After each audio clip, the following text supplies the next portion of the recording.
han detectado además de los viajes a los EE.uu.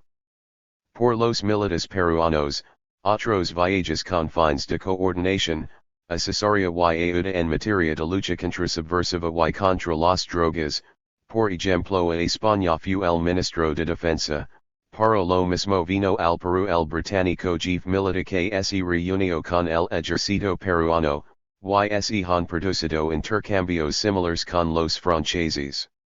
Aparte de las coordinaciones con Chile por la PNP.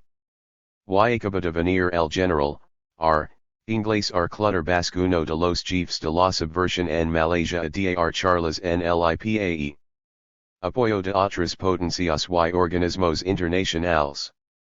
En lo referente a otras potencias imperialistas que no son superpotencias esta la reacción de Japón país capaz a los ofrecimientos de garantías, conversaciones de convencimiento, ruego y suplica del vendipatria, no acepto que sus técnicos se quedaran a seguir colaborando en sus programas de investigación y los retiro después del aniquilamiento de tres imperialistas contrarrevolucionarios japoneses en Wirral. Una fundación budista japonesa que cuenta con más de 6 millones de creyentes, los cuales aportan su dinero producto del ayuno que realizan tres veces al mes además de orar por los menos favorecidos. Fundación para la Paz del Japón ofreció ayuda para salud, educación y vivienda y para este fin sostendrá reuniones con instituciones privadas. Esto aparte que Japón, así como EE.uu, Alemania, Italia, España, Francia y Canadá, es uno de los países imperialistas que forman parte del llamado Grupo de Apoyo al Perú en la cuestión financiera. Con motivo de los viajes del vendipatria y coincidiendo con sus ofertas de venta del territorio peruano, se empezaron a difundir en Europa y en Oriente, publicaciones contra las inversiones en el Perú debido al avance de la subversión y a la posibilidad de que conquistemos el poder pronto. Esto expresa la contienda interimperialista en sus áreas de dominio y pugna por nuevo repertorio y como utilizan la posibilidad real de la toma del poder para contender entre ellos. En Francia en el Herald Tribune de Paris se publicó el artículo Bondas de Hierro amenazan al Perú y la embajada peruana lo recazó, el mismo día que Fujimori visitaba Singapur el diario The Straits Times publicó un extenso y encomiástico artículo sobre la guerra popular en el Perú, fichado en Lima. Encomiástico artículo sobre la guerra popular en el Perú, fichado en Lima y distribuido por The New York Times Service está dirigido a los inversionistas orientales a los cuales parece ser no vayan al Perú slva a tomar el gobierno. Existe también la idea de que frente a los supuestos fracasos del socialismo con la caída de la URSS solo los maoístas tienen lamentablemente un papel activo lo cual demuestra la consecuencia del maoísmo como base de unidad de los marxistas en el mundo hoy en día y la obligación de aplicar guerras populares especificadas a sus condiciones. Nosotros no somos ni hemocido ni seremos seguidores de Bastin de Mundo. Así que esas supuestas apreciaciones no nos afectará, son expresión de la bancarrota del revisionismo. Y nuestro principio es apoyarnos en las masas, en nuestros propios esfuerzos, aplicamos firmemente la autodecisión, autodeterminación y autosostenimiento como suscribe nuestro programa. El alemán, ex-ministro del Interior de la que fuera República Democrática Alemana propagó que la Stasi apoyaba al partido y precisamente cuando Fujimori declaraba que el PCP era muy distinto al socialismo chino. El presidente Gonzalo comentó, muy bueno. No tenemos nada en común con el revisionismo chino, soviético ni con revisionismo alguno. Los afines de Fujimori sirven también a quebrar una vez más esta gran verdad, y, de paso a repudiar todo intento de querernos ligar al revisionismo soviético como pretenden al infamamente imputarnos haber recibido ayuda de Alemania Oriental a través de la Stasi, su policía secreta.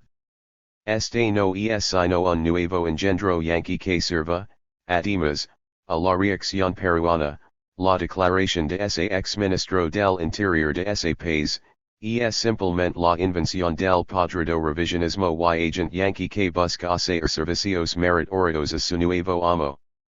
En cuanto a las coordinaciones de la reacción peruana con los países latinoamericanos hay que destacar las realizadas con Bolivia donde el propio ministro del Interior comenzó por propagar que la policía estaba en máxima alerta por atentados en La Paz culpando al PCP y a grupos indígenas radicales pero al día siguiente desmentia y se justificaba con que se había expresado mal y que descartaba la presencia del PCP en su país. A los pocos días Bolivia moviliza su fuerza armada para impedir ingreso de terroristas peruanos. Posteriormente el comandante general del EP en La Paz con el ejército boliviano empiezan a definir una estrategia bilateral para combatir las guerrillas en la franja de la frontera que comparten, pero no se suscribió convenio alguno, dicen. En Bolivia desatan campana contra los peruanos y pregonan que de 20. Dicen. En Bolivia desatan campana contra los peruanos y pregonan que de 20,000 peruanos agredidos en los últimos años 8,000 eran delincuentes y terroristas. Hasta que en junio el comandante general EP Pedro Villanueva Valdivia aseveró el intercambio de información y inteligencia sobre terrorismo entre ambos países y que estación tres partes, preventiva, intervención y consolidación.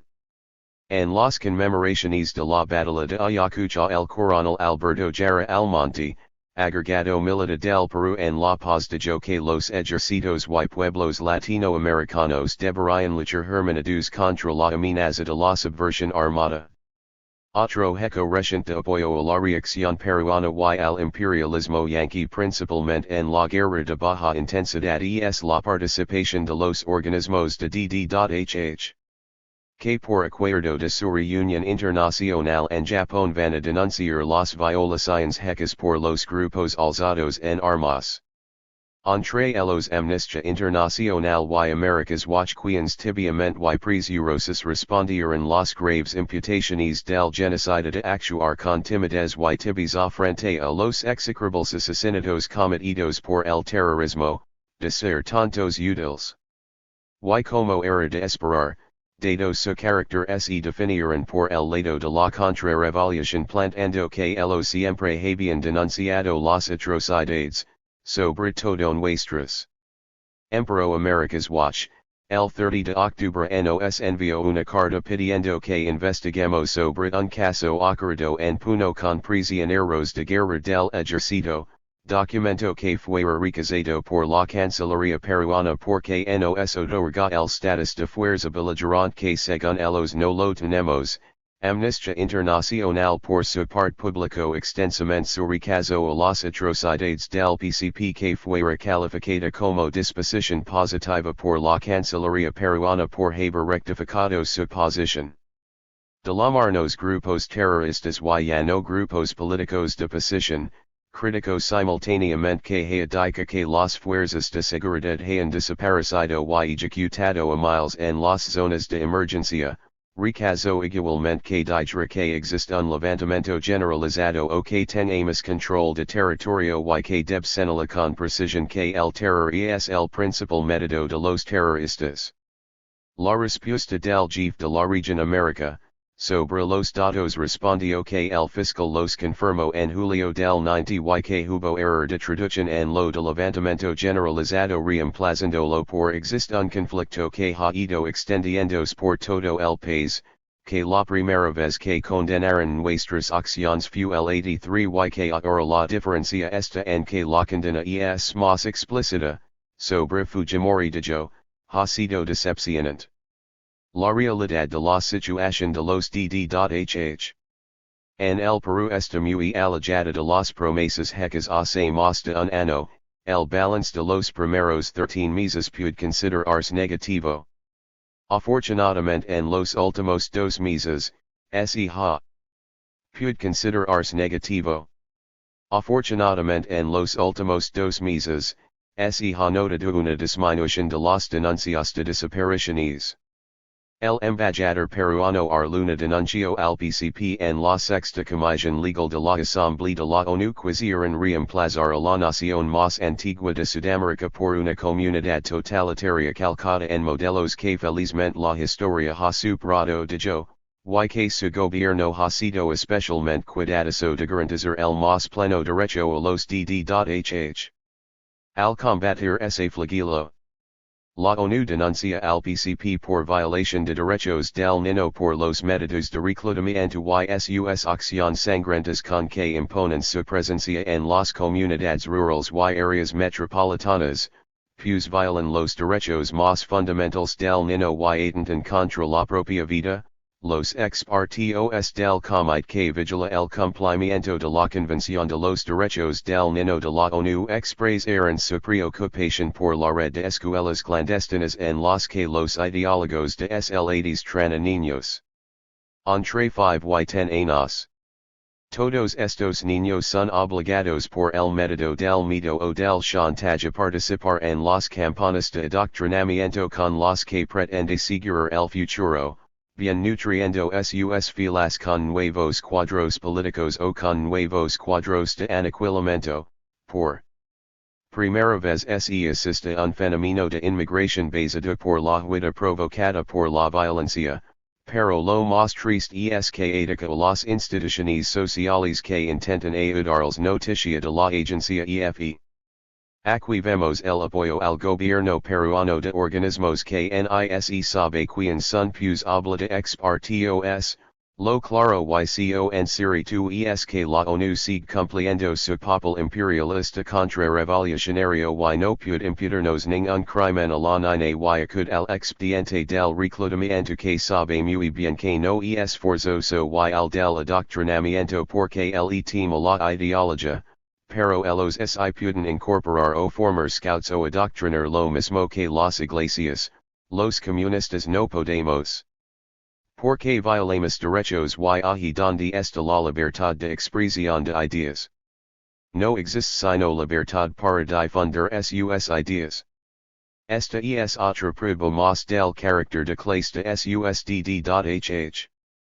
Otra situación que causó revuelo y fue bastante agitada y tergiversada en Lima fue la legada al Perú de la Comisión Interamericana de DD.HH.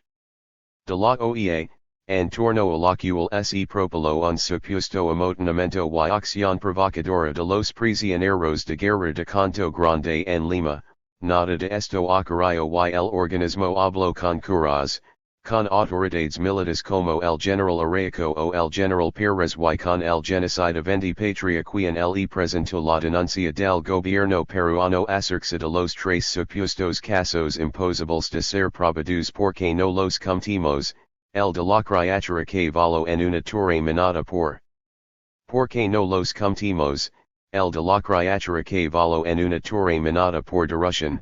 Planificación y ejecución del servicio de inteligencia credo por Fujimori, el de un dirigente burial aniquilado por 20 obrero, y, el de la aprista y falsa dirigente de las masas en la barriada del Callao justamente ejecutada por traidora del pueblo y trabajar con el ejército reaccionario.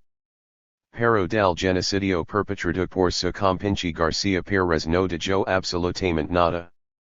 También hablaron con dirigentes políticos del PCP y del MRTA que están encarcelados en Lima en la prisión de Canto Grande, adonde se rehusaron a ingresar, con la Asociación de Abogados Democráticos, con el Comité de Familiares de Prisioneros Políticos y Desaparecidos, entre otros. Al término de su visita el vicepresidente Marco T. Bruni en conferencia de prensa declaró existe por parte del Estado el firme propósito de velar por los DD.HH. Ni.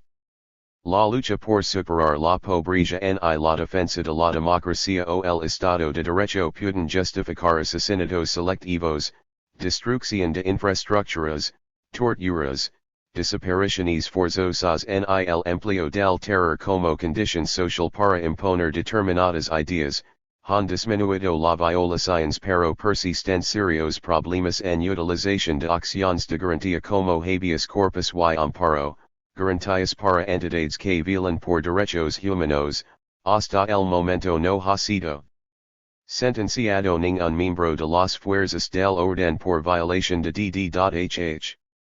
Y deben ser juzgados por fuero común, y que se han incrementado las rondas como efectivo método de autodefensa del pueblo contra las organizaciones subversivas. Aquí vemos la posición de ambiguidad que se inclina más contra el PCP pues en ningún momento habla de genocidio, tampoco reconoce la estrategia militarista de Fujimori y reconoce avances cuando la evidencia de la manipulación de cifras de violaciones de DD.HH. Es escandalosa. Después dijeron que iban a ver el caso de la masacre del Frontón. Lo cual no contrapone nuestra denuncia porque es contra el genocidio en tres el TC de Lima.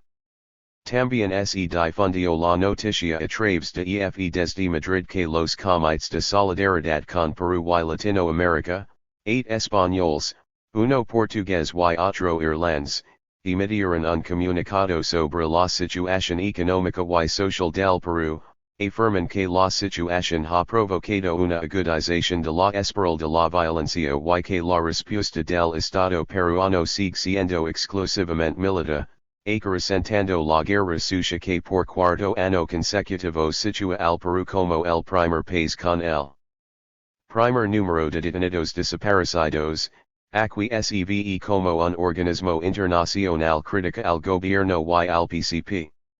Ya en diciembre se publicó que el for encuentro de organizaciones de DD.HH concluyó que existe riesgo de que la impunidad de las violaciones y el descontrol conviertan al Perú en un país caótico donde se tenga que aplicar la descontrol conviertan al Perú en un país caótico donde se tenga que aplicar la ley de la selva para conservar la vida y condenó el terrorismo en todas sus formas. Como decíamos antes los organismos de DD.HH. Debemos verlos como parte de la política de dos manos del imperialismo en general y del imperialismo yanqui en particular, desenmascarar los, diferencia sus posiciones, no considerarlos como un bloque y aprovechar sus contradicciones.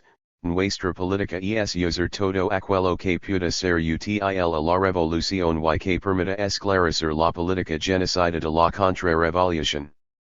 En síntesis, el apoyo de otras potencias y organismos internacionales a la reacción peruana se está plasmando con acuerdos entre potencias imperialistas como España o con países atrasados limítrofes como Bolivia, y en cuanto a organismos los de DD.HH. Del imperialismo principalmente yanqui y de las iglesias particularmente católicas de Europa. Las organizaciones particulares de DD.HH. Como Amnistía Internacional o Americas Watch revelan contradicciones pero dentro del mismo campo reaccionario y imperialista. 3 Iglesias. A. Iglesia Católica. Acción de la Iglesia. Ideología. En el tu pleno nos reformamos en el papel de escudo ideológico que cumple la Iglesia Católica y que lo considera política y orgánicamente. Los hechos posteriores corroboran nuestros acuerdos. Vamos a referirnos a la posición oficial del Papado y a las posiciones oficiales de la Iglesia en el Perú a fin de comprender mejor el carácter y la esencia reaccionaria, contrarrevolucionaria que mantiene la Iglesia en general.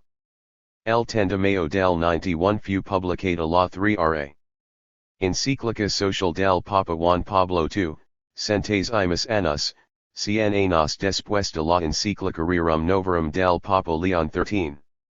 Sobre la nueva evangelización que tanto invocan dice, la nueva evangelización de la que el mundo moderno tiene urgent necesidad y sobre la cual he insistido en más de una ocasión, debe incluir entre sus elementos esenciales el anuncio de la doctrina social de la Iglesia que como en tiempos de León XIII, sigue siendo idónea para indicar el recto camino a la hora de dar respuesta a los grandes desafíos de la edad contemporánea, mientras crece el descrédito de las ideologías.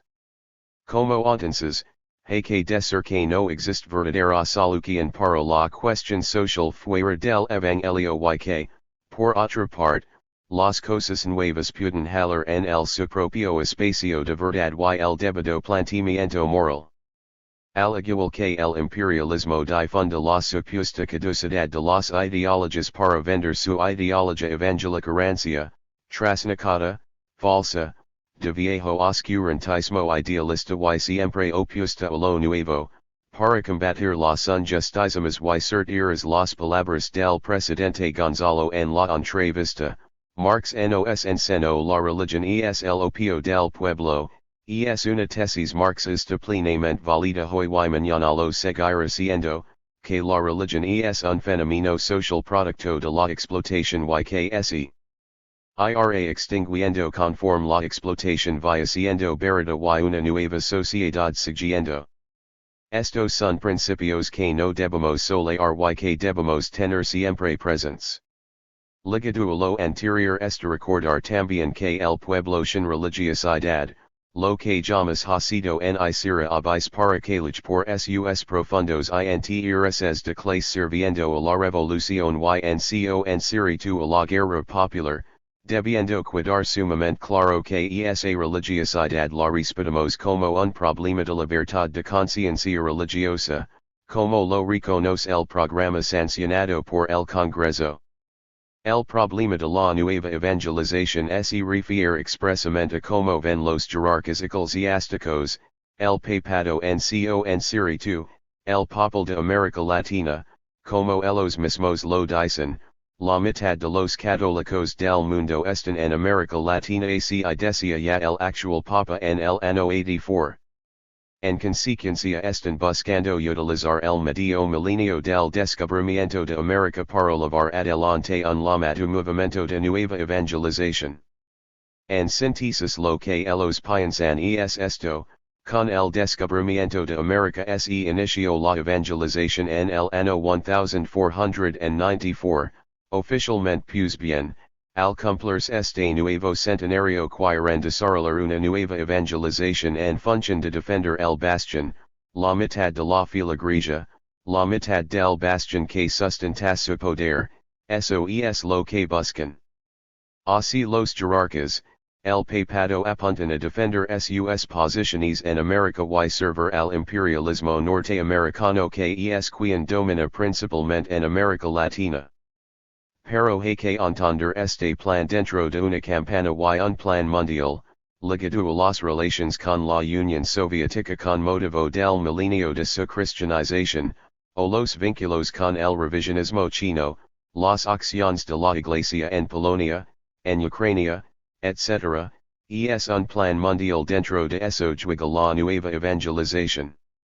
Pretenden como siempre defender el orden social existente, ser su escudo ideológico porque la ideología de la reacción, la ideología del imperialismo ha caducado y después acomodarse, seguir sobreviviendo, mas la perspectiva será diferente, no como fue antes, se seguirá la ley que Marx estableció, la religión se irá disolviendo conforme vaya destruyéndose y disolviéndose la explotación y la opresión.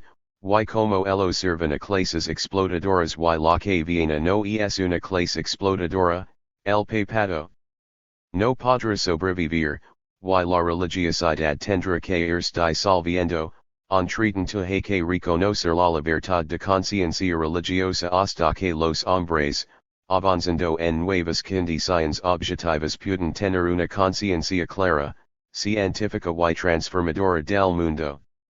Para nosotros, en consecuencia, habría que ver, en síntesis, la nueva evangelización dentro de ese plan de la Iglesia por sobrevivir en las nuevas condiciones de una transformación que sabe que necesariamente se viene.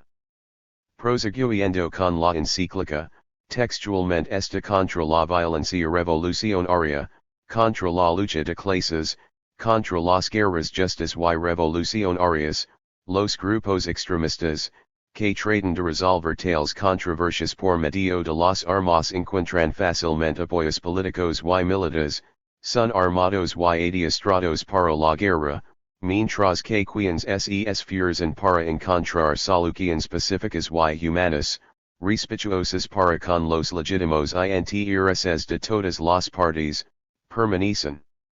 I lados y con al. Los legitimos intereses de todas las partes, permanecen y lados y con al menudo víctimas de sus adversarios. Incluso la militarización de tantos países del tercer mundo y las luchas fratricidas que los han atormentado la difusión del terrorismo y de medios político-militares cada vez más crueles en una de sus causas principales en la precariedad de la paz que ha seguido a la Segunda Guerra Mundial. En definitiva, sobre todo el mundo se cierne la amenaza de una guerra atómica, capaz de acabar con la humanidad. La ciencia utilizada para fines militares pone a disposición del odio fomentado por las ideologías, el instrumento decisivo. Pero la guerra puede terminar, sin vencedores en vencidos, en un suicidio de la humanidad, por lo cual hay que repudiar la lógica que conduce a ella, la idea de que la lucha por la destrucción del adversario, la contradicción y la guerra misma son factores de avance y de progreso de la historia. Cuando se comprende la necesidad de este recazo, deben entrar forzosamente en crisis tanto la lógica de la guerra total, como la de la lucha de clases. Habla de queda del marxismo y invoca diálogo, mientras el marxismo consideraba que, únicamente levando hasta el extremo las contradicciones sociales, era posible dar solución por medio del coque violento, en cambio las luchas que han conducido a la queda del marxismo insisten tenazmente en intentar todas las vías de la negociación, del diálogo, del testimonio de la verdad, apelando a la conciencia del adversario y tratando de despertar en este el sentido de la común dignidad humana. Pero se refiere a la URSS o a Europa Oriental en ambos casos ha habido o golpe de Estado o levantamientos nacionales o hasta una guerra como la de Yugoslavia, además en ninguno de esos lugares ha habido marxismo sino revisionismo desde el 56 con J. Ruskov y precisamente lo que se ha producido es consecuencia lógica de la restauración capitalista. Prosigue su idea. Esa actitud ha desarmado al adversario, ya que la violencia siempre tiene necesidad de justificarse con la mentira y de asumir, aunque si falsamente, el aspecto de la defensa de un derecho o de respuesta a una amenaza ajena. Ojalá los hombres aprendan a luchar por la justicia sin violencia, renunciando a la lucha de clases en las controversias internas, así como a la guerra en las internacionales. En la historia de la humanidad todo el proceso de transformación de modos de producción ha sido a través de guerras, para pasar de la comunidad primitiva al esclavismo se vivieron grandes guerras de dominio, sin las cuales no hubiera habido las poderosas sociedades esclavistas como Egipto o Roma, para pasar del esclavismo a la feudalidad. Los esclavos se revelaron en innumerables guerras contra los esclavistas hasta que consiguieron dejar de ser vendidos como animales y se entró a la feudalidad. Pero el nuevo sistema impuesto no acabó la opresión, los oprimidos deben ir en campesinos. Sistema impuesto no acabó la opresión, los oprimidos deben ir en campesinos siervos de los señores feudales contra los cuales volvieron a levantarse en inmensas y tenaces luchas campesinas por arrancar las tierras que trabajaban y le pertenecían y por destruir la feudalidad. Entre los propios feudales se desataron multitud de contiendas entre pares para definir quién era rey y entre los reyes de un lugar y los reyes de otro se vivieron intensas guerras por el poder hasta definir poderosos reinados europeos por ejemplo el reino español o la Rusia zarista o el imperio manchú en Oriente. También durante esa etapa de la feudalidad así como hubo guerras entre señores feudales se produjeron feroces guerras por el poder político y económico entre los jerarcas de la Iglesia Católica, entre los papas, entre los obispos, caso del conocido Papa Borgia y familia. Además parte de la historia de la Iglesia Católica las guerras de las cruzadas por imponer su religión en otras partes del mundo o el atroz exterminio de los nativos peruanos y latinoamericanos cuando conquistaron América con sus espadas y cruces divinas, con las salvas reducciones de los jesuitas.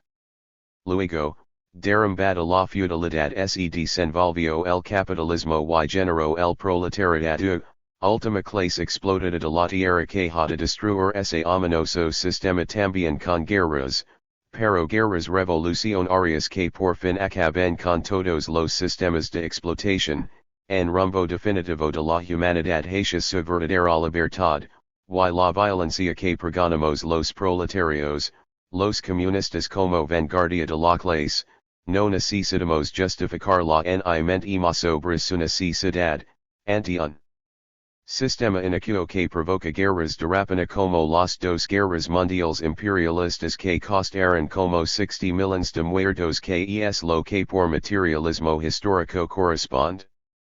Destruir el capitalismo devenido en su phase final imperialismo y construir el socialismo y el futuro brillante comunismo, nosotros somos capaces de proclamar ante el mundo la rebelión se justifica.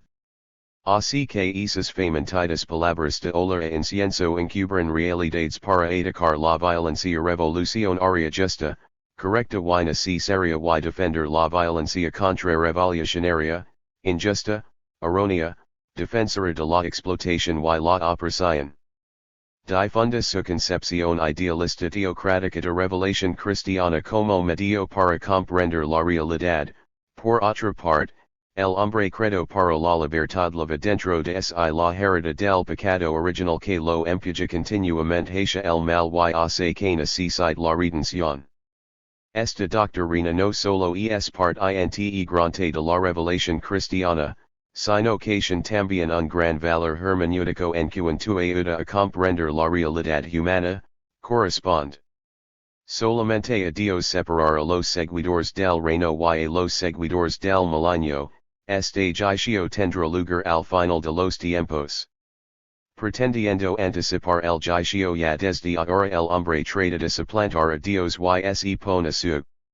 El juicio ya desde ahora el hombre trata de suplantar a Dios y se pone su paciencia, gracias al sacrificio de Cristo en la cruz, la victoria del reino de Dios ha sido conquistada de una vez para siempre. Volverá el Señor en su gloria para el juicio final instaurando los cielos nuevos y la tierra nueva. Primero, tras la absurda y antiscientífica idea de pecado original encubren la existencia de explotación y explotadores.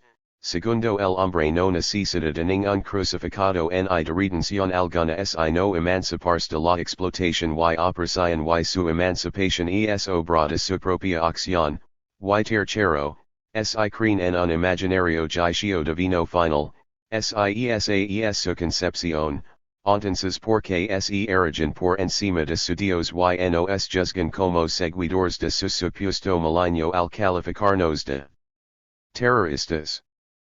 Porque tanta condena a quienes combatimos por la demolición de la explotación aquí en la tierra? Refiriéndose ampliamente a los sucesos de Europa Oriental del 89, que marcan un hito en la bancarrota del revisionismo y que es objeto de rebatina imperialista, ni condena a uno ni repudia al otro, más bien califica de crisis del marxismo y saca conclusiones beneficiosas a sus intereses de clase. La primera consecuencia ha sido en algunos países el encuentro entre la Iglesia y el movimiento obrero nacido como una reacción del orden ético y concretamente cristiano como una vasta situación de injusticia.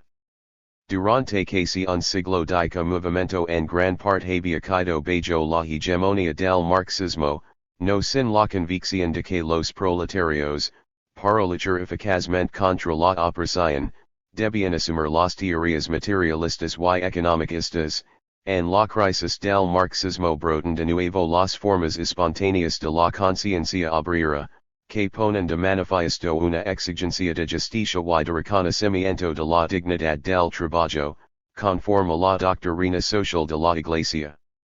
El movimiento obrero desemboca en un movimiento más general de los trabajadores y de los hombres de buena voluntad, orientado a la liberación de la persona humana y a la consolidación de sus derechos, hoy día está presente en muchos países y, Lejos de contraponers a la Iglesia Católica la mira con interés, la crisis del marxismo no elimina en el mundo las situaciones de injusticia y opresión existentes, de los que se alimentaba el marxismo mismo instrumentalizándolas, a quienes hoy día buscan una nueva y auténtica teoría y praxis de liberación.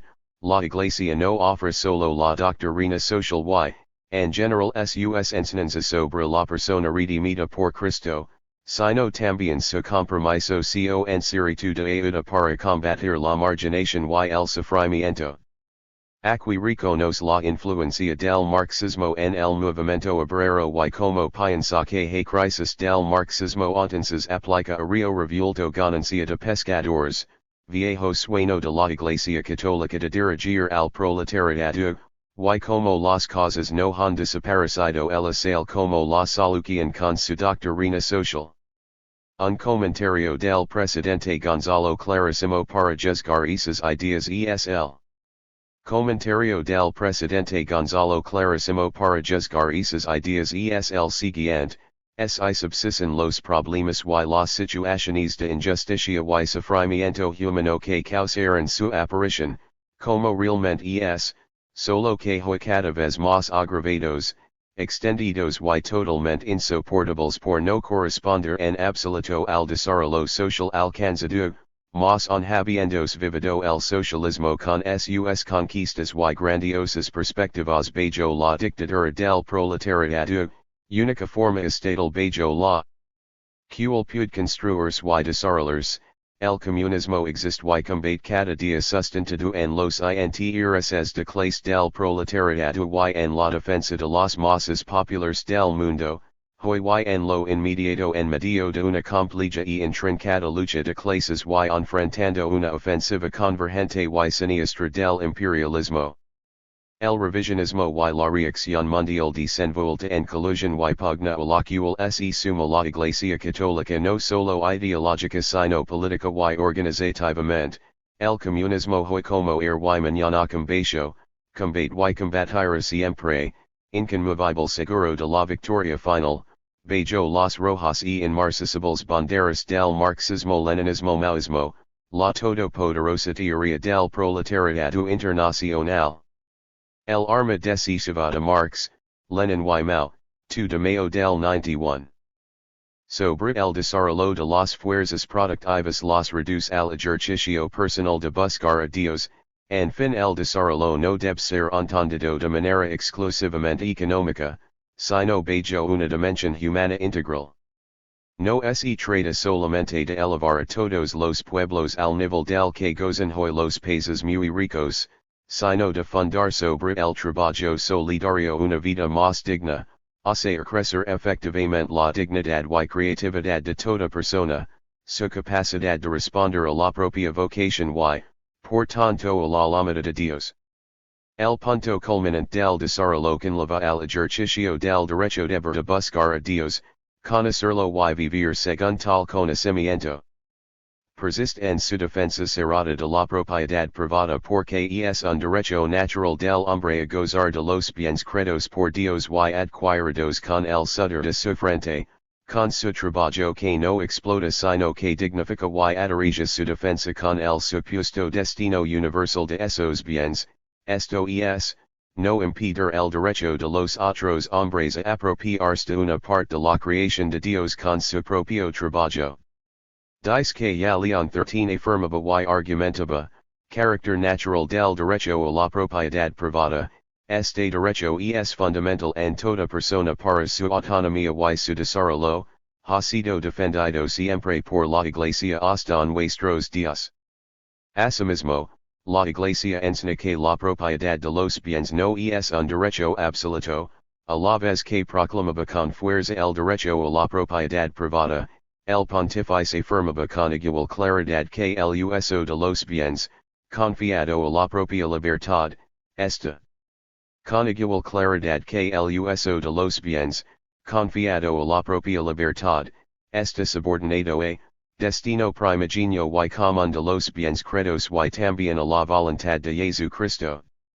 Y Juan Pablo II amparándose en esas palabras se reafirma en las mismas ideas, el origen primigenio de todo lo que es un bien es el acto mismo de Dios que ha creado al mundo y el hombre, y que ha dado a este la tierra, para que la domine con su trabajo y la goza de sus frutos, ahora bien, la tierra no da sus frutos sin una peculiar respuesta del hombre al don de Dios, es decir, sin el trabajo.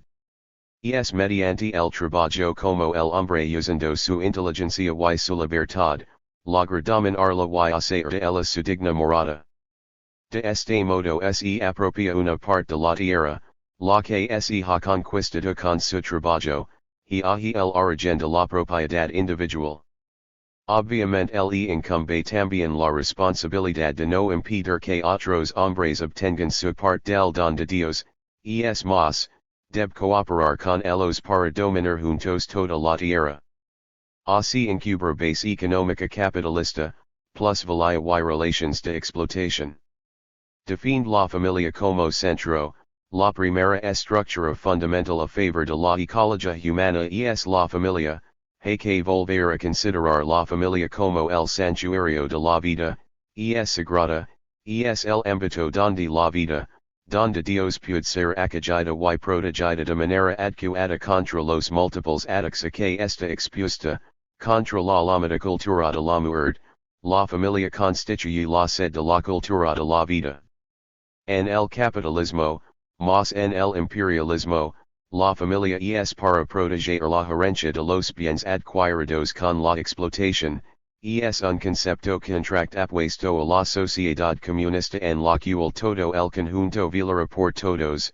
Hoy día solamente las familias de los explotadores pueden proteger los derechos de sus hijos, mas el sistema inocuo no permite ni que se desarrollen las relaciones sociales entre los miembros de la supuesta familia que es las cosas vamos ni existir porque el individualismo es tan exacerbado en la burguesía que no hay mayor interés que valga sino el particular por encima del general.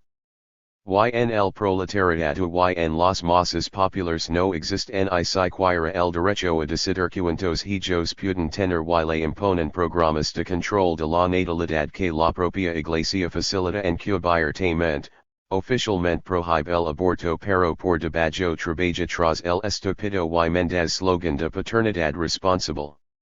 Con la hipocresía que durante miles de años ejercida escon su posición pro-imperialista de defensora de la economía de mercado en que en ningún párrafo del documento está escrita la frase economía social de mercado, y su crítica al consumismo o al mercado sin control no quita que no defienda el mercado, lo que más bien revela es su posición pro-europea pero imperialista al fin, lo que más bien revela es su posición pro-europea pero imperialista al fin, lo que ocurre es que previendo que el imperialismo yanqui avanza a ser superpotencia hegemónica única no puede mal quitarse con el y se acomoda, volviendo ahora a la pregunta inicial se puede decir quizá que, después del fracaso del comunismo, el sistema vencedor si el capitalismo y que hacia el están dirigidos los esfuerzos de los países que tratan de reconstruir su economía y su sociedad.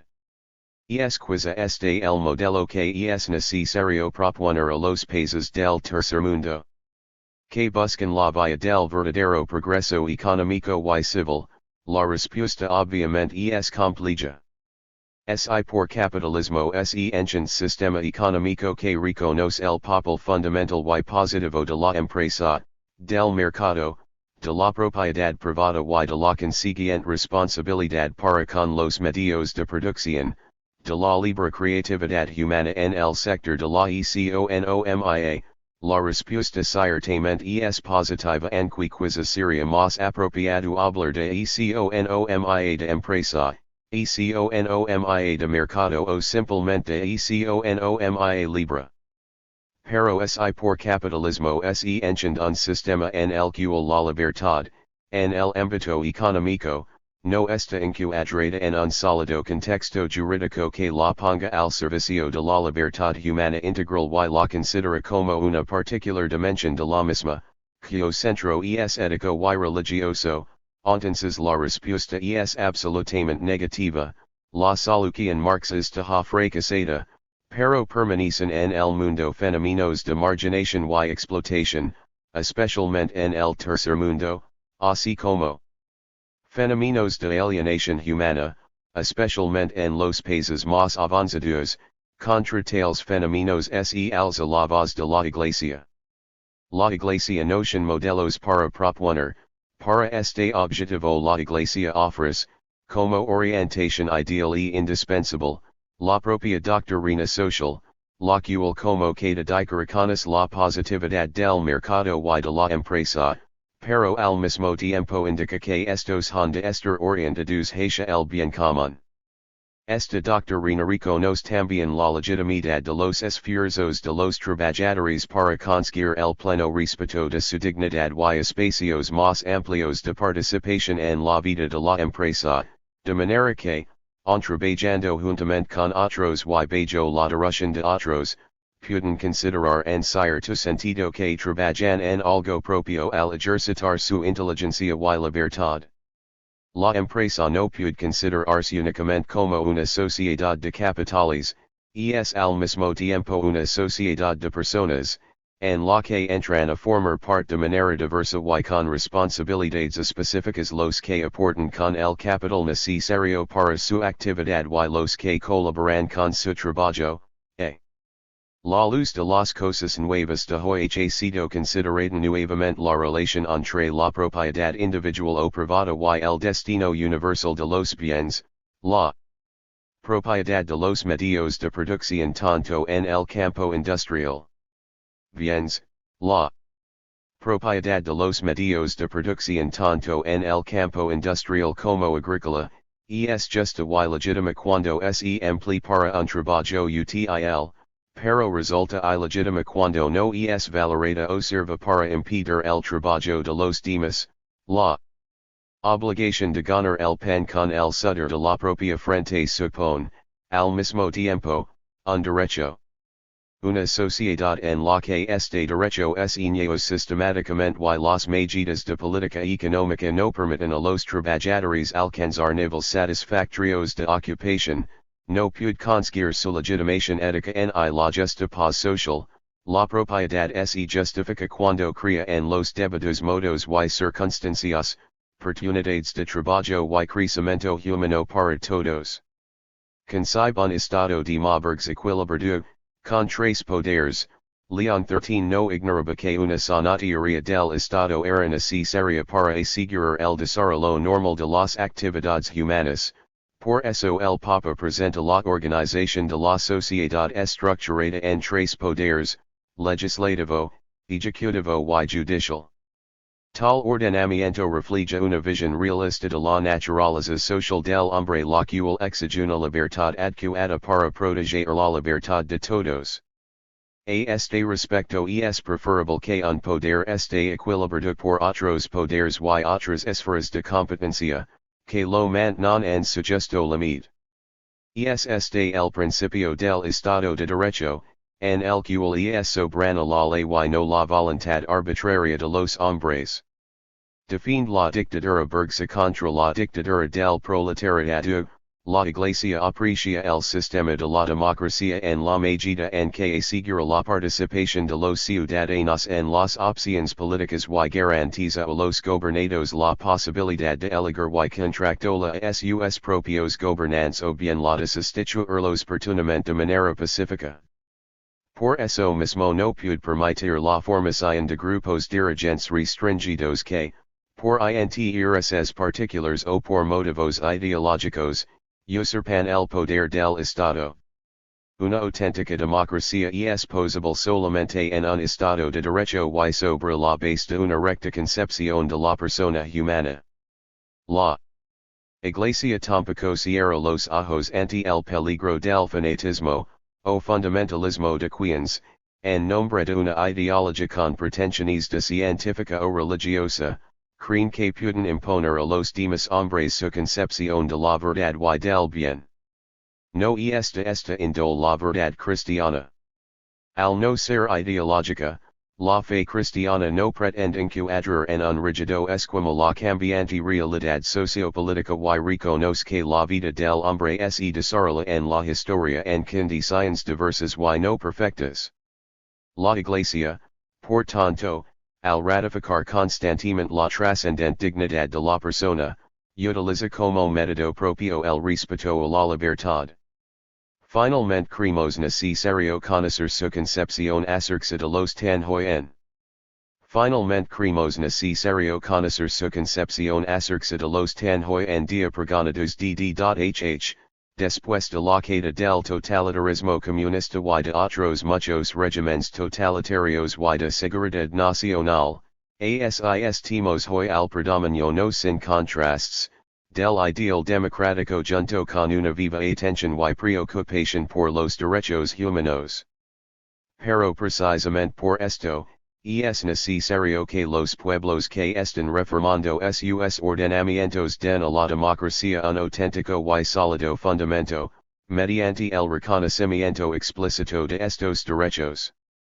Entre los principales hay que recordar, el derecho a la vida del que forma parte integrante el derecho del hijo a crecer bajo el corazón de la madre, después de haber sido concebido, el derecho a vivir en una familia unida y en un ambiente moral, favorable al desarrollo de la propia personalidad, el derecho a madurar la propia inteligencia y la propia libertad a través de la búsqueda y el conocimiento de la verdad, el derecho a participar en el trabajo para valorar los bienes de la tierra y recabar del mismo el sustento propio y de los seres queridos, el derecho a fundar libremente una familia a cagar y educar a los hijos, haciendo uso responsable de la propia sexualidad. Fuente y síntesis de estos derechos, es en cierto sentido, la libertad religiosa entendida como derecho a vivir en la verdad de la propia fe y en conformidad con la dignidad trascendente de la propia persona. Ahí está el miolo de sus derechos, vivir en la verdad de la fe católica, en la trascendencia de la vida humana. A modo de conclusión transcribimos los comentarios del presidente Gonzalo sobre la encíclica y que resumen la posición marxista-leninista maoísta, Pensamiento Gonzalo del PCP, ver el contexto histórico y perspectiva en que se redactaron ambas encíclicas, 1891, Rerum Novarum y 1991 Centes Imus Annus, la primera a los 20 años de la derrota de la Comuna, cuando el viejo revisionismo pasaba a la ofensiva, el marxismo no había en contra de la forma de conquistar el poder por la fuerza de las armas, y el capitalismo se desenvolvía en la lamentable época completando la formación del imperialismo. La segunda, la Centes Imus Annus a Trientico del derrocamiento de la dictadura del proletariado y la restauración del capitalismo en la URSS, y a quince de lo mismo en China, cuando se desenvolve, en collusión y pugna, una ofensiva convergente del imperialismo, el revisionismo y la reacción mundial contra el marxismo, cuando el imperialismo pregona una revolución tecnológica, extiende su dominio sobre los despojos de lo que fue el sistema socialista y proclama el triunfo definitivo del capitalismo y la democracia burguesa, pero cuando el proletariado guiado por partidos comunistas y con la luz del marxismo-leninismo-maoísmo aprendió a conquistar el poder con la guerra popular, construir el socialismo y con la revolución cultural continuar la revolución bajo la dictadura del proletariado, aunque, on este pendiente creer en la lucha de clases las leyes del socialismo, descubrirlas, comprenderlas y la lucha de clases las leyes del socialismo, descubrirlas, comprenderlas y aplicarlas cabal y completamente. Afincar y consolidar la dictadura del proletariado tomando el poder cada vez más desde abajo para garantizar su ejercicio por las masas bajo la dirección del partido, y cuando la tarea del proletariado internacional y de los partidos comunistas, así como la más profunda necesidad de las masas, sigue siendo irrefrenablemente hoy más que ayer y mañana más que hoy, desarrollar y dirigir la revolución proletaria mundial a su triunfo barriendo de la faz del orbe al imperialismo, construir profunda y ampliamente el socialismo en todas las esferas de la sociedad y con sus chavas revoluciones culturales proletarias hacer de la tierra un paraíso.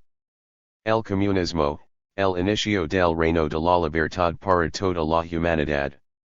En ese contexto sacando lecciones hay que analizar la nueva encíclica, concebiéndola como parte de la ofensiva del imperialismo, del revisionismo y de la reacción mundial, aunque con intereses propios y específicos, los del papado, los del Vaticano y sus sueños teocráticos hoy sinistramente redivivos. 3 de Mayo del 91. Dentro de estos criterios podemos intuir la sistemática condena del arzobispo del Perú Vargas Alzamora y demás jerarcas. Cuando el gran apagón en abril en Lima denunció que 12 personas habían muerto producto de la acción y declaró que era muy importante la reinserción donde están? ¿Y quiénes fueron? El presidente Gonzalo comentó, muy bueno. He aquí una muestra clara y rotunda del papel de la Iglesia, el jerarca mayor de la Iglesia Católica del Perú ataca arduamente la guerra popular y a la vez pone sus esperanzas en el imperialismo. Expresivo ejemplo negativo que como otros debe explicarse las masas. En Mayo, mientras el obispo de Moyobamba trataba con el MRTA para la liberación de los rehenes, el arzobispo manifestó su voluntad de participar y mediar en pacificación, concertar en todos los sectores y es necesario para pacificar la nación, además la Iglesia está dispuesta a mediar entre el gobierno y los alzados en armas, pero no solo para que los subversivos hablen sino escuchen, la Iglesia no puede actuar por los rehenes en Moyobamba, es otra jurisdicción. Mientras los obispos con un llamado Senalaban, de una vez para siempre deb constar con toda claridad quienes estamos por la vida y la paz en nuestra patria y quienes por el contrario se auto excluyen y colocan al margen de este compromiso personal y social. El Perú ya no puede esperar más. Con Dios de diferencia la conferencia episcopal peruana pidió deponer las armas y volvió a formular un llamado a quienes han elegido el camino de la violencia, destierren todas las formas de terrorismo, participando en la edificación de un Perú más justo y fraterno. Invito a todos los grupos políticos a sentarse en las mesas de la paz para buscar una estrategia integral de sentarse en las mesas de la paz para buscar una estrategia integral de respuestas contra la violencia política procurando la progresiva y profunda pacificación del país. En junio nuevamente el primado pide a los hombres de corazón violento que abandonen el camino equivocado porque la muerte, el terror y las amenazas solo traen más sufrimiento y intranquilidad a las familias afectadas y traba el desarrollo de los pueblos pero de la aplicación del brutal shock de agosto 90 y de los criminales medidas de Bologna el 91, bajo mandato del Hamreader Fujimori que generaron 13 millones de peruanos en pobreza no hubo una sola palabra de condena o emplazamiento, por lo menos, en cambio reclamaba por la importancia de la reinserción o si el pago de la deuda al imperialismo que provoca hambre, desesperación, mayor desocupación y suma en la ignorancia a más de 1 millón de niños que dejan de estudiar, actuando así contra lo que su propio papa reclama y denuncia contra la deuda en su encíclica. Así se puede ver la entrada negra contra-revolucionaria de este cuervo de la Iglesia Católica, incapaz de enfrentarse a un gobierno hamreader, genocida y vendipatria. En el día del campesino vuelve a la carga de siembra que algo queda y no es culpa de ser los causantes de la pobreza del campesinado como si las raíces de semifeudalidad, el sometimiento al imperialismo y el capitalismo burocrático los hubiéramos generado con la guerra popular, pero si habla de que es el campesino el que más sufre con la violencia debería en todo caso especificar que se trata de la violencia de los genocidas. En julio es cuando el arzobispo va a pasar el amor a su frente. Unidad contra los subversivos de yo es necesario levantarnos en una sola fuerza para no permitir que la subversión se aproveche de nuestras debilidades. Este es su deseo comandar un frente de pacificación y la Iglesia Católica sec la única institución social, con capacidad de ponerse por encima de las clases que puede salvar a la humanidad y desea también subsistir en el comunismo por eso hacia específica hoy día su papel de escudo ideológico, ser parte activa ideológica, política y organizativa de la ofensiva contra revolucionaria general. Y en la homilía del TEDM del 28 de julio, el sacerdote Jorge Aguilar Proc lama su alabanza a la posición pro-imperialista del archireaccionario gobierno fujimorista defendiendo el llamado capitalismo popular, las microempresas que no son sino parte complementaria de las economías neoliberales y que de Soto describió como la solución para la crisis general del capitalismo burocrático. Como Iglesia somos testigos de la originalidad económica que el pueblo no solo en su capacidad creativa sino su audacia económica que el pueblo no solo en su capacidad creativa sino su audacia de invertir en proyectos, vemos como se multiplican las tiendas, las bodegas, las pequeñas industrias, los trabajos comunitarios y comunales. La Iglesia los apoya y pide que el gobierno apoye estas iniciativas alargando los trámites para que la gente pueda trabajar. Y como nosotros somos el milenio que está en contra de esos paliativos nos recuerda deponer la violencia como actitud de vida y mostrarnos sus rostros para edificar el país. Nuestra actitud de vida no es la de subsistir, el pueblo no quiere vivir por vivir. Quiere vivir para transformar el mundo, para manjar sus leyes y con estas construir un mundo justo y igual para toda la humanidad, para construir el comunismo, y que mostremos los rostros se parece lo que difunden los militares no dan la cara es que buscan delatarnos y aniquilarnos, cuando somos los únicos que con nuestros cuerpos desnudos y nuestras almas henchidas de convicción revolucionaria marxista. Leninista Maoista, pensamiento Gonzalo nos mostramos sin hipocresía alguna y proclamamos nuestra ideología en los dicos y en los hecos porque no tememos morir cortados en mil pedazos, por eso somos capaces de destruir lo viejo y construir un mundo de paz perdurable. ¿Quién de los católicos actúa así? En agosto, siguiendo la pauta del imperialismo principalmente Yankee y del vendipatria Fujimori el arzobispo exige que el cuerpo diplomático difunda en el extranjero la imagen de que el Perú es un país de fe, que busca conquistar la paz para su territorio.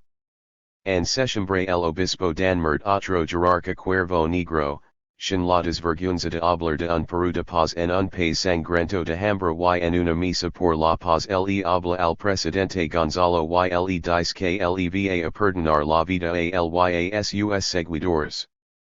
Pero es y nosotros no necesitamos su perdón porque no tenemos nada que deba ser perdonado salvo el no hacer más por la revolución y vivimos con nuestras almas en paz inmolándonos por lo más hermoso que puede hacer un ser humano entregarse al combate por el comunismo en la tierra.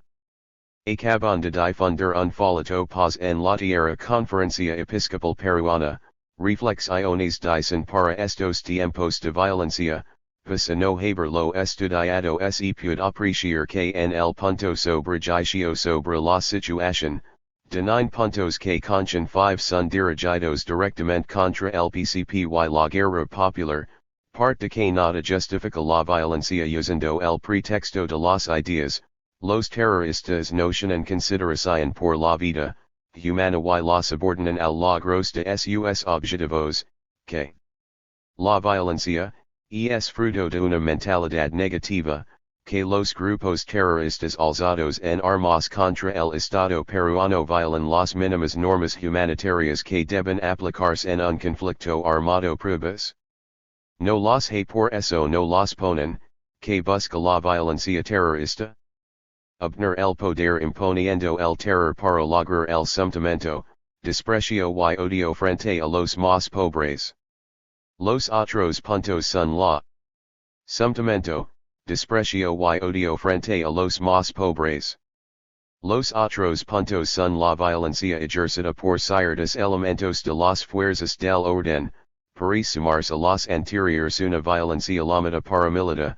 Otra fuente de las violencias son el narcotráfico y diversos tipos de delincuencia, finaliza diciendo que la política y las instituciones nacionales como el poder judicial, el Congreso Nacional, los gobiernos regionales y municipales así como toda la administración pública están al servicio de la persona humana y deben tener una consideración especial por ella. Esto es tan vago que no se sabe si es la política del Estado o del gobierno y menciona al ejecutivo, menos al presidente genocida y vendipatria Fujimori que es quien establece la política peruana, según reza la constitución peruana. Hay un agregado además de la política también la economía debe poner en el centro de sus preocupaciones la persona humana y la satisfacción de sus necesidades básicas. Tenemos pues justa razón cuando calificamos de mendaz y hipócrita a la Iglesia Católica y a sus jerarcas. Pero no solamente constatamos su actuación política. Así que eso de que mi episcopado no es de este mundo sale sobrando. En México acaban de difundir en el seminario siempre que la Iglesia es antes que nada poder más antiguo, por cierto, el poder más antiguo, intolerante y intrincado que ha conocido la humanidad. Por ello pensa en la posibilidad de que aceptar docilmente no ser una fuerza política no solo es un error sino una ingenuidad y ellos no son comunistas y lo dicen refiriéndose a los candidatos que hoy el gobierno al clero mexicano y que después se los pondrá a él en forma de prisión o quizás incluso hasta de mordaza, en cuanto a las modificaciones de los artículos de la Constitución favorables a la Iglesia Católica. Alarma roja en Perú. El grupo guerrillero SLSE encuentra a un paso del poder en ese país.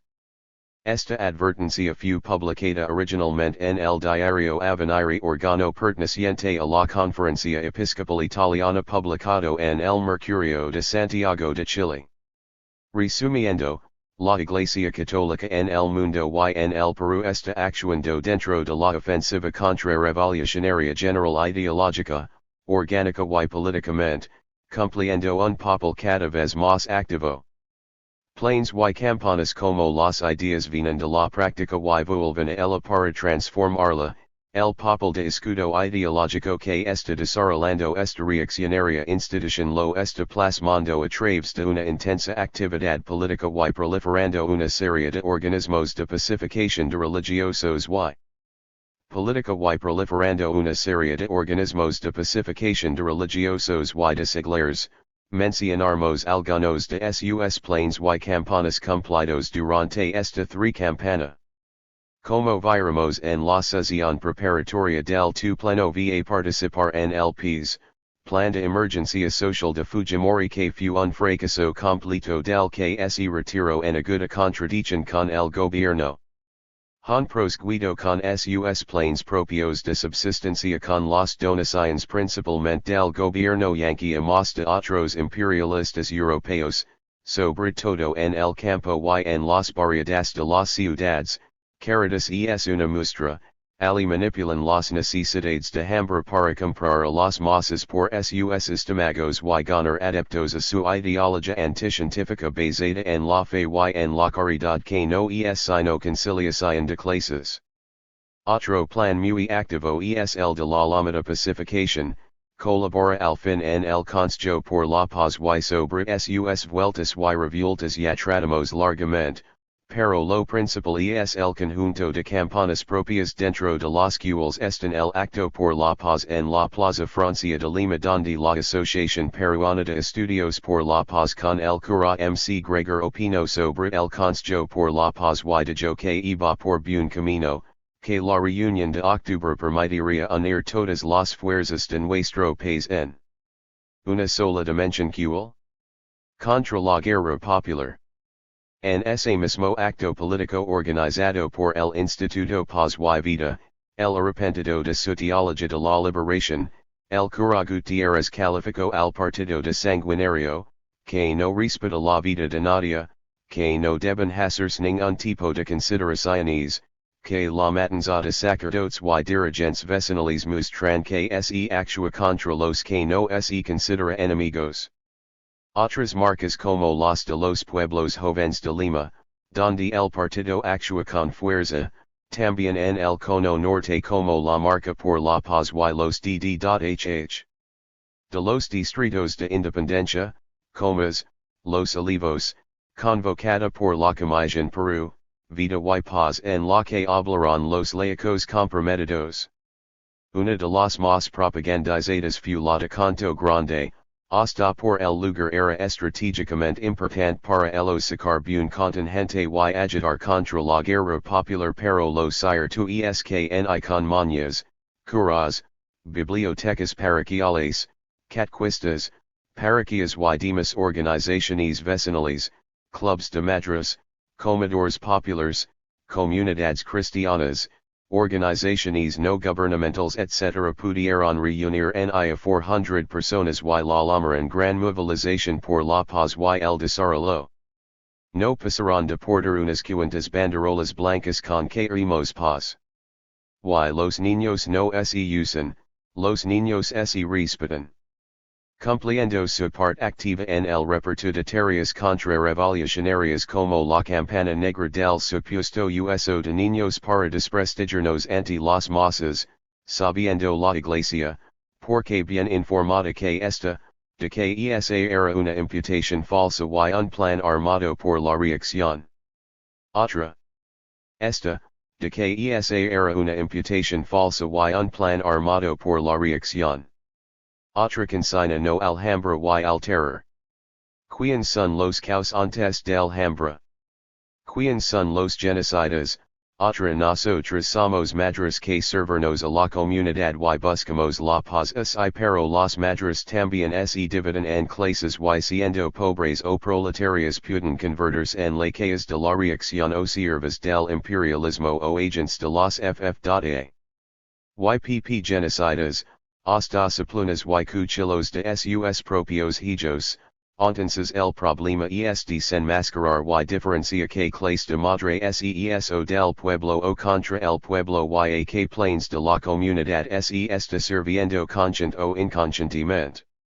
Es muy sintomático por ejemplo el artículo del periódico del gobierno el peruano que se titula Sendero contra el pueblo y el artículo firmado por Henry Pease, de la IU con el mismo título aparecido en La República, ambos discrepan en cuestiones de política económica pero coinciden en apuntar contra la guerra popular y convergen en la campana psicológica del ejército. Otra banderola apuntaba a la juventud, los jóvenes de Canto Grande trabajamos por la paz es que la iglesia con su vieja experiencia sabe a quien apuntar. Por eso somos dos partes en contienda que debemos conocernos bien, a los jóvenes los tenemos nosotros no la iglesia, pero debemos aumentar más jóvenes y niños porque son el futuro.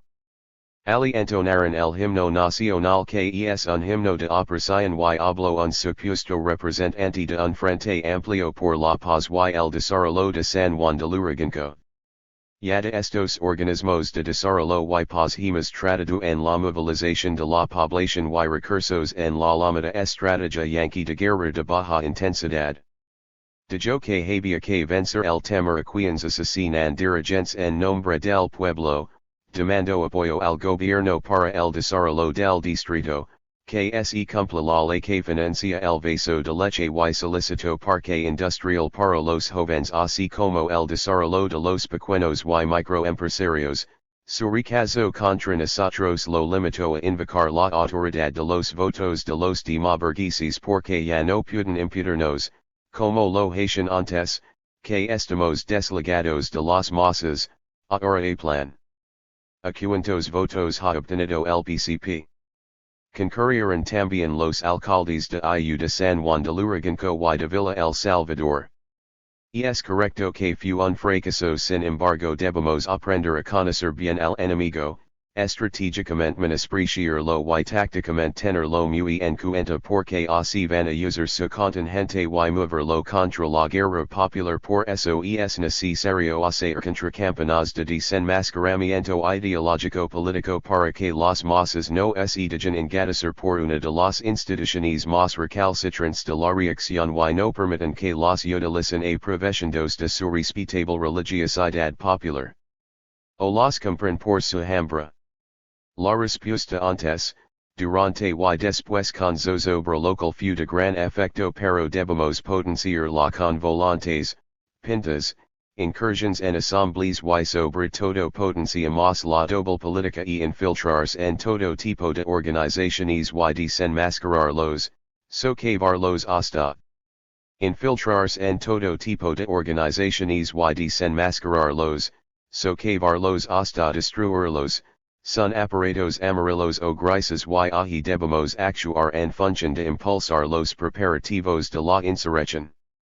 En el departamento de San Martín la Iglesia ha formado otro frente en colusión con la IU y las autoridades locales. En Puno están atribuyendo el papel principal en la pacificación. En el norte llevamos las rondas por la paz y están los enviados por el Papa. En el norte medio la Iglesia es la que reparte volantes contrarrevolucionarios elaborados por el ejército. En Ayacucho actúan con todos los planes que llenan desde los programas de subsistencia hasta las misiones selváticas en las bases de apoyo. En el centro los programas de subsistencia alimenticia los usan como tráfico del hambre del pueblo para servir a los planes de aniquilamiento de la guerra popular. En Lima amasta sus marcas por la paz en los pages JJ. Desenvuelve presentaciones artístico-culturales con lo que queda de la IU, sobre todo con el MAS, para atraer jóvenes a sus filas porque sus creencias no convencen a la juventud, así como las marcas carnavalescas falsos pasacalles que usan para abultar contingente, organizados por Peru, Vida y Paz en el centro de Lima. También en la Plaza de la Bandera hicieron votos por la paz en el Día del Arbol. Nosotros nos ponernos a ese tráfico vil de las costumbres de nuestro pueblo para fines contrarrevolucionarios. Otra forma es la participación activa en los izamientos de la bandera los domingos, organizados por el ejército y ejecutados por los municipios o alcaldes en Villa El Salvador, donde la Iglesia hace llamamientos públicos a la paz. Ha financiado y dirigido costosísimas campañas televisivas y radiales contra la guerra popular, entre otras la de compartir y la de cuida a tus hijos o una última sobre los niños. Queremos vivir.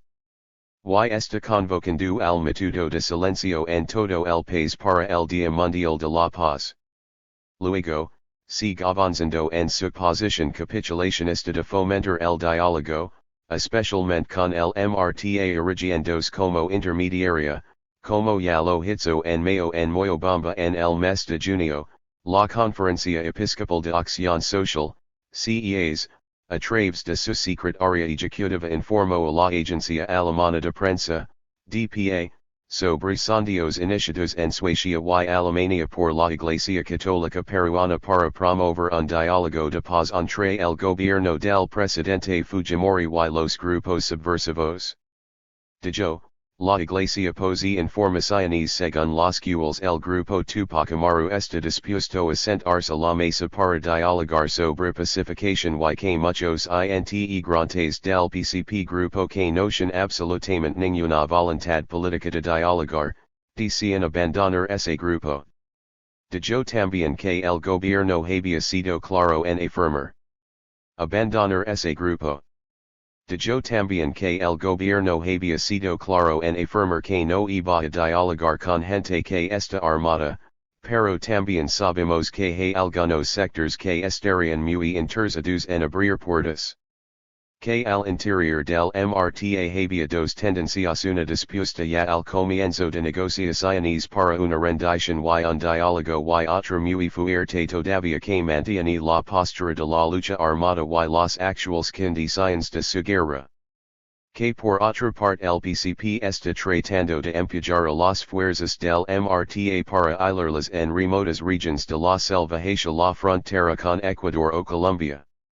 Concluye que la iglesia que estar al lado del pueblo y que no se retirara de las zonas que están sufriendo esta situación de violencia, agregó que la iglesia instó a que haber otra salida que no se milita y que este es el momento de abrir las condiciones para abrir el diálogo en el Perú, a pesar que todo no es divide.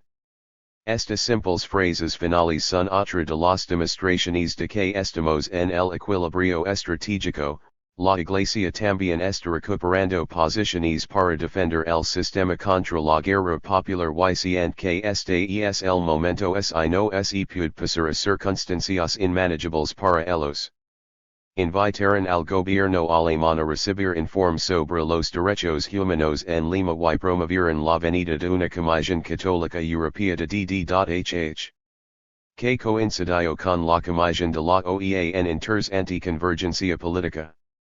En noviembre la Comisión Europea de Justicia y Paz confirmada por integrantes de comisiones de paz y justicia de España, Alemania, Bélgica, Francia, Holanda, Inglaterra y Gales, organismos creados por las conferencias episcopales siguiendo el llamado del Vaticano II plantean organismos que estudian el tema del desarrollo, la paz y los DD.HH, vino al Perú y invocó a los grupos subversivos que renuncian a este camino equivocado y buscan caminos para el diálogo y la pacificación y al gobierno que no conteste al terrorismo con terrorismo. Dijeron hemos podido comprobar que los peruanos sufren por la violencia que reina en el país. Condenamos el terrorismo con que los grupos alzados en armas intentan imponer su ideología. Los modos como estos grupos operan violan profundamente la dignidad humana de las víctimas, añadió que habían recibido muchos testimonios de las víctimas de la violencia contrasubversiva del gobierno peruano, que constataban la casi total impunidad de crímenes por terrorismo igual como la impunidad a violaciones de DD.HH. Por parte del Estado, los que contribuyen al alto grado de la violencia política en el Perú, que se quiere resolver el problema del terrorismo hay que resolver el problema del narcotráfico que sustenta o financia esos grupos, consideramos totalmente recusables los asesinatos, las amenazas de muerte, el reclutamiento forzoso para las filas de SLY cualquiera otra violencia de la acción terrorista. Además la violencia causa graves daños materiales a la acción terrorista. Además la violencia causa graves daños materiales a la economía nacional. Ahí puede comprobarse el afán de ponerse por encima de las clases, grupos o regímenes para en el fondo aplicar su propio plan contrarrevolucionario, aparte que se inclinan siempre a favor de la contrarrevolución. Otro de los planes políticos contrarrevolucionarios que aplica es la formación de talleres de capacitación de jóvenes en proyectos de microempresas con dinero de EE.UU. Y de los Países Vascos de España. El obispo adjunto del Callao, Irizar pronunció en una ceremonia de inauguración de unos de esos centros, no tengamos miedo a quienes quieren meternos miedo, siempre instigando contra la guerra popular y desprestigiando al partido, los comunistas no metemos miedo a nadie, a los imperialistas, reaccionarios, explotadores y revisionistas que se ajustan del poder de la clase y de su ideología. Ese centro de útiles artesanales ha sido creado con donaciones a Caritas Callao donde, según el propio director informó, realizan un plan para crear créditos blandos para los técnicos capacitados en ese centro, compra y venta de insumos para talleres de capacitación y centros ocupacionales auspiciados por la Iglesia. El Presidente de la Comisión Respectiva del CEAs informó que en 1991 ya son 9,000 capacitados, 400 unidades productivas familiares, 150 microempresas y 27 talleres pilotos. La institución norteamericana Esperanza y Solidaridad aportó $80,000 y la donación vasca fue de 40,000. En consecuencia, tras la falacia de que lamentos mito encubren el plan de acumulación capitalista que hoy promueve el neoliberalismo para fomentar la economía de mercado y bajo estas modalidades chupar la sangre del pueblo que sanamente pone sus esperanzas en lo poco que ha podido sacar con años de trabajo de explotación, estos modos de trabajo familiar y artesanal no aportan ningún beneficio a las masas. Primero, no reciben ningún salario, segundo trabajan al destajo, en jornadas mayores. Que los que estipula la Constitución peruana de 8 horas porque son entre 12 o 14 horas de trabajo invertido, mas trabaja toda la familia incluidos los niños y los ancianos y si de casualidad liga alguna visita también la hacen participar del trabajo para cumplir con las entregas que se comprometen a hacer en fechas determinadas. Tercero, carente de seguro social y sujetos a pagar todo el costo de los insumos, altamente gravoso porque se compran en pequeñas cantidades. Cuarto, las propias masas costean la luz, el agua y los combustibles usados para el trabajo, gasto que se suma a los costos de producción pero que no se les toma en cuenta. Quinto, las personas son generalmente los desocupados obreros y empleocracia surgidos por las medidas antipopulares de Fujimori y su amo el imperialismo yanqui. Esto es lo que la Iglesia está fomentando la acumulación de la plusvalía capitalista en beneficio de la burguesía peruana y del imperialismo y su fondo político es amortiguar la explosividad de las masas para imperialismo y su fondo político es amortiguar la explosividad de las masas para servir a las tres tareas de la reacción, en este caso a reimpulsar el capitalismo burocrático. Esto es lo que necesitamos hacer comprender a las masas y penetrar también en estos engendros para desenmascararlos, socavarlos y volarlos desde dentro. También vino al Perú el superior de la congregación salesiana desde Roma y proclamó que la Iglesia responde al temor con la educación de los jóvenes. En el mundo la violencia totalitaria y militarizada ha caído por su podredumbre interna no por conflictos internacionales cual es esa podredumbre interna. No lo dice, a lo mejor habla del fascismo italiano que su papa Pío XII nunca condenó, dijo que la enseñanza a la juventud y al pueblo en valores humanos era la respuesta de la Iglesia a la violencia quieren meter su ideología en los jóvenes y meterse más en la educación. Informó que en 45 colegios en el Perú, 3 institutos pedagógicos y casas para jóvenes abandonados. A la Iglesia, pues SISELE permite tener escuelas propias para envenenar a la juventud y crear archirreaccionarios que conduzcan en el futuro los viejos estados de explotación. Pero su labor no queda ahí, en el campo específico de su labor religiosa programan misas por la paz como aquella en la que el obispo Danmert consintió banderolas políticas con consignas contrarrevolucionarias no maduras. No más violencia. No al terrorismo. Programan jornadas de oración para la paz como la del 14 de octubre. Propician eventos como el debate sobre la evangelización en América en Ayacucho. O el primer encuentro social católico la doctrina social de la Iglesia y el trabajo.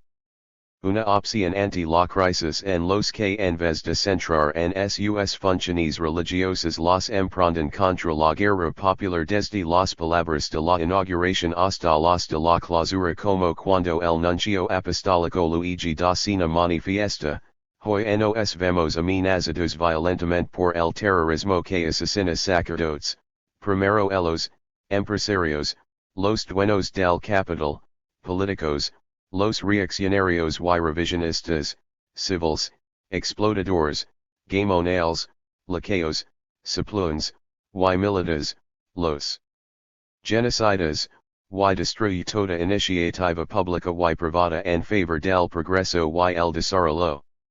Los eternos defensores de lo viejo ahora farfulan contra los constructores de lo nuevo. Ali también exponen charlas políticas y económicas sus cuadros seglares como el decano de la Facultad de Economía de la Universidad del Pacífico González Izquierdo que habló sobre el rol del trabajo en el mercado o el economista que flota desde Velasco en el poder, Silverwood las opciones ante la crisis y más diálogos alemanes pagados especialmente por la Iglesia peruana. Desarrollan la fuerza humana social del Perú auspiciada por las CEAs la Iglesia peruana y el mundo del trabajo en torno a la cual las ponencias tratan el desempleo, el subempleo, el rol de los sindicatos, la gestión empresarial del Estado, etc. Usan, pues, estas tribunas para propagandizar su economía de mercado y la doctrina social de la Iglesia como la salida ante la crisis del socialismo y el consumismo mercantilista del capitalismo, ellos quieren la economía de mercado tipo Alemania con participación del Estado con medidas sociales etc., lo que está en su encíclica, pero enfilando sus ataques contra la guerra popular y el PCP. Una cuestión que también comprobamos en las palabrillas de Danmert en ese evento de septiembre es la decreciente aceptación de su ideología por el pueblo peruano cuando al referirse a la doctrina social de la Iglesia en el Perú detectó un avance lento y penoso de la misma en nuestro medio, lo cual indica que la DSI no ha calado lo suficiente en el corazón de los creyentes como para poder realizar los cambios profundos que exige la situación social. Han realizado también el primer encuentro de juventudes católicas con el mismo contenido contrarrevolucionario que los eventos anteriores buscando ganar a la juventud porque cada día son menos los que se acercan a ellos.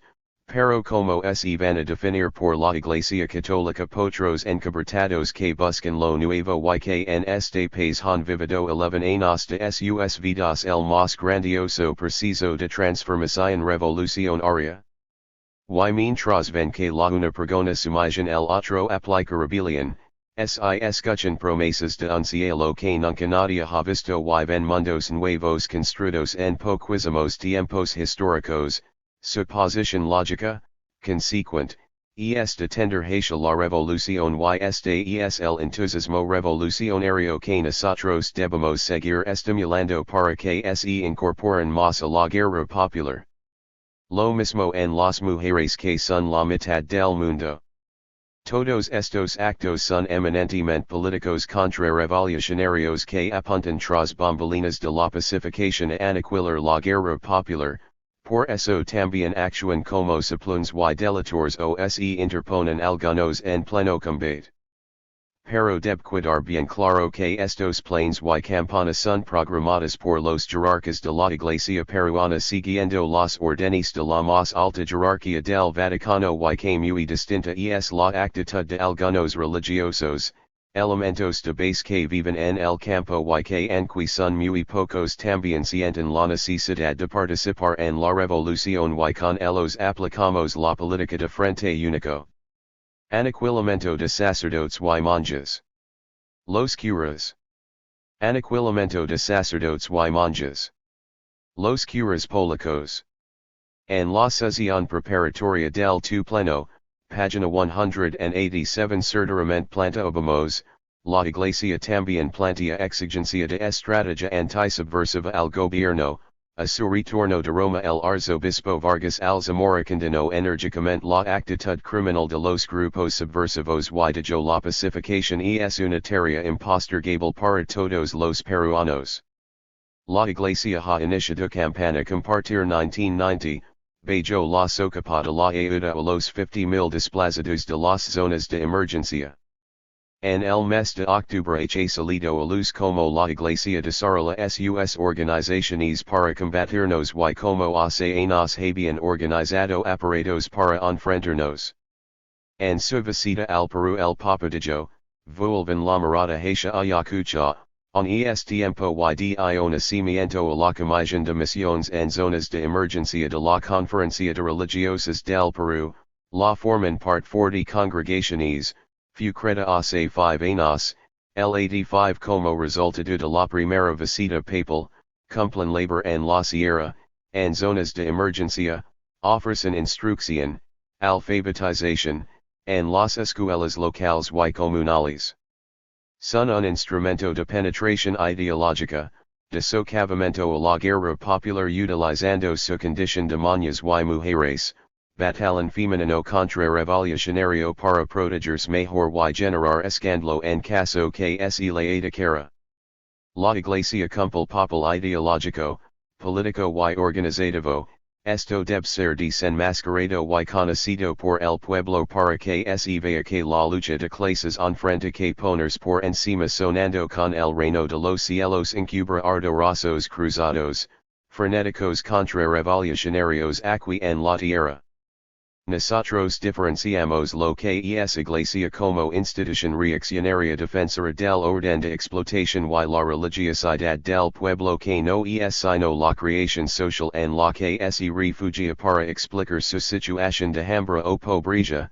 También diferenciamos función religiosa de Iglesia, esto es el ejercicio de su culto, rezos, misas, de su acción contrarrevolucionaria.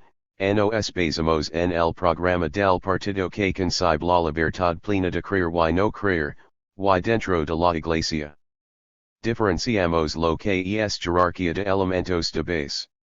Y en cuanto a separación de Iglesia de Estado solamente cuando se desarrolla el socialismo se logrará porque hoy día es una farsa lo que al respecto pregonan ya que la Iglesia es parte de las instituciones que sostienen los viejos estados reaccionarios por más que se mantengan aparentemente al margen de estos. Durante la presente campaña se han producido la muerte de dos curas polacos en Ancash, el de la religiosa MC Cormac en Junin y el de el perico italiano de Santa, Chimbote. Todos estos casos merecen ser investigados y justamente analizados. De los polacos y el italiano se generó una inmensa grita propagandística pero no era la primera vez que hechos similares ocurrieron, caso. Propagandística pero no era la primera vez que hechos similares ocurrieron, caso de las two peruanas hermanas del Buen Pastor y de la australiana de las hermanas de San José del Sagrado Corazón, en septiembre 90 y mayo 91 en la selva de Junin y en la Sierra de Huesahuasi, cuando en aquellas ocasiones se limitaron a imputarnos su autoría y las causas eran su activa participación en planes de subsistencia y por ponerse activamente al ajusticiamiento de cabezas negras, y de dos pronunciamientos periodísticos no pasarán. ¿Quiénes eran esos curas? Partamos que en el Perú la mayoría de los religiosos son extranjeros. El italiano y los polacos pertenecen a las parroquias de la zona norte del Perú donde está comprobado el papel activamente contrarrevolucionario de la Iglesia Católica allí. De los polacos queda claro que siendo franciscanos dependían directamente del papado y no de ninguna de las dos provincias de la Organización Territorial de Franciscanos del Perú, que fue el obispo de origen vasco de Huaraz Gurruchaga, el de las Rondas por la Paz, quien solicitó expresamente su presencia hace 3 años, que de Cracovia, Polonia fueron a Chimbote donde el obispo Bombaran envió a los voluntarios a una zona roja de la cual la policía se había replegado, que trabajaron activamente en la zona y compraron una movilidad con el dinero de la filigresia italiana, que levantaron una iglesia, que aprendieron el quechua y llegaron a dirigir el programa alimenticio de subsistencia, que recibieron la invitación del PCP a que salieron de la zona y dijeron que las masas se organizaron solas en esos repartos, que el 9 de agosto del 91, en la segunda incursión, se produjo el ajusticiamiento del alcalde. Del Teniente Alcalde y que los dos curas y la hermana Bertha Hernández Guerra fueron levados en el auto de la parroquia y que después regresó viva la mujer mas no así los hombres cuyos cadáveres con un balazo en la nuca aparecieron con un cartel, muerte a los fieles del imperialismo, que, según reveló la maña, en el trayecto conversaron 45 minutos acerca del contenido político de los llamados programas de emergencia social de la Iglesia. Ante estos hechos, así como ante la muerte del párroco la repercusión alcanzó hasta el Vaticano, el Papa celebró una misa especial, envió un telegrama de condolencia y los polacos ante la Cancillería peruana demandaron seguridad para sus connacionales. Expreso conminó a la Iglesia a dirigir una cruzada a que convoca rizos, processiones contra el terrorismo, pero recibió la calada por respuesta, ya sabemos que la Iglesia sin su plan propio y no quiere ser usada por nadie. El obispo Danmer aconsejó a los curas sobre todo extranjeros a retirarse de las zonas de emergencia y en general recomendó prudencia y cautela a todos los sacerdotes lo cual fue duramente criticado y entre la serie de entrevistas que concedió a la prensa opinó también que el asesinato de religiosos por senderistas puede significar una nueva estrategia considerando que la Iglesia por senderistas puede significar una nueva estrategia considerando que la Iglesia Católica por su arraigo en la nación es la entidad que puede detener su avance. Declaraciones que chocaron con la publicación de la Carta Pastoral de la Conferencia Episcopal Peruana firmada por el mismo obispo, en la cual injunción que Dios los ha confiado en esas zonas y que allí le ha demandado su sangre. Es necesario decir que de fervor religioso no son nada. Posteriormente el mismo obispo va a declarar que se trató de un crimen de guerra como otros. Allí se puede ver las divergencias que tienen los jerarcas de la Iglesia y como en uno mismo son ideas firmes sino que las cambia como veleta de acuerdo a los intereses en juego. Bombaron injusticiable por su parte que había un chantage diabólico, que el PCP ha puesto la mira en la Iglesia por lo menos en su diócesis, dice que vemos en ellos un gran impedimento por el mensaje evangélico que predican de que mensaje habla. Será de su acción contra-revolucionaria que la vamos a desenmascarar y derrotar definitivamente. El obispo del Callao durante retrucaba al anterior no van contra la Iglesia y dijo por radio a nivel nacional que sabía por testigo presencial que habían sido aniquilados por adormecer al pueblo hablando tanto por la paz y por paralizarlo con víveres del imperialismo, dijo han sido acusados de impedir el avance de la revolución. En tanto el arzobispo Richter Prada pidió que se esclarecieran esos crímenes de religiosos extranjeros. El acólito, administrador seglar de sacramentos HPs dijo, fue por propiciar la paz que es opción de Cristo. Hubo también quienes dijeron que los móviles eran la xenofobia del PCP a todos los extranjeros. A modo de conclusión en este problema con serie tomamos un párrafo de la carta mencionada que expresa la profunda emoción que han causado estos hechos en la institución, la nueva situación de violencia contra la Iglesia nos invita a reflexionar y a la revisión de nuestras obras pero sobre todo a la autenticidad evangélica en nuestra labor misionera. Sintetizando, los hemos desenmascarado y la repercusión ha sido mundial alcanzando la madriguera misma de la jerarquía eclesiástica papal y en la Iglesia peruana están reflexionando sobre el papel de sus llamadas obras de bienestar que no son sino planes y campanas políticas contra-revolucionarias. Otra situación de similar repercusión y que ha sido muy usada por la reacción peruana como parte de la acción psicológica de la guerra de baja intensidad que están aplicando es la propagandización de la acción del religioso de la misión de Cutiverini, el franciscano Mañón, en el Valle del Ene, con los nativos Ashaninkas. Trabajaba desde los 70 en la región pero desde el isla 80 adoptó una. Ashaninkas. Trabajaba desde los 70 en la región pero desde el isla 80 adoptó una posición contractaria, particularmente desde el 85 cuando el partido instaló una de sus bases de apoyo en el lugar y sus feligreses se iban incorporando en nuestras filas, luego a pedir por escrito la presencia del ejército reaccionario hasta que llegaron a instalar una base contrasubversiva. La política de nuestro partido fue la de invitarlo a través de muchas formas y requerimientos a que se sucht al nuevo poder y se limita a labors estrictamente religiosas y se abstenga de acciones contrarrevolucionarias, se realizaron varias incursiones de sabotaje y arrasamiento hasta que lo obligamos a salir del lugar, lo cierto es que nunca se enfrentó contra la guerrilla. Hoy día hay en lo que fuera una misión religiosa hay una base militar contrasubversiva desde donde se planifican, dirigen y ejecutan las más sangrantes campanas de aniquilamiento de combaciones y masas de Junin y de Ayacucho. Aquí tenemos una diferencia, unos fueron cuadros contrarrevolucionarios formados por el Papa actual para actuar de cruzados contra la guerra popular en el Perú y otros que en el devenir de sus funciones adoptan posición activa contrarrevolucionaria. Que se difunda en EE.uu.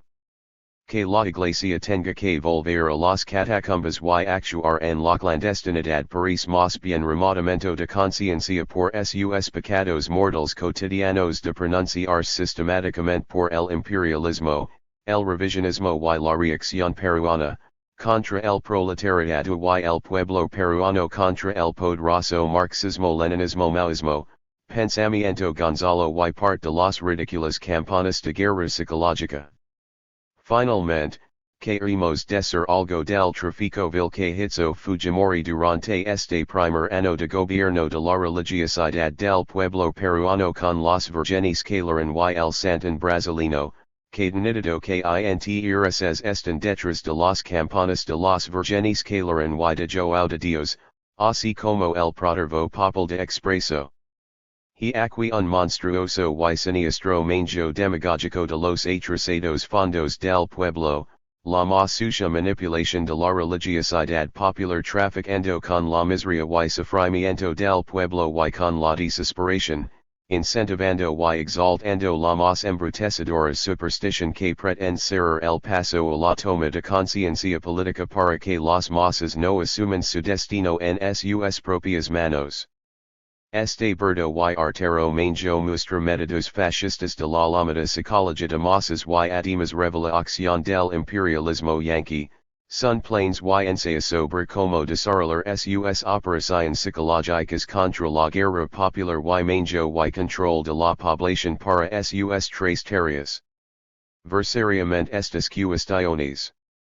Comentarios del presidente Gonzalo for de Mayo del 91. Presidente Gonzalo for de Mayo del 91. La Iglesia y la pacificación sintetiza todo lo tratado, cumple plan propio dentro de la llamada pacificación que no es sino plan del imperialismo y de la reacción peruana para aniquilar la guerra popular, desarrolla su papel de escudo ideológico político y organizativo y quiera encabezar porque se cree encima de las clases, es parte activa de la ofensiva contrarrevolucionaria general. B. Otras iglesias. El imperialismo principalmente yanqui sigue potenciando aparatos religiosos no católicos con el objetivo de socavar la revolución en los países del tercer mundo en particular de ahí la participación activa de la Iglesia Evangélica Peruana en las elecciones generales y la presencia de miembros activos de esta en el ejecutivo actual así como sus viajes de denuncia contra las supuestas matanzas de sus activistas por el PCP sumándose a las condenas de otros organismos internacionales en la campana contra la guerra popular en el Perú a nivel internacional. También sigue la proliferación de sectas religiosas en la selva y en algunas partes de la serranía peruana todas estas cumplen el mismo papel que la católica guardando distancia de dimensión. Fue de gran repercusión el golpe a la institución Visión Mundial, WVI, provocando su retiro del Perú a partir del presente año. For MRTA. Su papel en la política peruana. Actuando dentro del reperto de tareas con la reacción para aniquilar la guerra popular han desarrollado su acción capitulacionista de amnistía y alistamiento a través de los siguientes hechos, mayor y más activa actuación en el aniquilamiento de combations por la guerra popular, rescate de la dirigente ma Cumpa, acción propagandística en la parte norte del departamento de San Martín, diálogo e integración legal al sistema, division y con balas resolver sus luchas internas. Sobre el rescate de la Cumpa.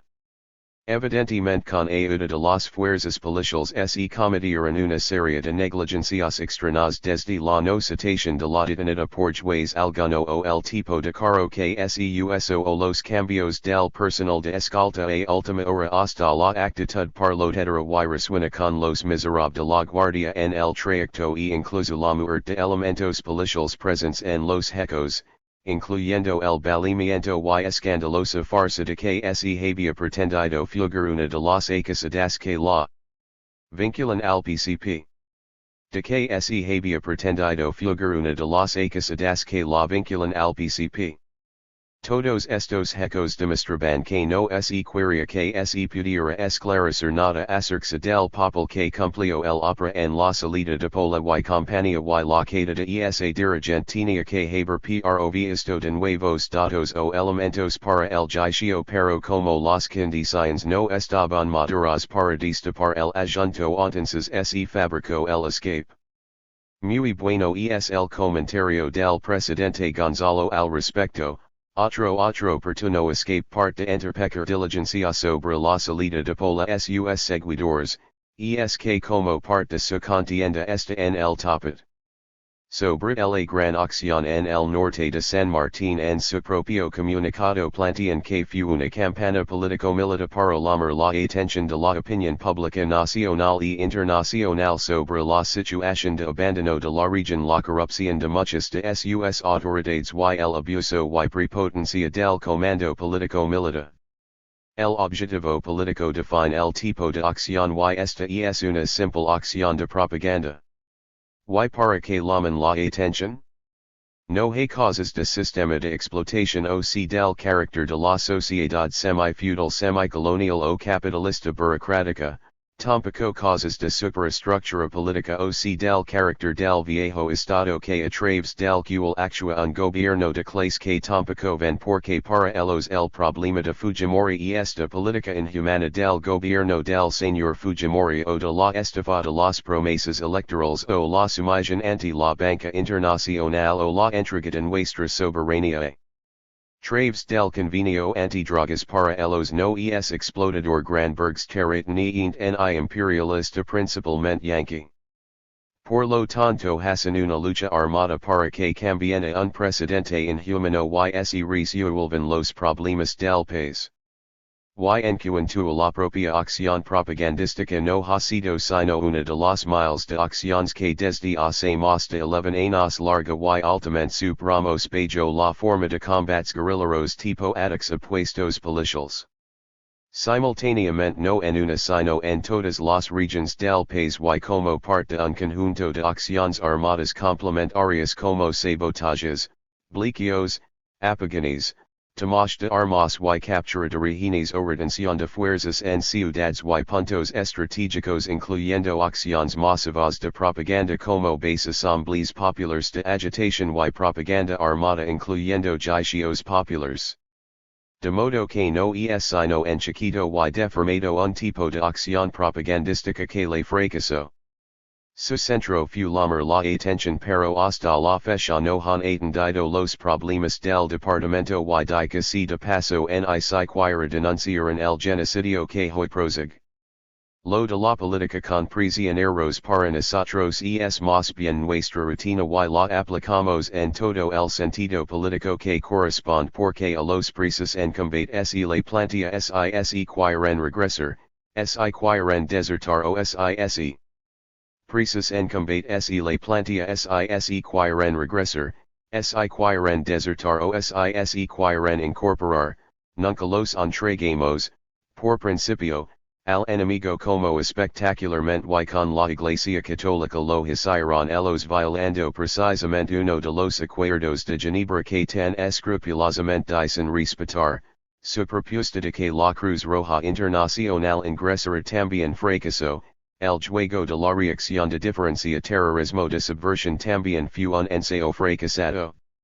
El diálogo al que también llamaron en su comunicado oficial fue dirigido a todas las fuerzas sin excepción que están interesadas en el cambio para lograr una paz basada en la justicia y la soberanía de nuestro pueblo. El presidente Gonzalo Justa y correctamente nos enseña que para el MRTA la cuestión es, todo por el diálogo, nada de revolución, ni de guerra revolucionaria, ni de nuevo poder, etc. y todo en nombre de paz basada en la justicia y la soberanía de nuestro pueblo. Comentarios. Las declaraciones de la dirigente Compa y las de Evaristo Izquierda son bastante ridículas sobre todo la primera que muestra una mujer revolucionaria que centra en cuestiones personales y afines de figuración, por lo que dijo hizo la entrevista expresamente para explicar que no había pagado miles de dólares por su salida. El otro se mostró en favor del convenio y no lo califica de imperialista, no lo rechaza tampoco y al igual que la anterior dice que se cumplen las condiciones de desarrollar la zona, favorecer y hacer participar a los campesinos entonces sería bueno, pidió una congestión en la erradicación de la coca, dijo no estamos en contra del convenio, pero ponerse tampoco significa apoyo a los narcotraficantes y atacando al PCP, sin una relación muy fluida con los narcos en el Alto Hualaga. Sobre la división y resolver con balas su lucha interna ha sido hecha evidente por las consecutivas entrevistas de sus dirigentes a la revista reaccionaria Cartas haciendo apología del MRTA. En julio, el llamado German refiriéndose la planteó que había abandonado la lucha por el socialismo reemplazándola por un nacionalismo revolucionario neoaprista de los años 20 y el abandono de la lucha por el poder, que en su pleno se pensó en la posibilidad de la reinserción en el sistema y el opino que eso debería ser más integral, que la estrategia de SLE es una estrategia de derrota. Las condiciones mínimas para pasar a un proceso de pacificación necesaria mencionan que pasar por la derrota de Sendero Luminoso. Una entrega de las armas en las actuales condiciones desarrollaría más violencia porque provocaría el crecimiento de Sendero y lo mismo ocurrirá con las fuerzas armadas. Estamos dispuestos al diálogo con las fuerzas armadas, con la Iglesia. Creemos que este gobierno no tiene fuerza moral pero hay sectores con los que por lo menos puede ir comenzando el diálogo, la misma sociedad de industrias debería estar dispuesta. Comenzando el diálogo, la misma sociedad de industrias debería estar dispuesta a conversar con nosotros. En este contexto estamos dispuestos a derrotar política y militarmente Sendero Luminoso como lo hemos hecho en esta zona donde hemos eliminado a más de 60 mandos de Sendero, esta sería nuestra contribución a la pacificación del país. Pero se debe facilitar la vía al diálogo y no ponerse totalmente como lo hacen el gobierno y la fuerza armada. Bien clarito su aporte a la pacificación consiste en aniquilarnos. Ahí está la declaración de cumplir su papel en el reparto de tareas que aplican sobre todo en el Hualaga y en el centro. Para Galvez Olechea, hoy detenido en Lima, en Canto Grande el problema de las divergencias es que no hay un abanico de tendencias y que Pola es mi amigo, dice que queremos una transformación y creemos que es posible con democracia, no tenemos nada que ver con Sendero Luminoso. No trabajamos en función de ellos. No somos de la misma línea ni doctrina. La entrega de armas de parte del MRTA no es la única posibilidad para lograr la pacificación del país, en la eventualidad de un diálogo, que no negamos, los interlocutores vendrían a ser la Iglesia o las Naciones Unidas, tendríamos que buscar los mecanismos necesarios para que eso se lleve a cabo y es una variante, todo depende que haya una verdadera voluntad política de parte del MRTA de los grupos dominantes, que quid en claro que no lucamos por nuestro provecho sino por el del pueblo. Estaríamos locos si sabiendo que con esto mejoraría la situación del país no accediéramos, pero no si piens que estamos agitados en y entrampados si lo hacemos. Sve que también está por la entrega de armas y cree que con un diálogo se podría cambiar la situación política en favor del pueblo. Manifiesta una posición vergonzosamente capitulacionista y ambigua, conciliadora en la lucha interna. En octubre desarrollaron un comité ejecutivo ampliado parte cuyos acuerdos fuera difundido en la revista Cambio. Dice Fujimori Hamreader. El pueblo vencerá, otra vez no definen el carácter de clase del gobierno. Sobre el imperialismo yanqui ahora ya no es cuestión sino de intereses norteamericanos. Hablan de derecha tradicional pragmática y neoliberal y ponen a PPC. Libertad etc. Hablan de la izquierda legal y donde colocan el opera? Se la olvidaron. Del PCP reconocen sin caer de sur lo que estamos avanzando y la arte que nos encontramos en el equilibrio estratégico dicen textualmente, el carácter autoritario del gobierno de Fujimori, su política neoliberal y entreguista, su alianza con los FF.A. Y los partidos de la derecha tradicional. Así como la ausencia de la izquierda legal, han creado un vacío de alternativas para el movimiento popular y el pueblo en su conjunto. La situación de profunda. Para el movimiento popular y el pueblo en su conjunto. La situación de profunda marginación económica, está creando condiciones políticas para un posible proceso de revolución popular con características violentas atreverse decir que después de 11 años de guerra popular en el Perú recién se crean condiciones políticas para posible proceso de revolución con caracteres violentos y estirar la píldora y cerrar los ojos a una realidad. Es que como no son marxista-leninista maoístas no plantean ni condiciones objetivas, ni condiciones subjetivas, ni situación revolucionaria y se enredan en describir hechos y elucubrar creaciones que ya están analizadas y claramente establecidas en el marxismo, y de lo que se trata es que están reflejando revisionistamente las condiciones de maduración de la revolución para la conquista del poder, en el fondo las están negando por su posición capitulacionista.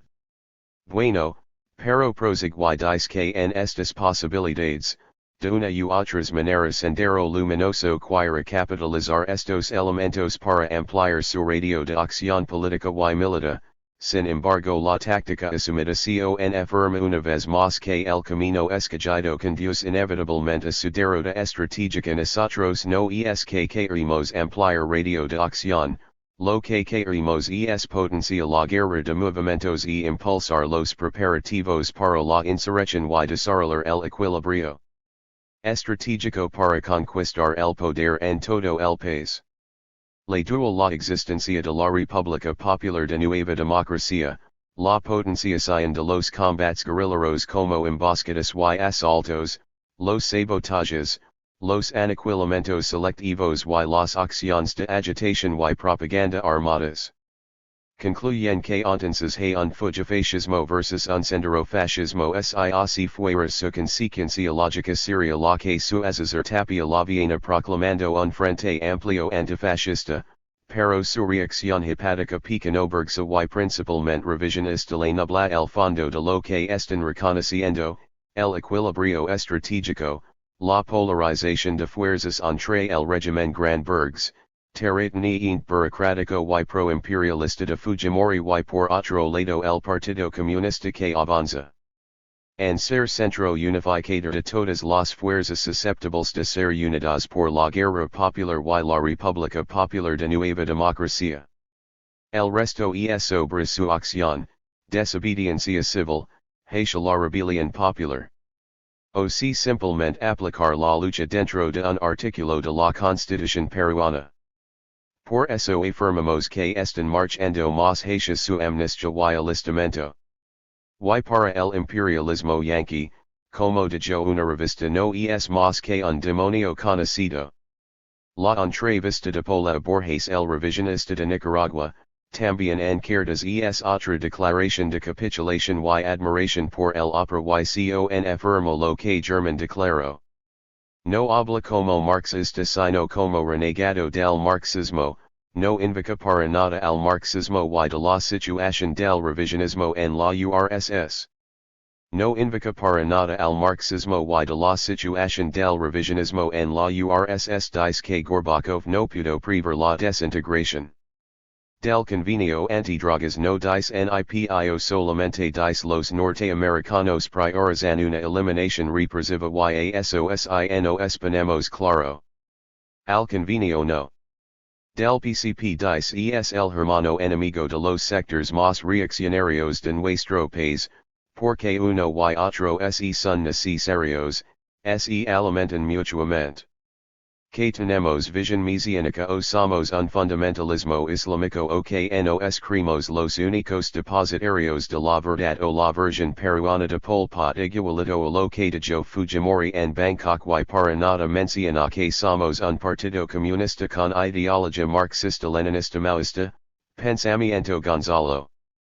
Dice que el MRTA lucha por la justicia y la paz y que en el Perú solo es posible el cambio combinando todas las formas de lucha revolucionaria y ni siquiera definir la principal forma de lucha que es la lucha armada y en la cual sus dirigidos están entregando sus vidas.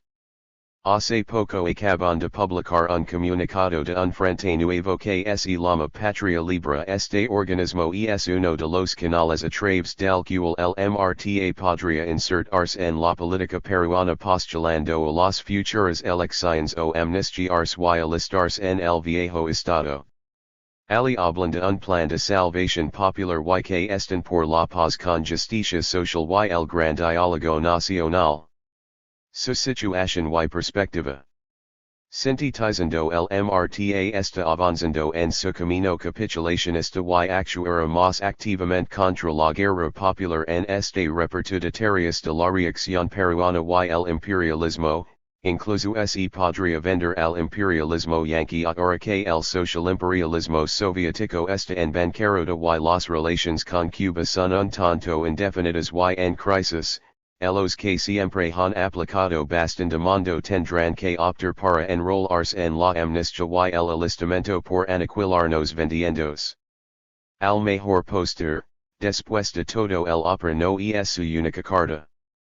5 posiciones, planteamientos y opiniones. A. Diarios y revistas.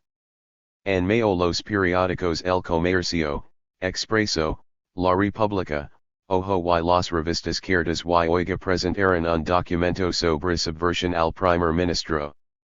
Plantean entre otras cuestiones, han pasado 10 años y la subversión y la violencia terrorista son cada vez más graves en el país.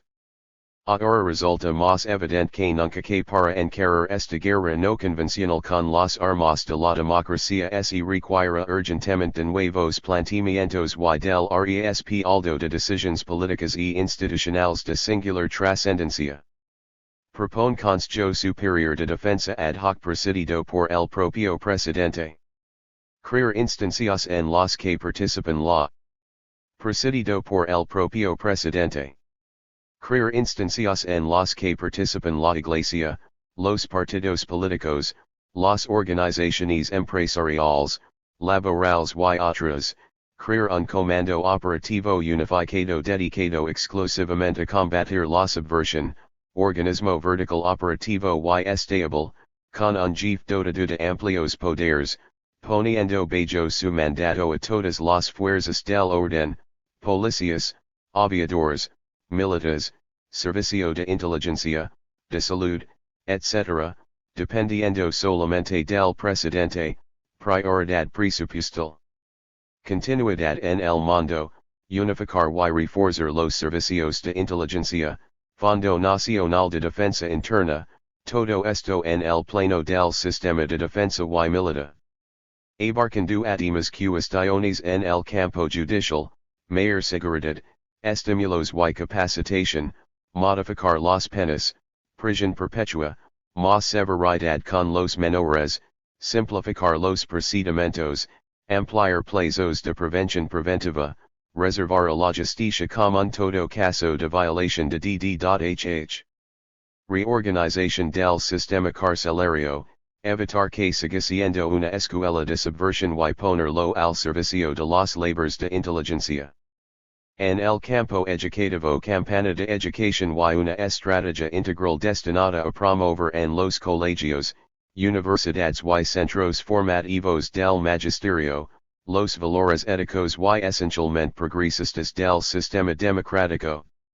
En el campo de la comunicación, crear en el Comando Operativo Unificado de la Lucha Antisubversiva una oficina de comunicaciones que alimenta los medios de las siguientes maneras, informando con precisión acerca de los enfrentamientos bélicos, acerca de los hechos positivos, victorias, avances, informando con periodicidad como va la subversión a fin de crear una conciencia y psicología de lucha antisubversiva, una oficina que no solo informe de los hechos sino que los utiliza y moviliza toda.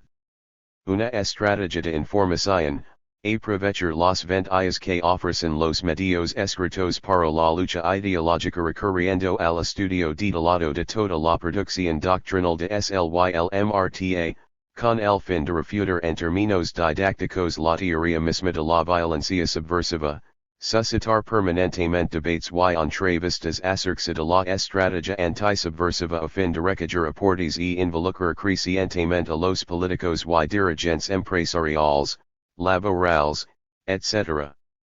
En la conducción de la lucha que es de toda la sociedad. El comentario del presidente Gonzalo Nos es sumamente claro para inducirlo, a más de ser justo, correcto y certero más hoy después de la dación de los decretos sobre pacificación, este documento es parte del problema central de la reacción, como defender y mantener el viejo estado. Reiterada interrogativa antique. Reacción, como defender y mantener el viejo estado. Reiterada interrogativa antique hoy la demanda parentaria respuesta pero, desde el principio, los planteamientos de cuestión militar revelan serias divergencias con lo informado por el primer ministro en nombre del gobierno, así la concertación sobre la llamada pacificación no es tan simple como la creen, se dará en medio de intensa y constante collusión y pugna. Por otro lado, en el campo de la revolución, la parentaridad que plantean también demuestra que reflejan una realidad evidente. La guerra popular se desenvuelve en el equilibrio estratégico. Sobre expreso y sus campanas transcribimos algunos comentarios del presidente Gonzalo, a propósito de la noticia de que en Lima halan otro auto con arsenal de explosivos, dentro del mismo plan policial expreso como siempre, sirviendo a intereses yanquis de combatir el narcotráfico y apuntar contra la guerra popular para sacar adelante intereses económicos, es sometido en secreto ahora. Dos ligados al MRTA, se levanta al MRTA y se pregonan éxitos del gobierno y reveses de sendero, y, apoyo diálogo con el MRTA tomando los policías rehenes como instrumento, hoy que el plan de collusión y diálogo fracasó, expreso lo crítica para distanciarse, limpiarse y tramar nuevos contubernios contra la guerra popular. No más en su editorial exaltaba al MRTA como gran positor del convenio, buscando una vez más levantar al MRTA que acción de San Martín ha fracasado en sus objetivos, y, lo principal, cuando la campana expresa gran pujanza y éxito, más aun cuando está en marca un paro armado en Lima de muy buenas perspectivas. Otro a propósito de asesinato de persiles fue vendida de la mafia después de difundir que había sido acción del partido, habitual actitud de este diario en los últimos tiempos, dice, como siempre expreso en lo dando. Otro referente a la supuesta derrota del partido en las elecciones de Huaycan, extraños y mágicos cálculos para fabricar otra rotunda derrota descendero el mismo viejo cuento y la misma campana de expreso, mismo plan reaccionario, mismos titiraturas, solo cambian los muñecos, ahora de cambio 90 y sobre el peruano, parte de las operaciones psicológicas de la guerra contrarrevolucionaria, por un lado desprestigiarnos ante el pueblo y, por otro, levantar y promover el MRTA. El peruano lo mismo que expreso, en la misma campana de la reacción en general y sus medios de comunicación.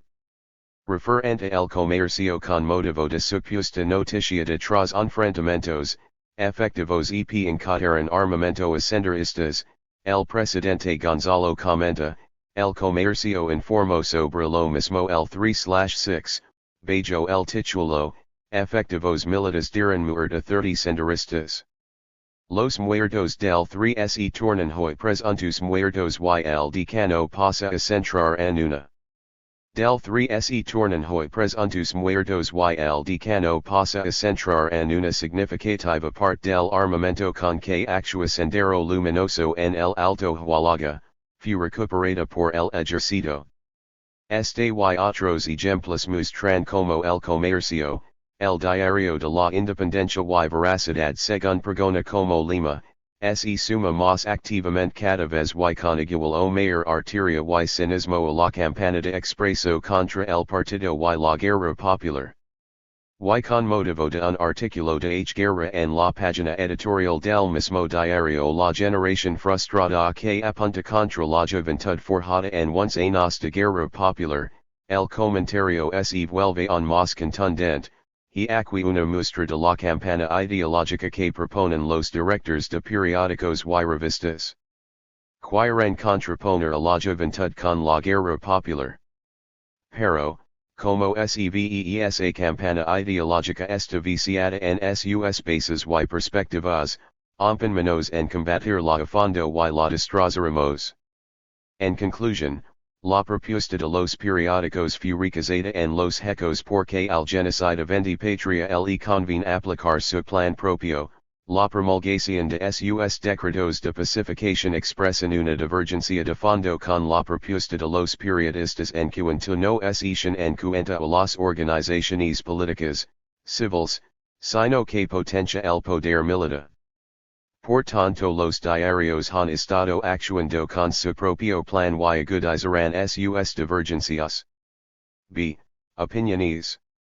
Pum, enamota en 82 del 7/6 informan de la culminación de la excesión del CC, ahi en cuanto a situación nacional dicen, se caracteriza por una profundización de la ofensiva neoliberal del gobierno, el defensismo en el movimiento popular y su vanguardia y la extensión de la guerra interna ahi lo que financiera la coyuntura política y su pesimismo es notorio, ven tan grande a la reacción que el movimiento popular lo separan de su expresión política más alta, esto es de la guerra popular, y como su grupo político está mal, dividido y confundido ideológicamente, entonces la emprenden contra la vanguardia del proletariado peruano que está hace más de 11 años dirigiendo la guerra popular y se consideran ellos la vanguardia en defensismo, si fueran marxistas porque no lo son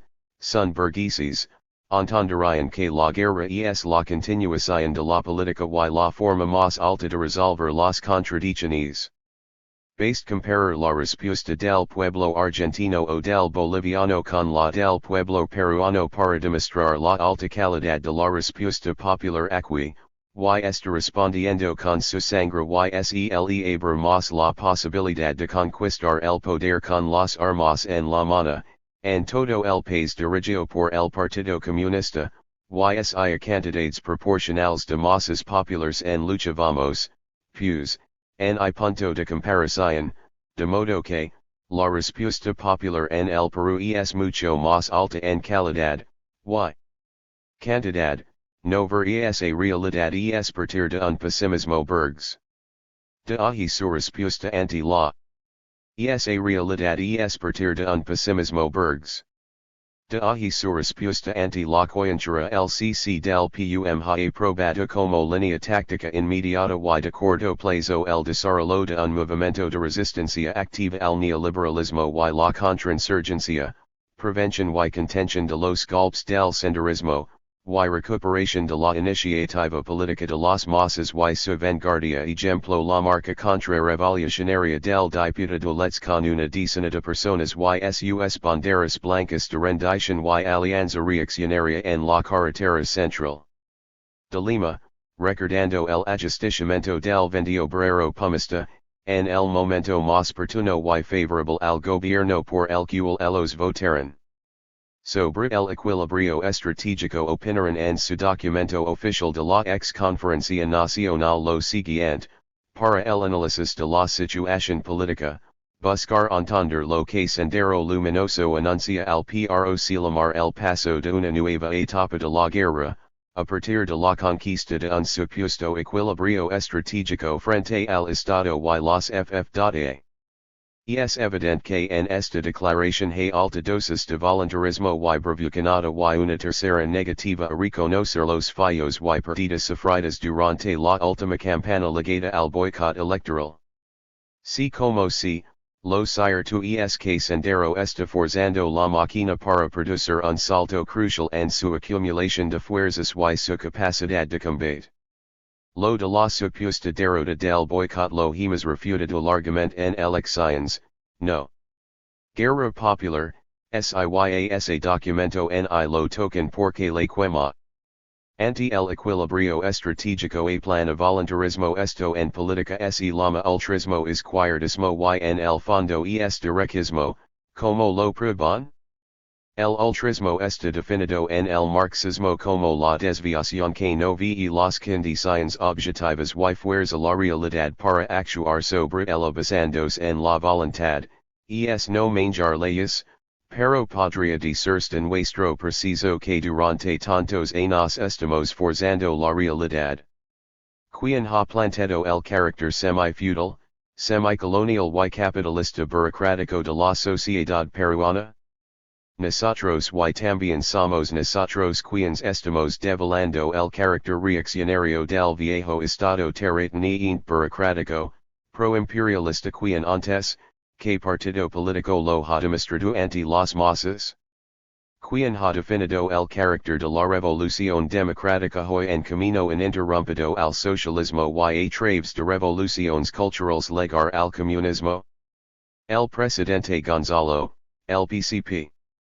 Y lo hacemos aplicando en la práctica lo que predicamos de palabra durante años porque somos marxistas desde que María Tegui nos fundó como Partido Comunista Marxista-Leninista, creemos que un partido se constituye para tomar el poder político y no para ser partido en sí, mas en este país desde los años 60 el partido fue reconstituido y se retomaron las bases marxistas de su fundación. Se derrotó y barrio al revisionismo y el partido desarrolló a la luz del maoísmo generando un pensamiento específico propio aplicado a las condiciones objetivas de nuestra sociedad, el pensamiento Gonzalo. Aplicado a las condiciones objetivas de nuestra sociedad, el pensamiento Gonzalo deviniendo en partido de nuevo tipo, partido reconstituido marxista-leninista maoísta, pensamiento Gonzalo. Luego, manejando las leyes del preciso de la sociedad peruana contemporánea y aplicando la ideología desarrolló la tesis maoísta del capitalismo burocrático y mostró así los dos caminos que se dan en el Perú, y se concluyó que habiendo llegado al tercer momento del capitalismo burocrático y teniendo partido de nuevo tipo lo que nos correspondía como respuesta dialéctica, materialista histórica, lo que se debía responder a las condiciones objetivas y las condiciones subjetivas existentes era que el partido se levantara en armas y dirigiera a las masas para con lucha armada y nuevo poder desarrollar esa situación revolucionaria y generar la crisis revolucionaria para conquistar y defender el poder. Y que partido hay en el Perú que tenga una dirección marxista-leninista maoísta, Pensamiento Gonzalo. Un marxista cabal, ortodoxo, capaz de defender el marxismo con su propia vida entregada total absoluta y desinteresadamente por el comunismo en medio de una nueva ofensiva contra revolucionaria general.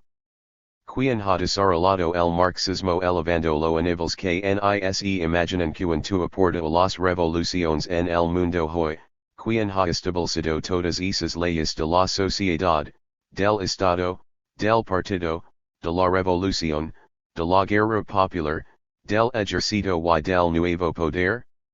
Todo lo ha hecho el presidente Gonzalo, el más grande marxista leninista maoista que existe hoy en la tierra. Alguien puede demostrar lo contrario.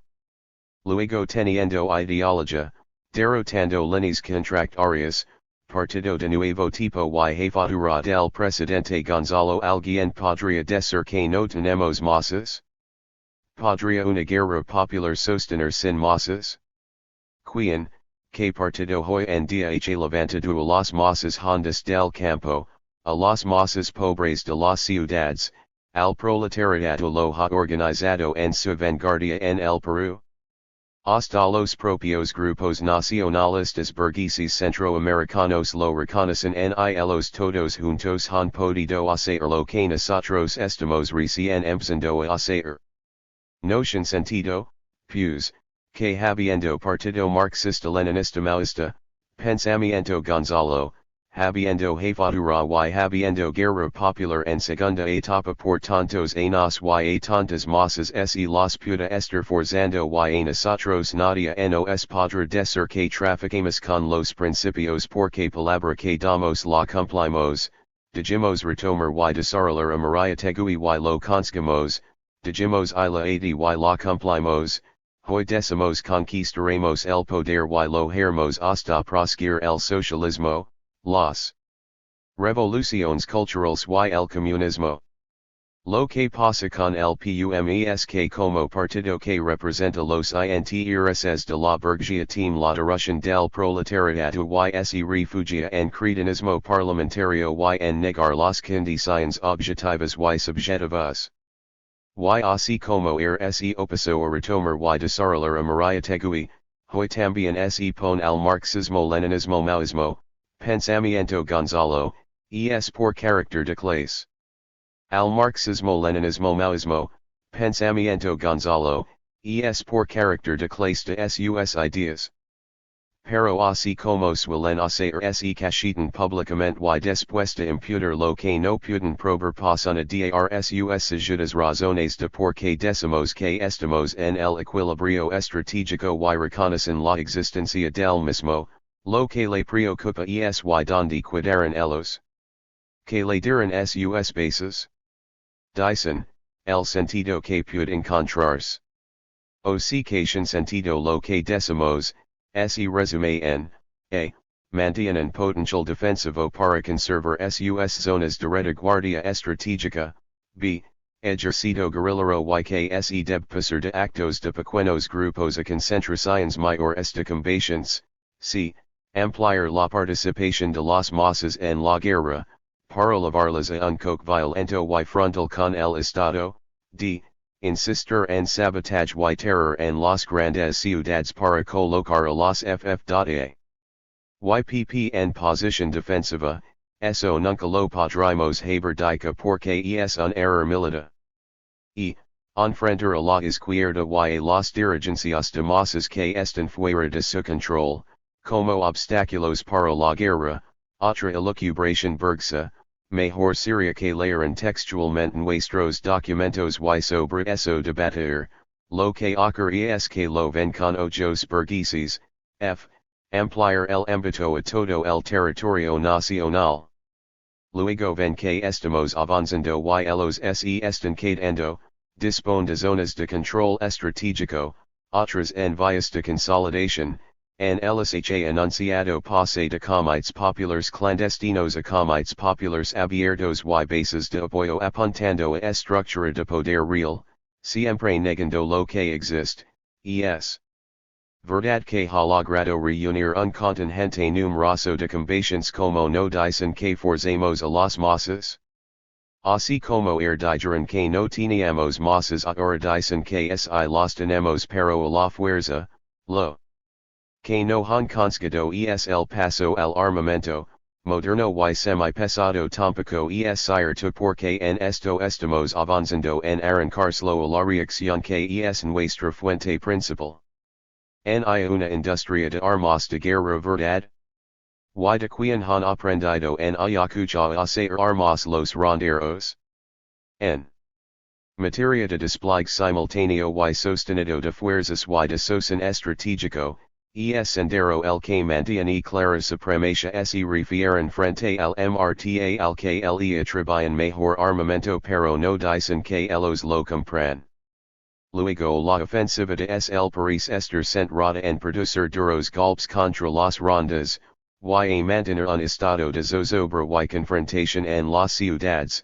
El paro armado en Lima el 29 de mayo fue una exitosa prueba en esa dirección que llegó a neutralizar al gobierno y al conjunto de partidos políticos. Otra situación que plantean y que revela que algo quieren, nada, en esta nueva. Otra situación que plantean y que revela que algo quieren, nada, en esta nueva etapa de la guerra senderista, indica que existen modificaciones en las concepciones dogmáticas y autoritarias que caracterizan su línea de actuación frente a las masas, la izquierda y nuestro partido. A propósito de la campana de expreso sobre el desarrollo de la guerra popular en Puno salió como respuesta el artículo del diputado pumista Alberto Quintanilla. El presidente Gonzalo comentó, estos planteamientos del PUMNOS permiten precisar una vez más sus posiciones sobre su acción por tomar de tierra para la reestructuración que abra un camino de esperanza para cerrarla el pase a SL, implica, 1. Cualquier avance, si lo hay, en recuperar algo de tierras, en este caso es subproducto de la guerra popular, 2. Toma para ponerse la guerra popular y al partido, 3. ¿A quien beneficia? No a los pobres, o minimamente estos, 4.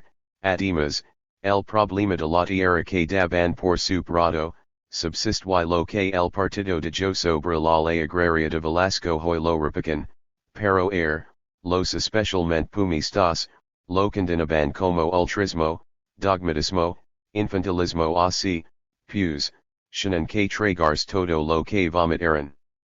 En cuanto a sus writer das phrases entre dos fuegos, asesinan dirigentes y que la represión genera desprestigio y desconfianza del Estado, las dos primeras son viejas cantaletas y cerrada defensa de podridos dirigentes sobre los cuales cayó la justicia popular, y la tercera inveterada defensa del viejo Estado y muestra de como le duele lo que le susta su Estado, y no les falta razón, es la ubra que los amamanta, como a sus compinches y congeneres de la IU, entre otros. Y en lo referente a la solución, la alternativa que plantea, destaquemos, a. Tenencia de la tierra es vieja posición de la democracia cristiana en el país, Cornejo Chávez, b. Reestructuración es version pumista de la redamención del General Morales Bermúdez, c. Defender empresa comunal es mantener una de las formas asociativas y sostener la bondad de esas falsas modalidades socialistas, ch. Escoger democráticamente el modelo empresarial es concordancia con el decreto de Fujimori. D.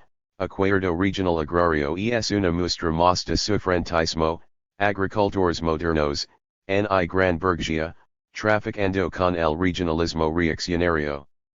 7/6. Sobre la IU lo único que ha hecho es apoyar al gobierno de Fujimori, la revisionista patria roja no sale de su asombro de tener representantes en el Parlamento y en su periódico el secretario plantea que la tarea consiste en organizar partido sino todo el trabajo de masas, que no lo tienen, se derrumba. Sobre el equilibrio estratégico no paso de calificativos y como siempre adjetivando resuelven la lucha. El revisionismo de unidad que ya nise publica se ha definido contra Gorbakov después de haberlo defendido.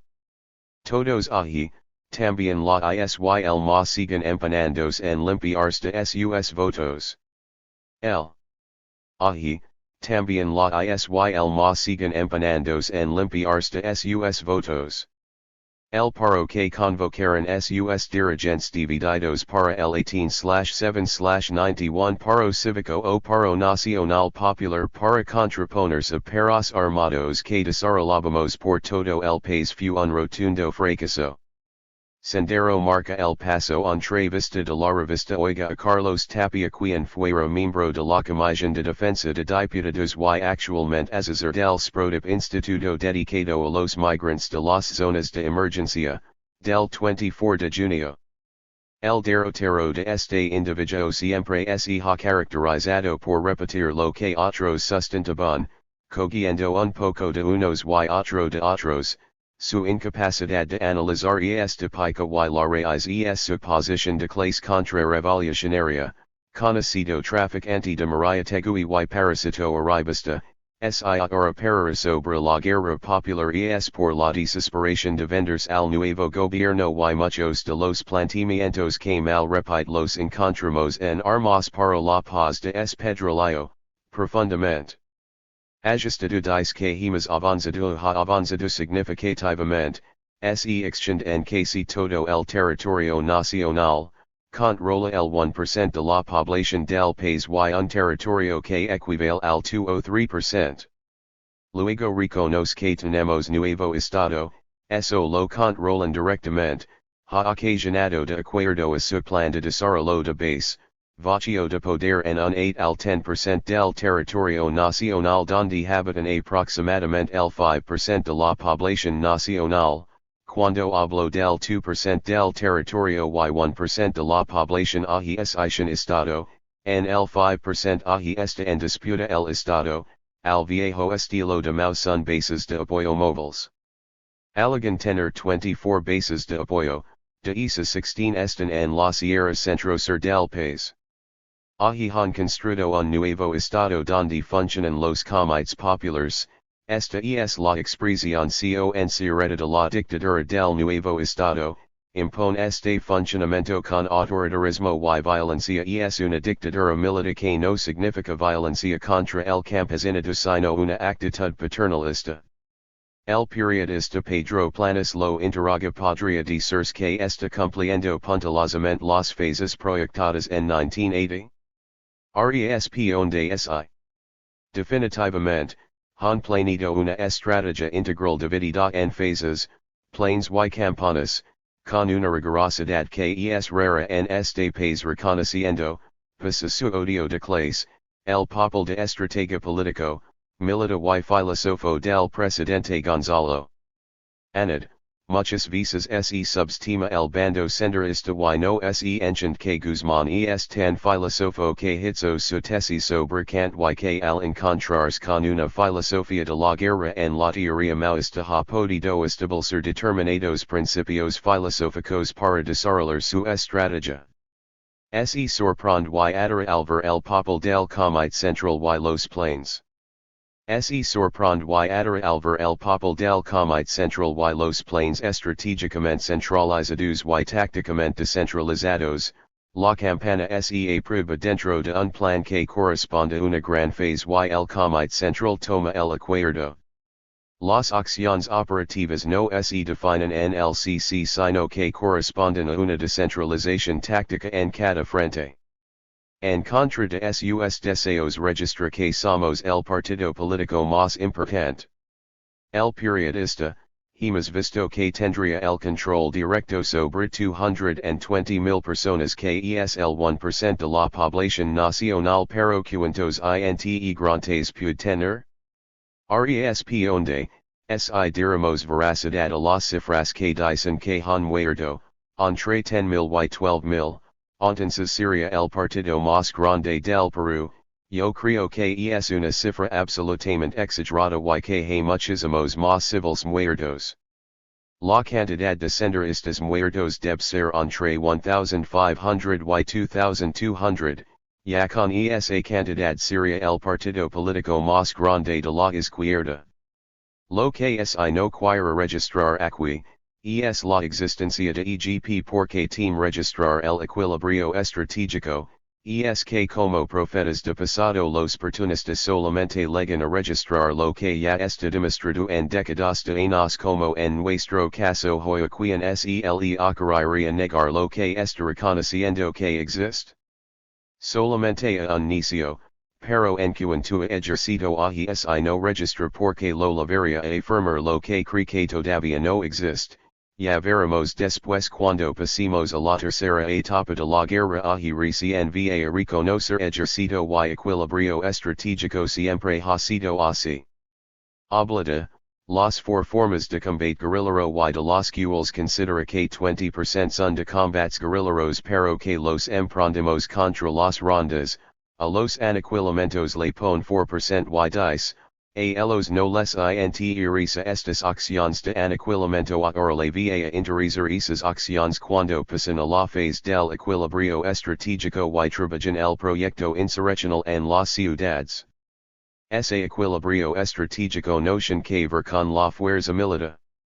Es tanto creer que se puede producir una equiparidad entre las fuerzas militares del Estado y el senderismo. Este equilibrio estratégico tiene que ver con la correlación global de fuerzas de la sociedad en su conjunto y apunta a crear un grado de ilegitimidad en la acción represiva del Estado. Ellos van a comparar la ilegitimidad del Estado con el grado de legitimidad que ellos han logrado alcanzar en ciertas zonas del país. Esa es la meta que quieren alcanzar para alcanzar el equilibrio estratégico. Con afirmo lo que hemos dicho antes. Registra que hemos avanzado en temas de ciudades como Ayacucho y Huanta pero que en Lima estamos avanzando en algunas zonas barriales no interesándonos por ahora tomarla, sin embargo dice que carecemos de trabajo. Interesándonos por ahora tomarla, sin embargo dice que carecemos de trabajo sindical. Repite lo mismo de otros acerca de una de nuestras supuestas debilidades, la construcción del frente y rechaza la militarización del MRDP, como está militarizado no puede abarcar mayores sectores de la sociedad. Este es a mi entender el primer elemento de vulnerabilidad en el terreno político más no en el militar. Y dice que para avanzar en el frente debemos corregir la sujeción al pensamiento Gonzalo. Lo que ocurre es que, como lo hemos dicho en documentos públicos concebimos el frente único para la guerra popular y no al margen de ella, lo construimos en el campo como estado de dictadura conjunta y en las ciudades como MRDP apuntando hoy a desenvolver el frente único de la revolución para la conquista del poder. Lo otro es un absurdo porque la base ideológica que debe dirigir el frente es el marxismo-leninismo-maoísmo, pensamiento Gonzalo y no estaríamos abdicando de la dirección del proletariado en el frente y dando paso a que la burguesía lo dirija, este individuo como otros consideran que el PC no debe dirigir el frente, son sostendores del orden y pretenden un frente con la burguesía, incluso grande. Para ellos, los burgueses, dirigirlo, lo que nosotros concebimos es que esa dirección se garantiza a través de la base de la Alianza Obrero Campesina y que en el programa máximo consideramos la meta el comunismo y en el programa mínimo tomamos en cuenta los intereses de las demás clases que forman el frente, que el frente varía según la etapa de la revolución. Esto es según la contradicción principal del momento.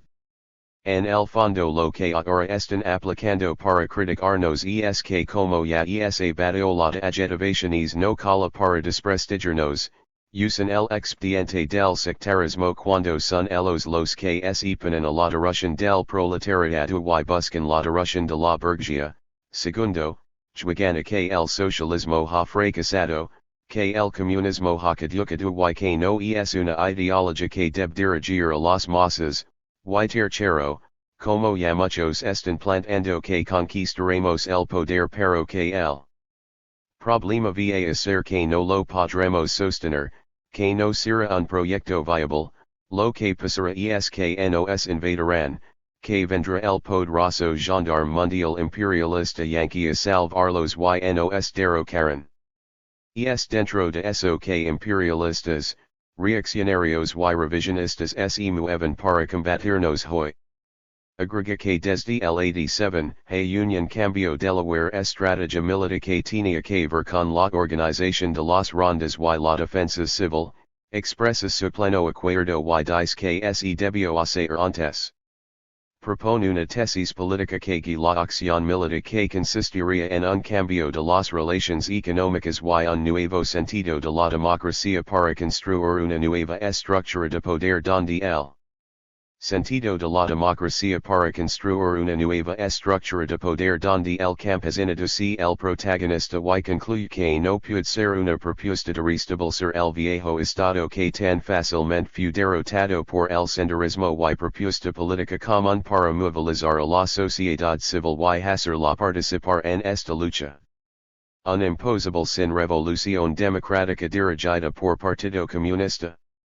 En octubre, expreso lo entrevisto y allí salió con, hay que ir socialmente ascendero la cuestión central de sus planteamientos fue su propuesta de comités distritales de pacificación y desarrollo, ya de esto hemos hablado, sobre la acción del ejército en Rocana consideró bien precedente pero que no puede ser generalizada porque las fuerzas no les alcanzarían, y propuso un minigabinete de guerra, que no es sino otro absurdo. En el foro violencia estructural y insurrección nos calificó de fascistas de yo, aquí solo hay dos posiciones la fascista de Sendero y la del resto de la sociedad democrática. La desesperación y impotencia del oportunismo la va a afirmar sin probar fascismo en lo ideológico. ¿Por qué? Porque la ideología que nos sustenta es marxismo-leninismo maoísmo, pensamiento Gonzalo, es comunismo que el dual, en lo político, en lo organizativo, en la dirección, en el trabajo de masas, en la acción militar. Es un ignorante del contenido del fascismo ya que fue uno de los adoradores del fascismo de Velasco a quien calificó de reformista y avanzado. Precisamente, un desarrollo importante del pensamiento Gonzalo es acerca del fascismo. Otro artículo Movilización política total del país, entrevista de Oiga al general S. Jerema el 3 de junio. Dice en síntesis que el paro armado convocado en Lima, tal como lo reconoció la revista SIES otro éxito del partido. Que la guerra que llevamos no es militar sino política para conquistar el poder, que se conquista el poder cuando es un partido, base social o frente y ejercito guerrillero popular, que están tratando de ampliar su base social, su respaldo popular usando sus organismos generados, están tratando de ampliar el frente. Podemos aplicar las mismas críticas que a Tapia con la adiancia que fue el general el primero que empezó a difundir ese problema sobre el frente. Yo no creo que nos están ganando. Yo diría que nosotros estamos perdiendo porque no estamos haciendo lo que debemos hacer. Estamos haciendo lo que ellos quieren que hagamos, o si, ellos manjan nuestra estrategia y la suya. ¿Usted cree que Abimael Guzmán improvisa? Él evalúa, define el objetivo, la modalidad de acción y empieza a empujar sus fuerzas. Y después observa el resultado. Nosotros no porque no hay quien lo haga. La ciudadanía no tiene mucha credibilidad, por ejemplo, en la autoridad de la ciudadanía no tiene mucha credibilidad, por ejemplo, en la autoridad de la justicia, empieza a perder credibilidad en su fuerza pública, empieza a cuestionar la validez de las instituciones como el Parlamento, en la palabra oficial. Estas son manifestaciones objetivas de que el sistema pierde base, consistencia. Es una demostración del avance de nuestra guerra popular y de la caducidad de su estado. Sobre el MRTACON afirma posiciones que hemos venido denunciando anque claro, Debido a suposición de clase apunta a confundir cuando se trata el uso del MRTA por las FF.A. El se refiere solo al uso por el opera. Yo creo que el MRTA desea tener una presencia más determinante en el panorama político nacional con miras a un futuro en el cual puede ser la fuerza que se reinserte en el esquema político pacífico del país.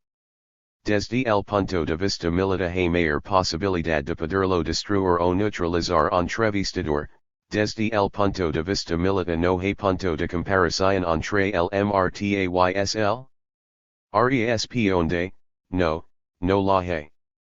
Son términos totalmente diferentes, responden a estrategias y concepciones diferentes, entre ambos hay un abismo total.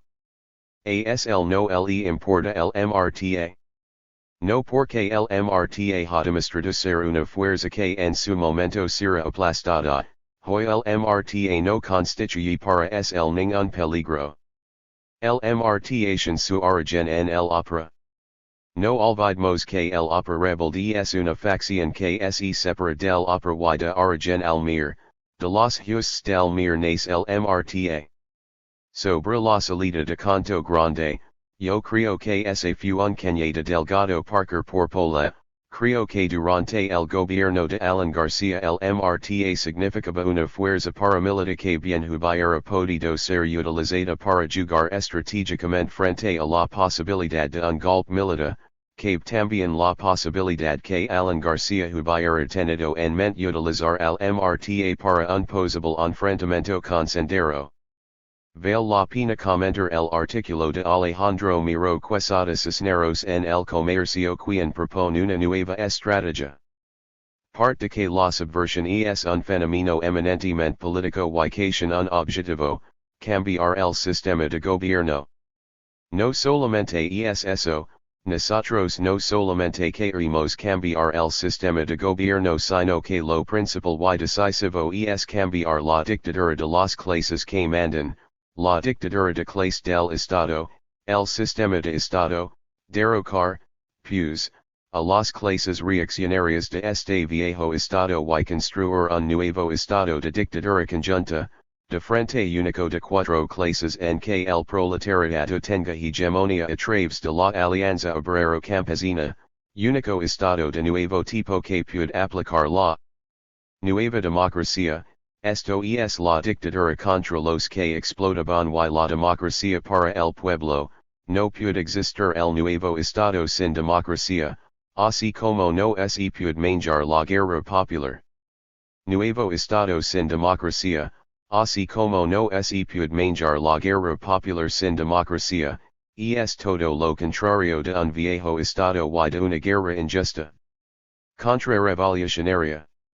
En el caso del Perú, los subversivos han optado por una vía, el terror, convirtiéndose en más terroristas que subversivos, así entendidos, el terrorismo es la manifestación armada de la subversión.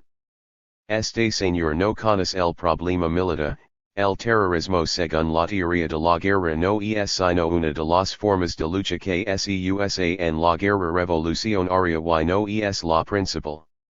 Dice que nosotros concebimos que hay que destruir todo lo que significa presencia y servicio del Estado, eso es lo que queremos, demoler el viejo Estado, en términos de Marx y para construir uno nuevo, la República Popular del Perú. Profundizando el análisis, dice, nos explicaremos también el porqué del poco éxito que el Estado está teniendo para combatir la subversión. Aquí está reconociendo que el viejo Estado no tiene éxito en su combate contra subversivo, y enseguida nos muestra por qué y cómo está el Estado, dice. El Estado ha ido desarticulándose. Hoy no presta a los ciudadanos muchos de los más elementales servicios a los que debe su razón de ser muy buena declaración, con afirmo lo que venimos difundiendo, mas, hay que insistir en demostrar que este Estado está incumpliendo sus funciones más elementales de alimentación, salud, trabajo, educación, que esa incumpliendo sin razón de ser y lo que corresponde es un nuevo Estado. el articulista ve que la ciudadanía está en gran parte desprotegida, que los propios ciudadanos, ya son de pueblos jóvenes como de zonas residenciales organizan su propia seguridad, dice, en las zonas rurales se producen retiros tácticos de las fuerzas del orden hacia las ciudades, conforme avanza la guerra popular el enemigo más y más se va a replegar en las ciudades, es ahí donde se atrincaran, dejando a los pequeños pueblos desprotegidos, donde nosotros nos hacemos más fuertes, el partido, el ejército y el nuevo poder, los comités populares. Dice, como consecuencia de la desprotección, las autoridades políticas se van retirando o en casos extremos son asesinadas, zonas enteras quedan de esta manera, presa fácil de la subversión. Está todavía presente la renuncia masiva de autoridades en el área de Tarma. Igualmente, en estos días de elecciones complementarias, comprobamos que en muchas localidades no hay candidatos. Pero el éxodo no termina aquí, junto con las autoridades se van retirando los representantes del Estado encargados de brindar los servicios básicos de salud, educación, etc., a ellos les seguirán los pobladores. Quedarán entonces solo los representantes del Estado y pobladores que deciden convivir con la subversión. Finalmente, primero solapadamente y luego abiertamente, la subversión tomará el control del pueblo o la zona. Habrán alcanzado entonces, en pequeño, un objetivo final, está reflejando la conquista política que obtenemos, la construcción del nuevo Estado, hasta Fujimori lo radica en uno de sus discursos mi gobierno no. Estado, hasta Fujimori lo radica en uno de sus discursos mi gobierno no convivirá con otro Estado lo que pasa es que están reconociendo que existen dos Estados en contradicción opuesta de clase y no les cuadra. Esta es otra manifestación del equilibrio estratégico que todos se empeñan en negar pero que es tan evidente que le golpe la cara como el viento, es por eso mismo porque se desarrolla el nuevo Estado en el campo y porque se avanza a la ramificación que empeñarse en recuperar y consolidar posiciones. Para un Estado caduco es una vergüenza que le hagan formas estatales hasta a pocos metros del Palacio de Gobierno, en su propia capital, no queremos decir que construyamos Estado en las ciudades. Hemos especificado que se trata de una sexta forma de poder y primera en ciudad y sin su nombre, comité de lucha popular. En la ciudad, prosigue. El flaqueo de los ciudadanos frente a la subversión puede manifestarse de maneras muy personales. Cada vez que un negociante deja de invertir en un proyecto, cada vez que dejamos de ir al cine o al teatro, en fin cada vez que el terrorismo logra atmorizarnos y hacemos alterar nuestro ritmo de vida la subversión va obteniendo pequeños microéxitos, tal cual la gota de agua que horada la piedra. Lo que está expresando es nuestro avance en las ciudades donde estamos actuando en función de impulsar los preparativos de la insurrección, aunque está sigue siendo complemento del campo, no es principal on, y no se trata de una sola ciudad sino de las ciudades. Prosigue, en las ciudades se prioriza ataques al aparato productivo el dual pero entonces es bueno. Hay que proscribir los sabotajes al gran capital monopolista estatal y no estatal, al imperialismo. Dice que las consecuencias de la acción subversiva no son solamente económicas sino que se haris quebrajado la moral pública. Lo que pasa es que un viejo Estado por su carácter de clase es inmoral y lo que la guerra popular hace es mostrar ese carácter en forma más nítida y explicarlo científicamente. Las moralizaciones de los viejos estados no son sino cuentos para niños. Este descarnado análisis pone en evidencia que la subversión ha ido teniendo éxito en su objetivo principal, ir derrumbando el Estado. En contraposición, la estrategia del Estado, prioritariamente militar antiterrorista y, aparentemente no orientada con criterios políticos, no ha legado al fondo del problema. No está de acuerdo con la política contrasubversiva de Fujimori centrada en lo militar y nos reconoce éxito político y lo político es exitoso lo militar en consecuencia también lo es un reaccionario que comprende bien el problema, no es un ignorante y está bastante informado, es cierto que nosotros estamos entorpeciendo, socavando y hasta demoliendo el viejo estado. Prosig que implica enfrentar el problema antisubversivo desde un ángulo político. Implica desgraciadamente seguir un camino mucho más largo y complejo que el de las armas. Esto no significa desactivar el frente militar. Todo lo contrario, el frente militar debe ser potenciado, pero desde una óptica distinta, integrado a una. Frente militar debe ser potenciado, pero desde una óptica distinta, integrado a una estrategia política. Lo que concibe es una estrategia integral, en los cuatro planos y que lo militar se subordina lo político, a una dirección política.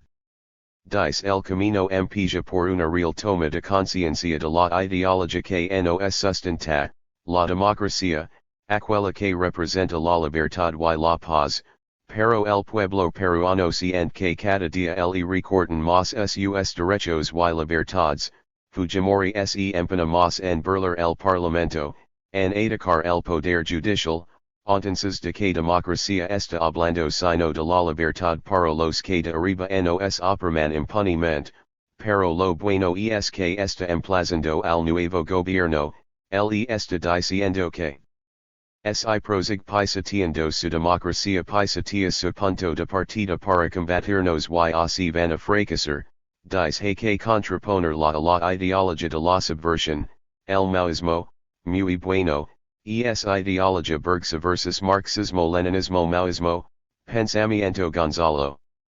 Fortalecido nuestro cimiento ideológico y paso consiguiente se deberá iniciar una recomposición general del Estado pasa de fortalecimiento ideológico a fortalecimiento político que consiste en una reestructuración estatal. Junto con los demás servicios, el nuevo Estado deberá brindar las condiciones para quien sea eficiente y trabajador pueda desarrollarse.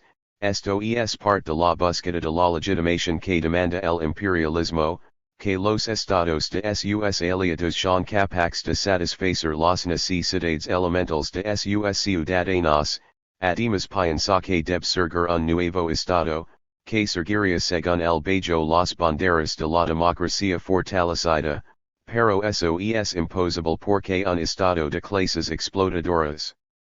Generará en una sociedad como la nuestra una democracia para los de arriba y las condiciones para desarrollar no son sino pedir que el capitalismo burocrático se desarrolle, por eso aclara más adelante, ofrecer las condiciones para que pueda enfrentar el primer escalón el capital, es lo que hemos comentado antes que se considera en reimpulsar el capitalismo burocrático. El nuevo Estado deberá también haber alcanzado pronto el orden económico suficiente para enfrentar la lucha antisubversiva con la logística adecuada, entonces, necesitan resolver el problema económico para comprar más armas para combatirnos, dice, ya no más falta de balas, de alimentos ni uniformes, ahí está reflejando la falta de medios de la fuerza armada, no más falta de comunicaciones, necesitan carreteras, no más falta de combustible, necesitan hasta, gasolina para los helicópteros, ya no más tropas desmoralizadas, probada la falta de moral de las tropas y de los jefes. El lector se quejara de lo complejo de la propuesta. Puede tener razón. Pero si analizamos los últimos sucesos políticos, veremos que se estaría empezando a caminar en esa dirección.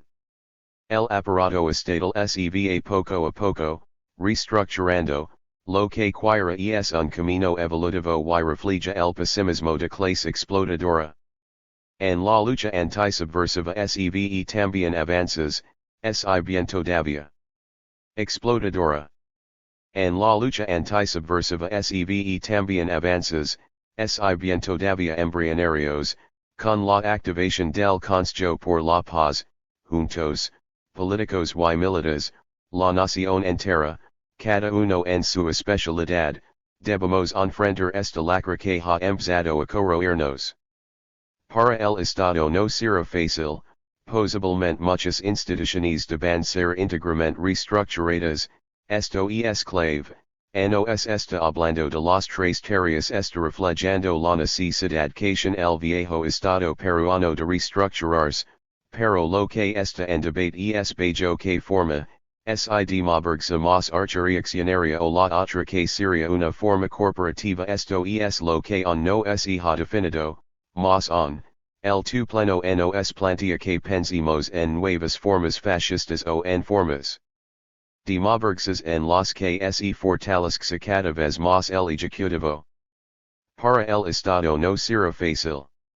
Deberá encontrar representantes probos y eficientes en todos sus estamentos, prefectos, gobernadores, jueces, fiscales, defensores del pueblo, profesores, policías, médicos, asistentes sociales, etc. Posiblemente muchas instituciones deberán ser íntegramente reestructuradas, quizás hasta el punto de crear una nueva institución, para la nación entera no será fácil, requerirá una reestructuración profunda de sus valores. Recuperar principalmente valores cívicos, el respeto a los derechos de los demás y la sanción a quien actúa en contra de las normas, aprovechemos el problema de la subversión y enfrentemos la reestructuración de un Estado y de una sociedad que hace mucho necesitaba de una buena modernización. Tras la modernización ha salido, lo que quiera, reestructurar el Estado. Sintetizando sus planteamientos, dice que debe manejarse una nueva estrategia que parte del fortalecimiento ideológico de la democracia burguesa, del fortalecimiento político, que implica la reestructuración estatal, la transformación social, cambio de valores, y simultáneamente un impulso económico para manejar el reimpulso del capitalismo burocrático. Así, concibe una estrategia centrada en lo político para aniquilar la guerra popular y preve difícil perspectiva. Debate, Volume 13, Number 65, Julio Set. 91. En la encuesta anual del poder en el Perú consideran al presidente Gonzalo como el número 4 de los 10 peruanos más poderosos, después de haber sido el quinto en el 90, y lo ubican posterior a los recientemente entrados Fujimori el Vendipatria, Bologna el fabricado por el imperialismo yanqui y de Soto el burócrata del imperialismo yanqui. Si recordamos, en los gobiernos anteriores siempre han cambiado los tres primeros. Dice la revista, la persistente capacidad de influencia de la subversión sobre el caso de los eventos en el país se refleja nítidamente en los resultados de la encuesta que ubican a Abimael Guzmán en el cuarto puesto, el líder apareció por primera vez en los resultados de la encuesta del poder en 1982. Líder apareció por primera vez en los resultados de la encuesta del poder en 1982 en el puesto 28, pero desde el 83, Guzmán ha estado siempre entre los 10 primeros. Está reflejando el avance de la guerra popular y la persistente capacidad de dirección del Partido Comunista en la sociedad peruana, la polarización entre Fujimori, el imperialismo principalmente yanqui y el PCP. Empresarios, sin enfrentar con decisión esta situación no se podrá captar inversión nacional y extranjera, dijo Luis Vega Monteferri, presidente de la SNI. Los empresarios se sintieron amenazados por el partido y en el diamante la fábrica emprendió una campaña siniestra contra la clase acusando los de terroristas y de poner en estado de guerra la fábrica para bajo ese pretexto despedir a los obreros y responder al juicio que lo sentenció por 3 meses contra esa difamación, Uso todos los recursos económicos a su alcance y por TV for de Lima propolo sus improperios hasta que el for tribunal correccional procedido por el vocal hermosa moya absolvió. Al empresario Gino Pinasco, planteando que lo hecho por Pinasco es un reclamo legítimo para desarrollar con confianza las actividades de producción.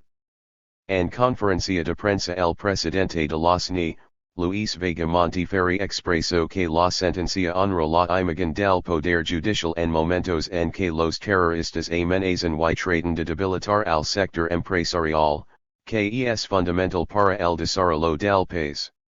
El abogado Lengua Balbi anunció el cierre definitivo de la fábrica. Gastos de seguridad de empresarios, equivale a $150 millones, casi el 7% de sus gastos operativos, más del presupuesto asignado a la Policía Nacional, afirmó Julio Favre, presidente de Comisión Organizadora del Quinto Congreso Nacional de la Empresa Privada. Agregó, tenemos que pacificar el país. Es una labor fundamental del Estado. Pero de alguna forma los empresarios tenemos que poner la cara y ayudar. Vamos a proponer canalizar los esfuerzos del empresariado para ayudar a la PNP. Es cuestión de organizarnos. En vez de gastar dólares en guachamans, podríamos destinar ese dinero a la policía de la zona, a fin de que esté bien pagada y resguarde la ciudadanía del contorno. No hay desarrollo si no hay seguridad. El empresario no solo tiene que ser líder en el desarrollo del país, sino también en la confrontación con la subversión, porque esto es un fenómeno que ya está rebasando y impide el desarrollo. Otra opinión que preocupa a los reaccionarios y imperialistas es la del casi 20% de jóvenes peruanos que creen que el partido ganará la guerra y conquistará el poder y realizan una serie de malabares para apartarlos del brillante camino yendo en contra, una vez más de la historia. Y como colofón, al término de la campana los artículos periodísticos registraban nuestro arrollador avance, la escalada sanguinaria de SL en busca. Registraban nuestro arrollador avance, la escalada sanguinaria de SL en busca del llamado equilibrio estratégico siguió su curso, la estrategia del senderismo no es azarosa, obedece a las enseñanzas del maoísmo chino. El Cerrojo se estrecha en torno a Lima y en este campo el gobierno de Fujimori no sabe dónde está parado. De Ornelas, 6/9. Otro, equilibrio estratégico o desequilibrio mental. El peruano. 30/9. Otro equilibrio estratégico, Sendero Luminoso ha intensificado sus acciones en las últimas semanas en un intento desesperado por hacer de la fórmula del equilibrio estratégico un fenómeno real y no un simple ejercicio desiderativo, debe ser tomada en cuenta por la dirección, si existe, de la contrasubversión. No es difícil prever una escalada de acciones de un estilo diferente al hasta ahora practicado.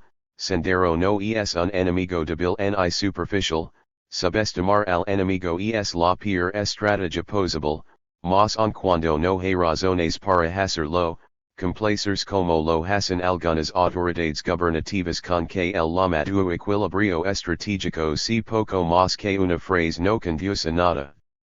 En la República del 3/11 cosecharoja la renunciación cada vez más numerosas, como parte de su vasto plan para trasladar su guerra del campo a la ciudad, ensaya su plan con simulacros de insurrección con manifestaciones nocturnas, los justos de Guzmán están avanzando en aquellos sectores donde la presencia del Estado es débil, sus seguidores son los barrios más pobres de Lima, en otro campo buscan dominar los mercados mayoristas y otros centros de abastos donde han impuesto listas de precios, no una sino cientos de marcas serían necesarias para contrarrestar la escalada.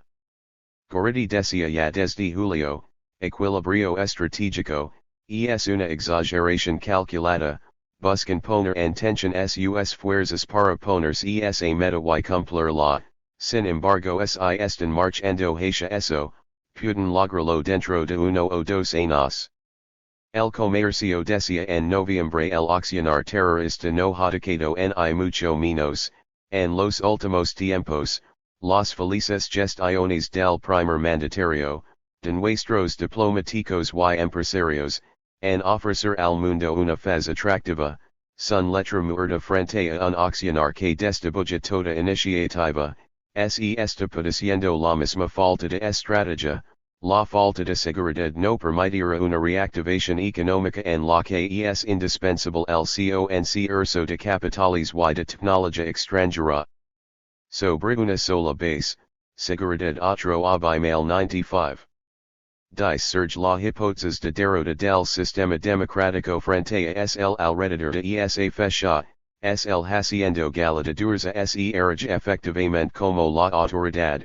Como el poder y por eso avanza la lógica electoral no es lo que rige el avance o el retroceso de un movimiento insurgente riquet sobre genocidio de barrios altos, al cabo de 8 días nada sabe el país, es bochornoso, porque tan ligeramente atribuirán a el este crimen, lo único que no solo podrá derrotar sino que está deteniendo hasta ahora es la superioridad del Estado de Derecho.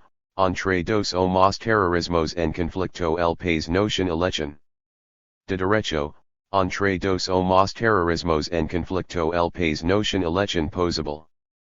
Y expreso editorializo en contra de los decretos leyes sobre la llamada pacificación una estrategia excluyente no funciona.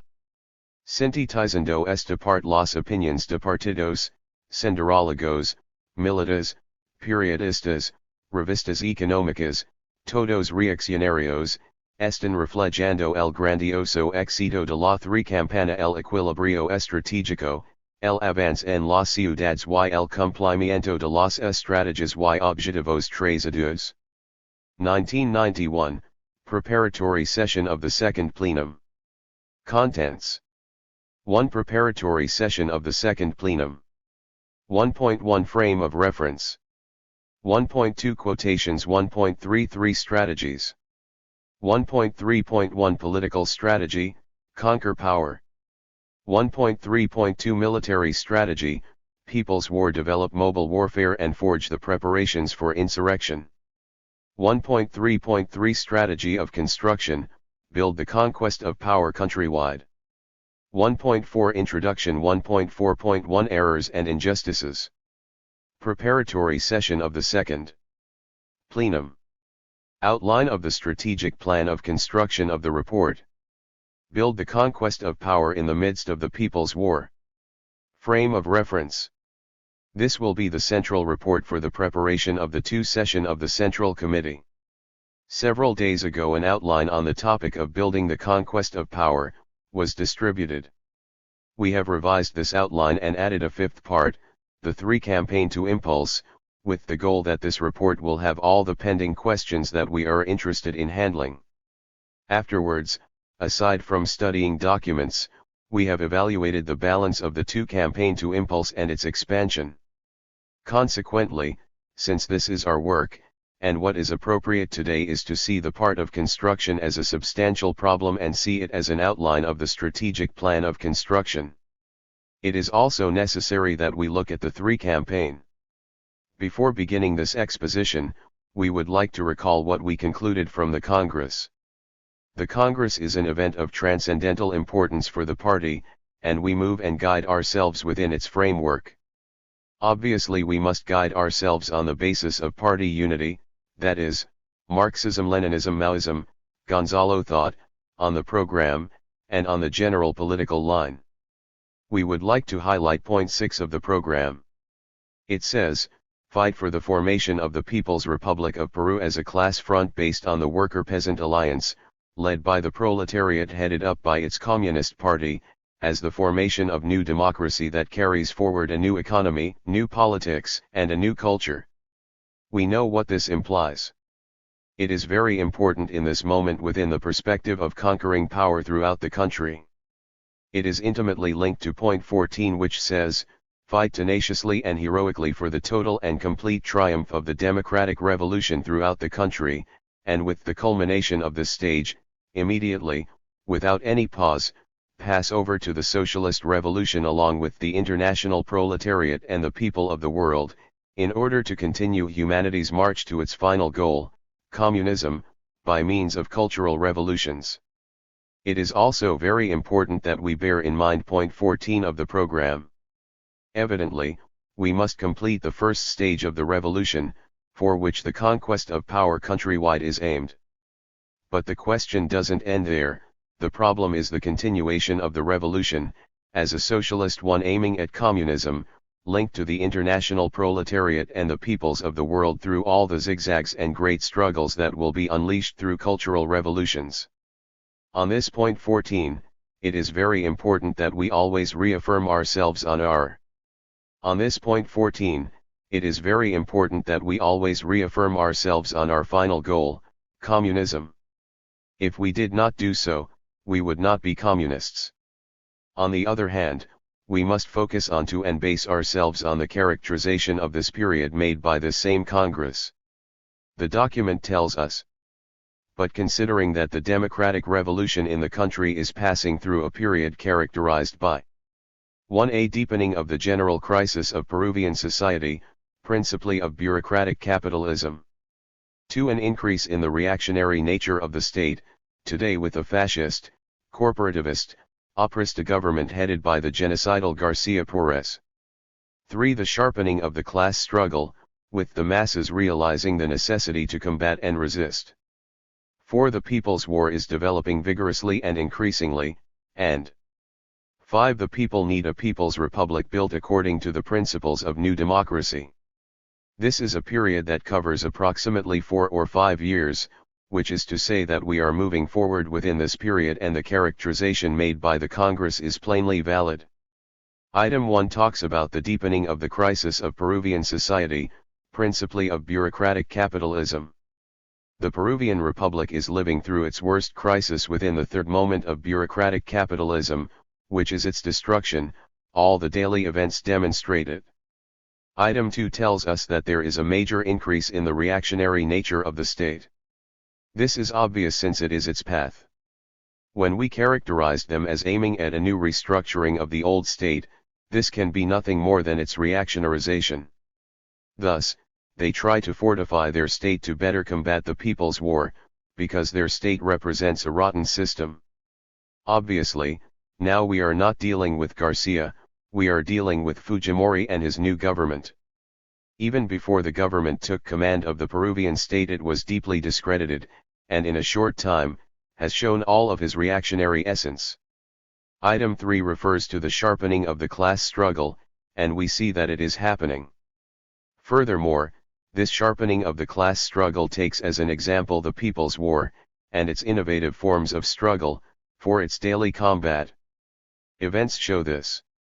What item 3 is telling us in reference to combat and resist is more evident every. Item 3 is telling us in reference to combat and resist is more evident every day, with the understanding that today the problem is to combat and resist to serve the People's War as the party. Item 4 states that the People's War is developing vigorously and increasingly. This is shown now that we are engaged in mobile warfare. This shows the fortification of the People's War, its development, and the difficulties that the reactionary government has in fighting us. At the same time we hear how the reactionaries are demanding a new strategic plan, which demonstrates the difficulties they have in confronting the People's War that is vigorously expanding countrywide. Item 5 refers to the People's Republic. It is a sincere hope of the people. It has already been specified as the People's Republic of Peru, and it is precisely in its service that we must work. This is the form of state that the conquest of power will establish. The third element of the basis of party unity is the general political line. In synthesis, we develop what was established within the framework of the Congress, which guides us. In the same way, we should consider the plenum of the Central Committee, which is very important because of the problems that were outlined there. The first plenum aimed at problems of construction and the building of conquest of power throughout the country, and we are guided by this because when a political line is just and correct, the greater the necessity to line to apply it. We are opposed to the belief that line is enough. Thus, the meeting of the Political Bureau, and the events handled there, are proof of the politics that we are applying and how they are stamped on reality. Similarly, in the August circular we specified outlines of the new government, its plans, and how to respond to them with the goal of launching our third campaign to impulse the People's War. Furthermore, we must always keep in mind our victorious process of People's War, which after 11 years is transforming Peruvian society.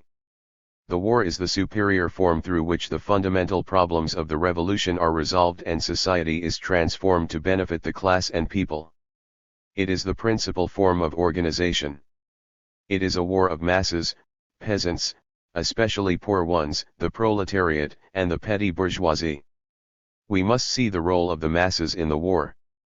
This is very important because the masses make history. We must keep in mind the role played by the People's War in Peru in the world proletarian revolution, which for us is a major responsibility. Finally, we must see that everything that the party leads cannot be developed. Finally, we must see that everything that the party leads cannot be developed unless we guide ourselves by Marxism-Leninism, Maoism, Gonzalo thought, MLM, GT, our ideology and essence of the basis of party unity, BUP. We must reaffirm ourselves in it today more than ever before, because MLM, GT is under attack, and they try to defame and deny it. We must maintain absolute conviction that it is all-powerful because it is true, it is the plain truth. A solid truth like a rock. After all, their attack is idealist verbiage, it will pass, and the deeds will remain as incontrovertible reality. It is true that we live in difficult times, but the main tendency of history in today's world is revolution, it is incontrovertible and will impose itself. Communism will impose itself and shine throughout the world. We must keep in mind the words of Chairman Mao that the road is difficult but the future is bright. Thus, comrades, the revolution will triumph throughout the entire world, and whether it takes more or less time depends mainly on the actions of communists. This is the frame of reference unfolding today. We must keep in mind that the resolutions of the Congress is our guide, including the basis of party unity with and its three elements set forth in the first plenum of the Central Committee, CC, in the meeting of the Political Bureau, the process of the People's War and the role played by the international communist movement. Title: very expressive and with a slogan. Our problem is to conquer power countrywide, and that is what is set here as a guide, a goal to reach. It calls on us to build the conquest of power countrywide, to structure it based on the ideological and political construction as principle and simultaneously in organizational construction, in the midst of the class struggle of the masses and in the two-line struggle. At the same time, it emphasizes that we can only do all of this through the People's War. These are three slogans intimately united, unbreakably linked, and inseparable. We cannot build this without the People's War nor without the goal of building this for the purpose of serving the conquest of power countrywide. We could not conquer power without People's War, or without building it, and we could not wage the People's War without the goal of conquering power countrywide, nor could we wage it without the construction of the party, the army, and the front. The People's War is of major importance by having the construction as a base and the conquest of power as a guide, because it is part of the program established by the party's Congress.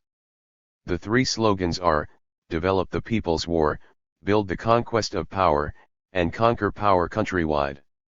Also known as develop, build, and conquer. Outline. This should be an outline in the strategic plan of construction, and we believe that an outline is relevant. The party has experience in making them. In 1978 in the 8th plenum of the CC, the outline for the armed struggle was approved.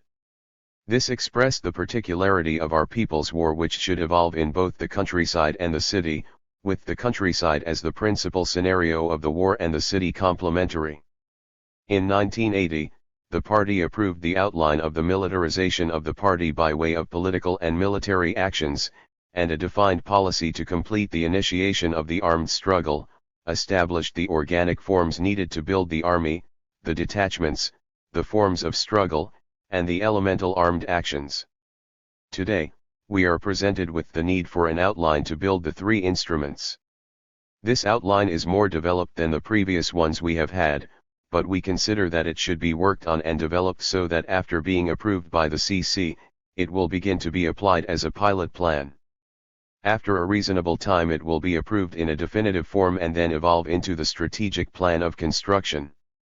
Both the pilot plan as well as the approval of final plan have as a correlation, military plans of the People's War.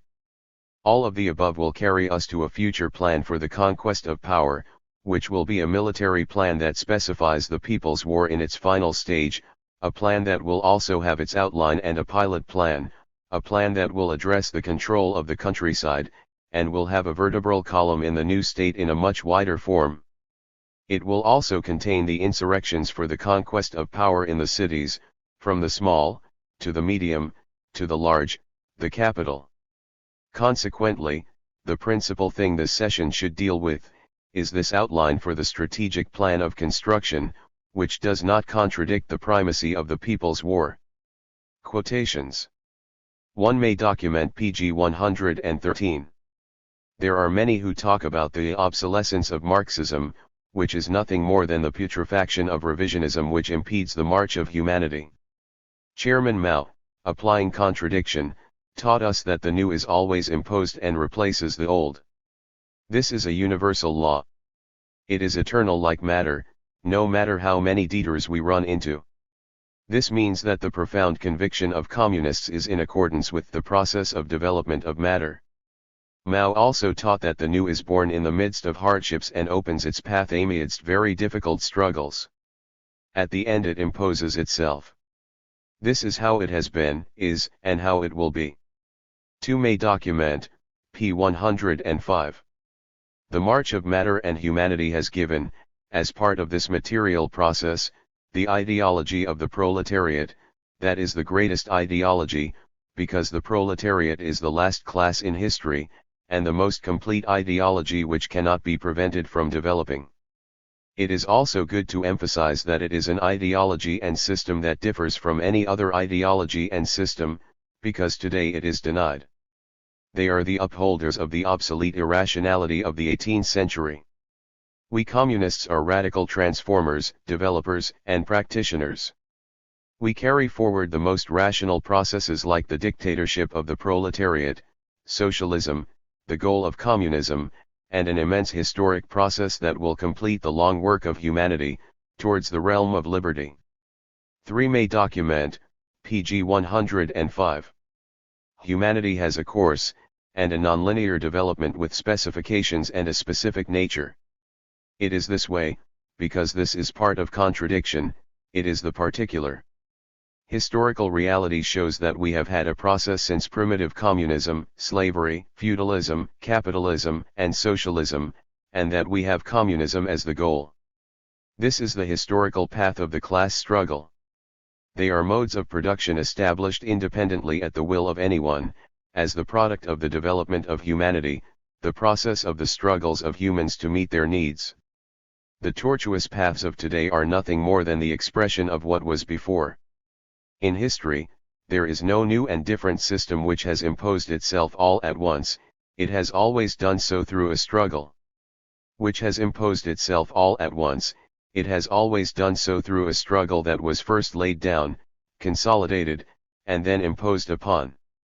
In our case, upon creating the communist revolution, the revolution led by the proletariat, having democratic or socialist or cultural revolutionary forms, we make the only true revolution of history. Marx taught us that all revolutions before ours have been the substitution of one group of exploiters by another. Only the communist revolution substitutes the power of the exploiters with the power of the exploited, and is the one that initiates the process of the dictatorship of the proletariat and lays down the conditions that make everything based on classes disappear and make the state disappear. For this reason, it is something original, different, and new. The road to arrive to communism is complex but will be victorious. Humanity will not be able to enter easily into communism. We will see great complexities and extremely hard struggles, but we will handle them, because since 1917, we have entered the new era, the era of the world proletarian revolution, and we will see situations that have never been seen before. This is what Marx, Lenin, and Chairman Mao taught us. Socialism and communism will be imposed on the earth. There is no other goal for humanity. This is a consequence of the unstoppable process of matter and humanity. Form a document, pg 113. There is much talk about peace these days, but we communists know that as long as there is private property, classes, and imperialism, war will be a continuing danger. What is happening in the Middle East? They keep sending more troops, and not only to Iraq and Kuwait are implicated there, but also both of the imperialist superpowers. They participate in a different way, but they are involved, along with many other imperialist powers, even Japan. The situation has some features of extending itself and having violent repercussions throughout the region, one of the hot spots of the world. Chairman Mao taught us that as long private property, classes, and imperialism exist, the danger of war will continue. The process of these wars and their dimensions depend on the sharpening of the class struggle. We must apply this today, and keep in mind what the First Congress agreed upon about spheres of influence, and a new redistribution of the world that were accurate. Later, the Chairman Mao taught us, we must be prepared for war, but not when war is knocking on our doors. The problem is to focus on the principal aspect, which is revolution. Revolution is the principal historical and political tendency. Which is revolution? Revolution is the principal historical and political tendency in the world, because the problem is that in politics, revolution is what is new, and counter-revolution is the old, and the new imposes itself on the old. In this way, revolution will impose itself on counter-revolution. Politically, history unfolds in zigzags as part of its process, not its negation. In the face of a counter-revolutionary offensive, man must act, communists even more so. We must transform this offensive into a revolutionary counter-offensive, because the expression of the main political principle depends on the transforming action of man. We communists must make people's war a concrete reality according to the concrete conditions of each revolution. We believe that this is not sufficiently understood by the revolutionary international movement. Thus, we must see revolution as a historical tendency, as a political expression, and as the way man reflects upon situations. We must act to transform them, so that they act as the principal historical and political tendency. 5. Chapter 2, quotes from Chairman Mao, 6th quote, organizing the people in order to demolish the reactionaries is our obligation. If we do not strike at everything reactionary, it will not fall no matter how decayed it is. It is not enough that the old state is decomposing, we must destroy it. Its destruction is the prerequisite to building the new state. May 6th document, pg 190. Chairman Mao calls upon the Marxist-Leninist Maoists to join with the vanguard of the proletariat. It is indispensable to add the Maoists, because Maoism is the new, third, and superior stage. It is the ideology that unites the Maoists of the world. He calls upon the people of the oppressed nations which constitute the growing mass of the world's population. He also calls upon the people of the imperialist countries, in the US, in the USSR as well as in other imperialist powers like Germany, Japan, and China. Thus, he calls upon communists and revolutionaries of the world to unite, so that the immense masses express their power over the earth. We must unite to defeat imperialism, revisionism, and world reaction, which is clearly valid today. He ends with a powerful affirmation. As long as there is exploitation on the earth, there will be no new world. Therefore, our task is to destroy imperialism, revisionism, reaction, and every system of exploitation, and construct socialism. It is enough to see the social experiences that have been lived through, It is enough to see the social experiences that have been lived through, how they swept away centuries of exploitation in a few decades. This was not total and complete because there was not enough time, but how was it that backward countries like China and the USSR became powers and superpowers? Only socialism is capable of developing the forces constrained by imperialism, revisionism, and world reaction. In these processes there has been, capitalist, restoration that has evolved into revisionism that is shamelessly unleashing capitalism. It is because they have abandoned Marxism, because they restored capitalism, and abandoned the construction of socialism. But revolution will arise and socialism will once again be developed. We must investigate all the things that socialism has advanced in those experiences, with the goal of gaining positive and negative experiences from the construction and development of socialism. 3 strategies. This outline of the strategic plan of construction is headed by 3 strategies. Political strategy, conquer power. A party has as its objective the conquest of power and to follow the path to enter communism, the greatest radical transformation that humanity will live through. The passage to communism will not be easy or short. We must consider that the entire system of 4,000 years, more or less, of private property must be swept away, and the period prior to the entry into communism will be less, but more than decades. Every communist party should work with this perspective, conscious of the process. Our party was founded to conquer power. It was reconstituted to complete this objective and initiated the armed struggle to follow a road, and this road has taken us to the nearby goal of conquering power countrywide. We have a political strategy that guides us, and it is a complex, intensified, and glorious struggle to finish off the democratic revolution and build the People's Republic of Peru. All of our work aim toward this goal. Military strategy, People's War develop. Mobile warfare and forge the preparations. For insurrection. People's War is the highest military theory that history will see, no other will surpass it because the proletariat is the last class in history. This strategy of People's War is the source of our advance, of our victories, because it is a war of masses led by the party, and based principally on the poor peasantry, which upholds the interests of the proletariat and defends the people. This war must continue developing and its nerve centers, the base areas that are spreading to higher levels, up to the conquest of power countrywide. This will demand another leap, another military plan from us. What is appropriate today is to develop mobile warfare, which we are already handling, and at the same time develop the preparations for the insurrection, which we are already doing so. Strategy of construction, build the conquest of power countrywide.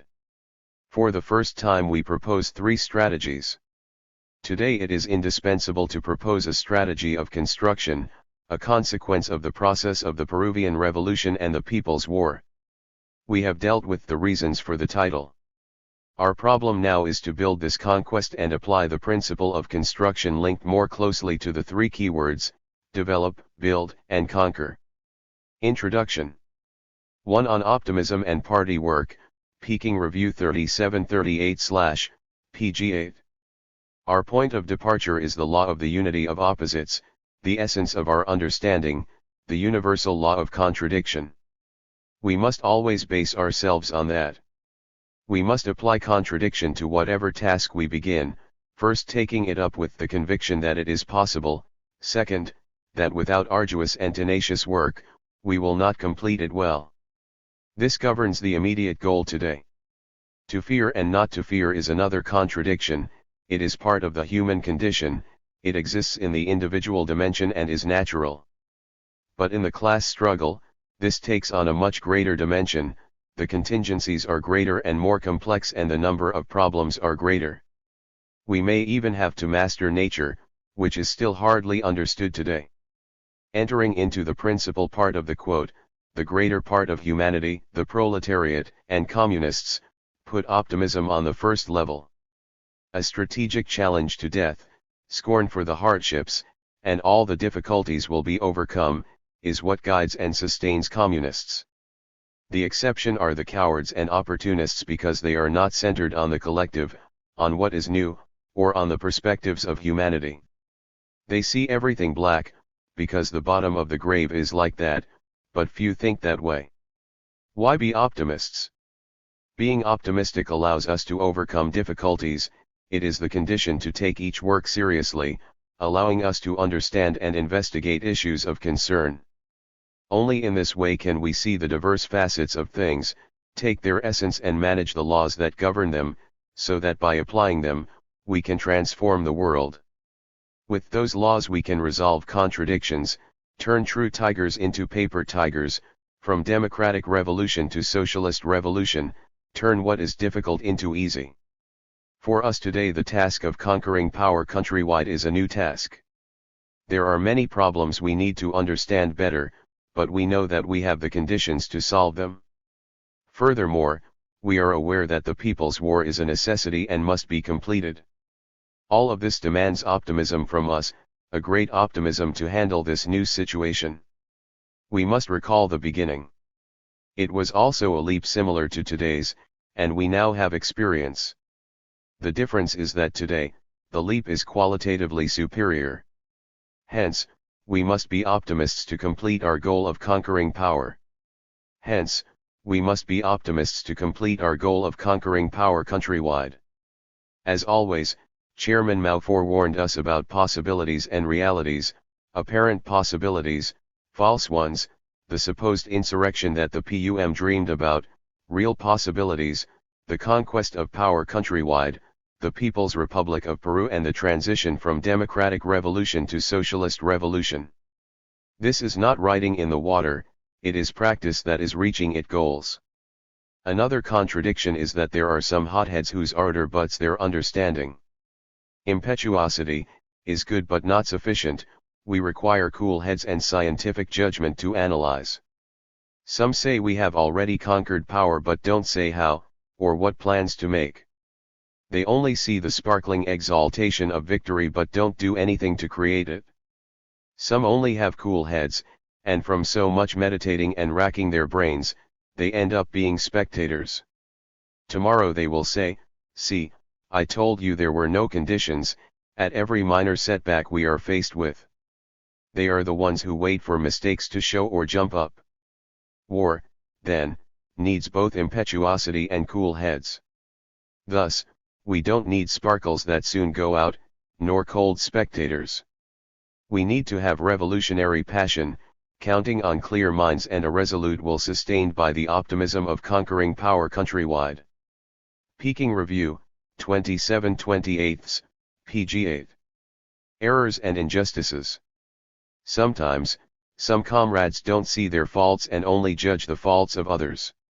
It is very painful when one is the victim of an injustice, but Chairman Mao taught that even if they take you from one place to another, or pass you from one responsibility to another, but in these times of greatest adversity we go through, we will be able to learn better and there will be no obstacles to accomplish our tasks well. It is ridiculous to turn personal questions into questions of state, or to disavow principles because you think yourself treated unjustly. Those who think this way are centered on their own skins, putting their own merits ahead of the party, not seeing the powerful actions of the masses but rather believing it to be their titanic individual labor. There is no deed free of making mistakes.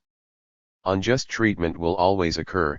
Communists must not become sullen because their mistakes have been criticized. Errors will occur even with a just and correct line, because of new situations, people who make mistakes in application, etc. But if the leadership analyze, discuss, and correct these errors, and reasons are given to those who made them, then we advance. If a case occurs where someone has been wrongly made them, then we advance. If a case occurs where someone has been wrongly displaced from his tasks, he is exonerated before the people, and thus, that person will be happy and will not act against the party or the revolution. But if the leadership is not just and correct, if the leaders maintain a wrong line, these rectifications will not be feasible. In this case, those who have the correct line must unfold a struggle to impose it. We must ask the masses to observe us, to criticize and self-criticize as many times as necessary. Chairman Mao taught us that we must serve the class and not individuals, not ourselves, but the revolution. It is because of individualism that the affliction hurts so much, that it even dents service to the revolution that is the condition of being a communist. Marx taught that the historical processes determine that in order to benefit humanity, we must sacrifice and grind down the individual and even classes. We can see this also among animals and plants. When all is said and done, this grinding of one part serves the preservation of the entire species. What is important then is the class, the whole, not the individual. It is what Chairman Mao teaches us as the quota. 2. On Understanding the Objective World, Peking Review, 27/28, pg 13. The problem requires that the entire party reach a unification of understanding of its process. It proposes that the means of achieving this is the rectification campaign. Today we need to develop the rectification campaign so that the entire party understands how to develop and complete the democratic revolution, the necessity to conquer power countrywide. We are armed to achieve this goal. Chairman Mao teaches us that only after 2 reversals and 2 victories could they understand the situation in China. For us today, now that we are going to conquer power countrywide, we are presented with many reversals and problems, even defeats, which is why we must be tempered for these contingencies.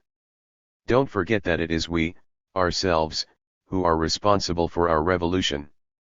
There is no international strings from powers or superpowers, and everything that happens to us will be entirely our responsibility. We are conscious of this immediate goal. We know that we can and will achieve it. We must make this necessity understood by the entire party, the army, and the masses throughout the country and the world. We must create public opinion as well as attack all those falsehoods and defamations until they are defeated, as well as the sinister campaign they spread, which is that we are not going to conquer power. They seek to create confusion and lack of confidence in the masses and in the People's Army, in order to isolate us. Note that only after 20 years did they have a clear idea of the general political line. They say that for years did they have a clear idea of the general political line. They say that for a long time they acted with a large amount of blindness. The Congress of 1988 has established the basis of party unity, BUP, but we must consider, how much is mistaken, how much is due to insufficient understanding in the party, the army, and the masses. If we are going to conquer power countrywide, we must have political plans, defining what to do first and what to do later. Our party needs indispensable theoretical, ideological, and political work in construction, and in the people's war. We need to synthesize all our experience so that we can use this to arm the party, the army, and the masses. As Maoists, we will achieve this. 3. The ideological and political line decides everything. Use the full version of the quote. It tells us that the ideological political line allows us to find men, the contingent we need, militants and arms to conquer power. We have a line that is just and proven, endorsed by the Congress and by almost 11 years of the People's War. If the line is incorrect, everything will be lost. The ideological political is the key thread in the network. If we deviate from it, all the network will unravel. The basis to resolve all the new problems is our ideological political line. In the May document, pg 108. It is the realization of politics in command. The revolutionary organic forms serve the political necessities as their objective. The party is not an end in itself, it is to lead the revolution, and the masses are making it. When an organic form is no longer in accordance with the needs of the struggle, it should be changed. The organic forms change according to the necessities of the revolution. Some are obsolete and should be changed, others are insufficient and should be developed and improved, while others may express their goodness. Today, these problems present themselves as a necessity, and even more so, if we are in the building of the conquest of power countrywide. We must be very clear in this process, as there will be comrades who will say that what we were doing before was wrong, when it was not that way. It is a failure to see that the very development of the revolution demands changes, new modalities. These positions express a lack of confidence in the revolution. In the line they enclose a loss of perspective. We also think that in general people tend to repeat what is known, and there is a certain resistance to change. This also must be overcome in order to take on the new. Must be overcome in order to take on the new. The Great Orientation. See the May document, pg 108. The problem is a correct leadership and handling of the three magic wands of the revolution: the United Front, People's Army, and the Party, in an interrelated way. This is the thesis of Chairman Mao, and we should keep it in mind. These quotes on construction also make us to consider that in the current situation, in building the conquest of power countrywide requires that we realize a series of new modalities. New things also have laws. Part of this is the tenacious effort needed to impose them, and above all, the need to develop a firm and astute struggle to prevent the old from re-establishing itself, since the old resists and denies its own death. The struggle to impose the new is a necessity for the proletariat, organization, and the party. Lenin, in One Step Forward, Two Steps Back, outlined a great thesis. The proletariat is powerful, but it expresses its transforming force only when it is organized. But take note that Lenin is talking about construction, and in the context of ideological political construction. Later on, he outlines the basis for ideological unity. What is the situation of the proletariat today? The class is not united in the country. Due to the general crisis of bureaucratic capitalism, the big bourgeoisie, following the advice of its imperialist masters, are trafficking with the necessities of the class. They lower their wages, and they don't recognize their conquests, and they worsen their working conditions. Unemployment is the order of the day. They think that the proletariat will submit to this, because if they don't sell their labor power, what will they live on? It is even worse now that they are seeking the greatest surplus value possible, an even greater capitalist accumulation. Misery is gorging more and more on the class. They seek to brutally sink them, and they want to impose all the rot of capitalism on them and, therefore, use every means toward this end. But, before everything else that the proletariat generates, when it is organized and united, it generates a party capable of opposing all of this, a party that is similar to the army, a part of militants, the legions of iron, as Lenin says in another part. Recall what Engels outlined about the two powers in the world, the organized power of reaction and the disorganized power of the masses, that is a power that must be organized in order to express its superiority. With such a party, with the class organized and united in its party, no decrepit reactionary power will prevail. Our party, the army of the class, the organized masses led by the communist. Our party, the army of the class, the organized masses led by the Communist Party, can conquer power by way of the People's War. Reaction will not prevail. We will demolish the old state and we will destroy bureaucratic capitalism, imperialist subjection, and semi-feudalism. Internationally, we communists will finish off imperialism, revisionism, and world reaction. Communism will be imposed despite all the zigzags the revolution experiences. Today, the proletariat will tighten its ranks. It will strengthen itself despite all the imperialism, all the revisionist rot, despite all the anarchism of the anarchist intellectuals who always oppose the party and burst with tinsel and noise, as their unfounded attacks reveal. In this way, the proletariat united in a powerful communist party will conquer power in the country and will follow its socialist path until communism. In the world, it will sweep away imperialism, revisionism, and world reaction. Let us reiterate, the basis for all this is the organization of the class. Marx said that the class has the power of numbers, the organized class, then, is powerful. Lenin in Urgent Tasks of Our Movement. Once more he speaks about the party. The party should always interest us because it is the vanguard of the proletariat, and it is the general staff of the revolution. More than this, if in today's world the need for the party is denied, if they change the names of the parties whose leadership they usurped in order to negate their necessity, if they abandon the symbols of communism, we must then reaffirm ourselves in the necessity of the party. The party is key, because it is the indispensable leadership for the communists. it is a party with men and women who not only dedicate their free afternoons but also devote their entire lives. We should also note the need for a large organization, without forgetting that it is a class party with a mass character. Don't confuse the two.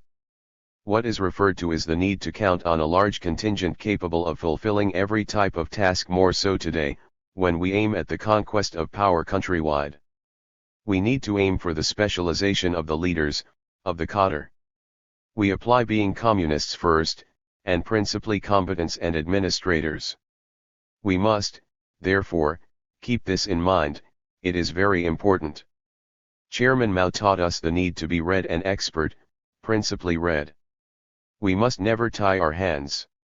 The party must propose activities that it can fulfill, using all the procedures that correspond to its conditions, activities that permit the greatest results, according to conditions.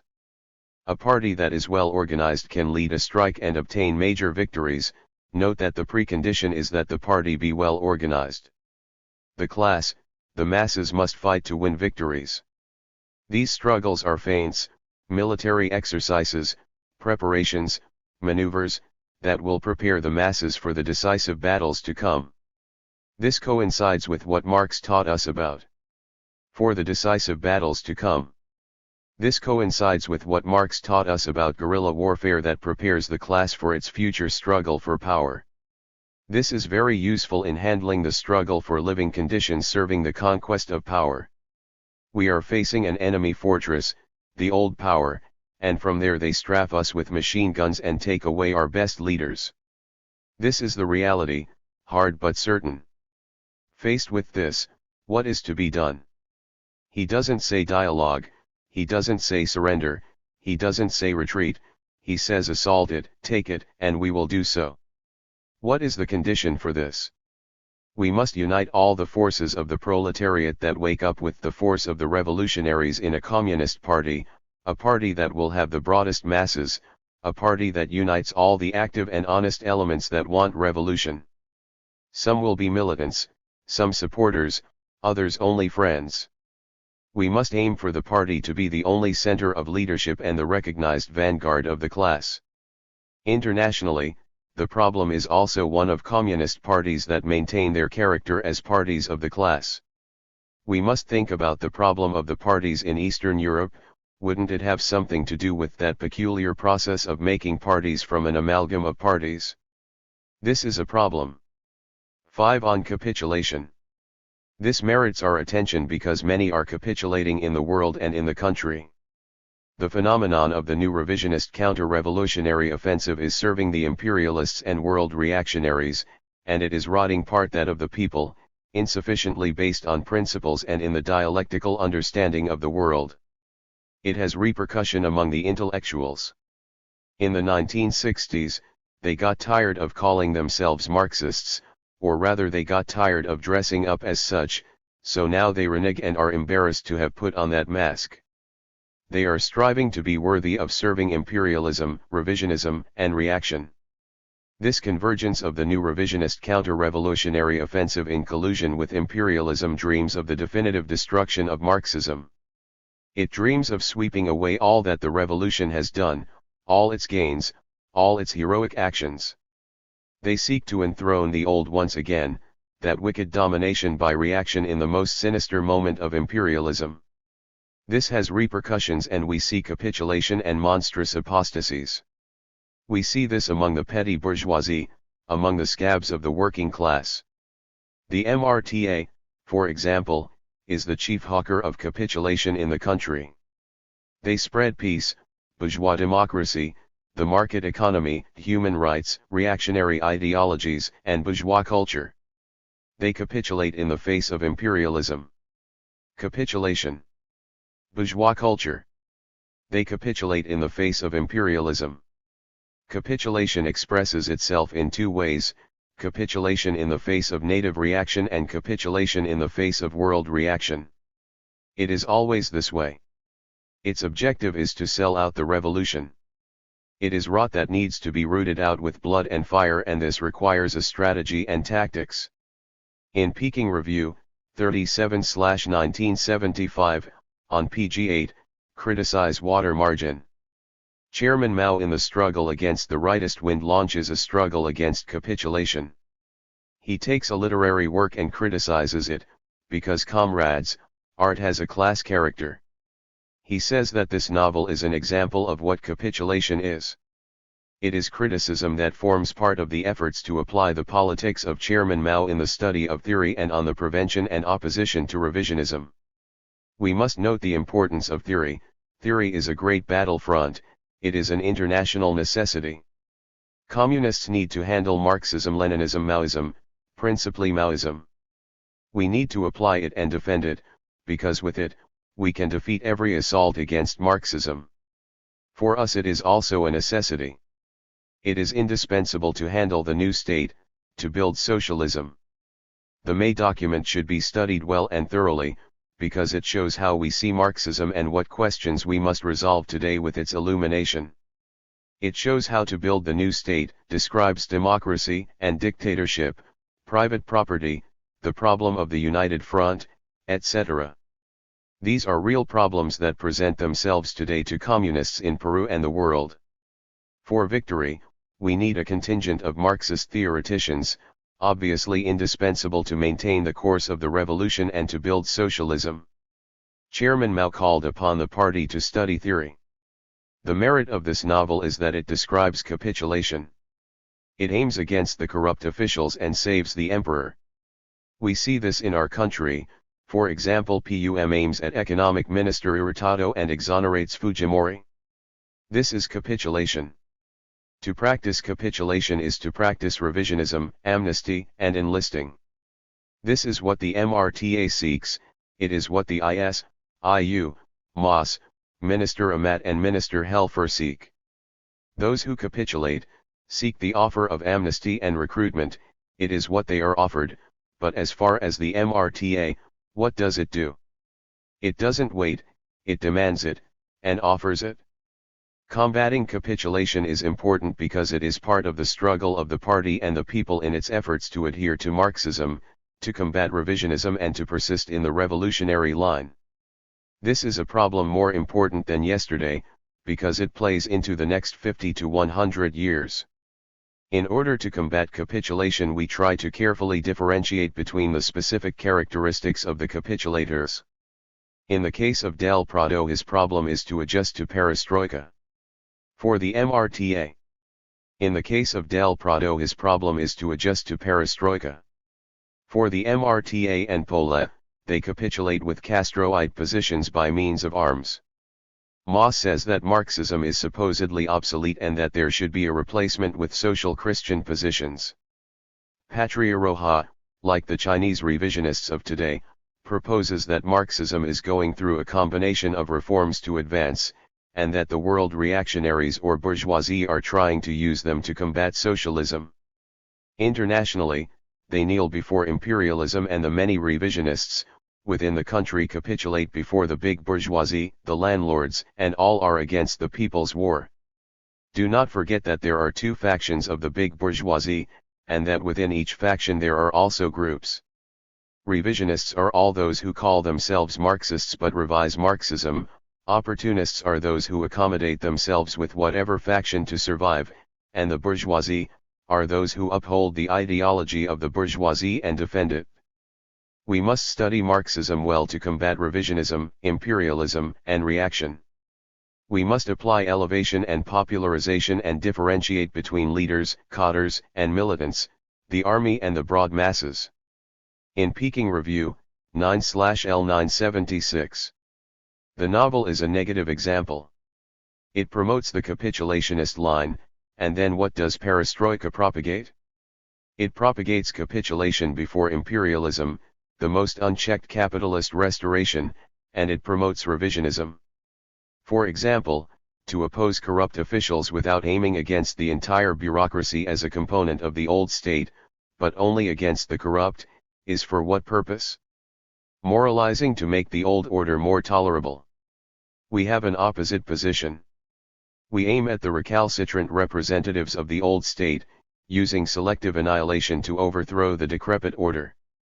The entire novel is impregnated with the idea that the officials are bad and the emperor is good, This is its basis. For this reason, they aim at Hurtado because they think Fujimori is good, but they try to force and impose on him. They ask Fujimori to moralize, that he renovate his justice. On the other hand, we ask nothing of him, we try to take away his power. To oppose the corrupt officials is to be loyal to the emperor. They aim at Hurtado, they defend Fujimori. If they are moralizing, then they are defending the system. In the heart of the reactionaries there is a contradiction. Some aim to annihilate the revolution and some wish to disintegrate it from within, but both defend the system and are opposed to the revolution. They are two sides of the same coin. Confronted by the revolution, the reactionaries adopt two sides of the same coin.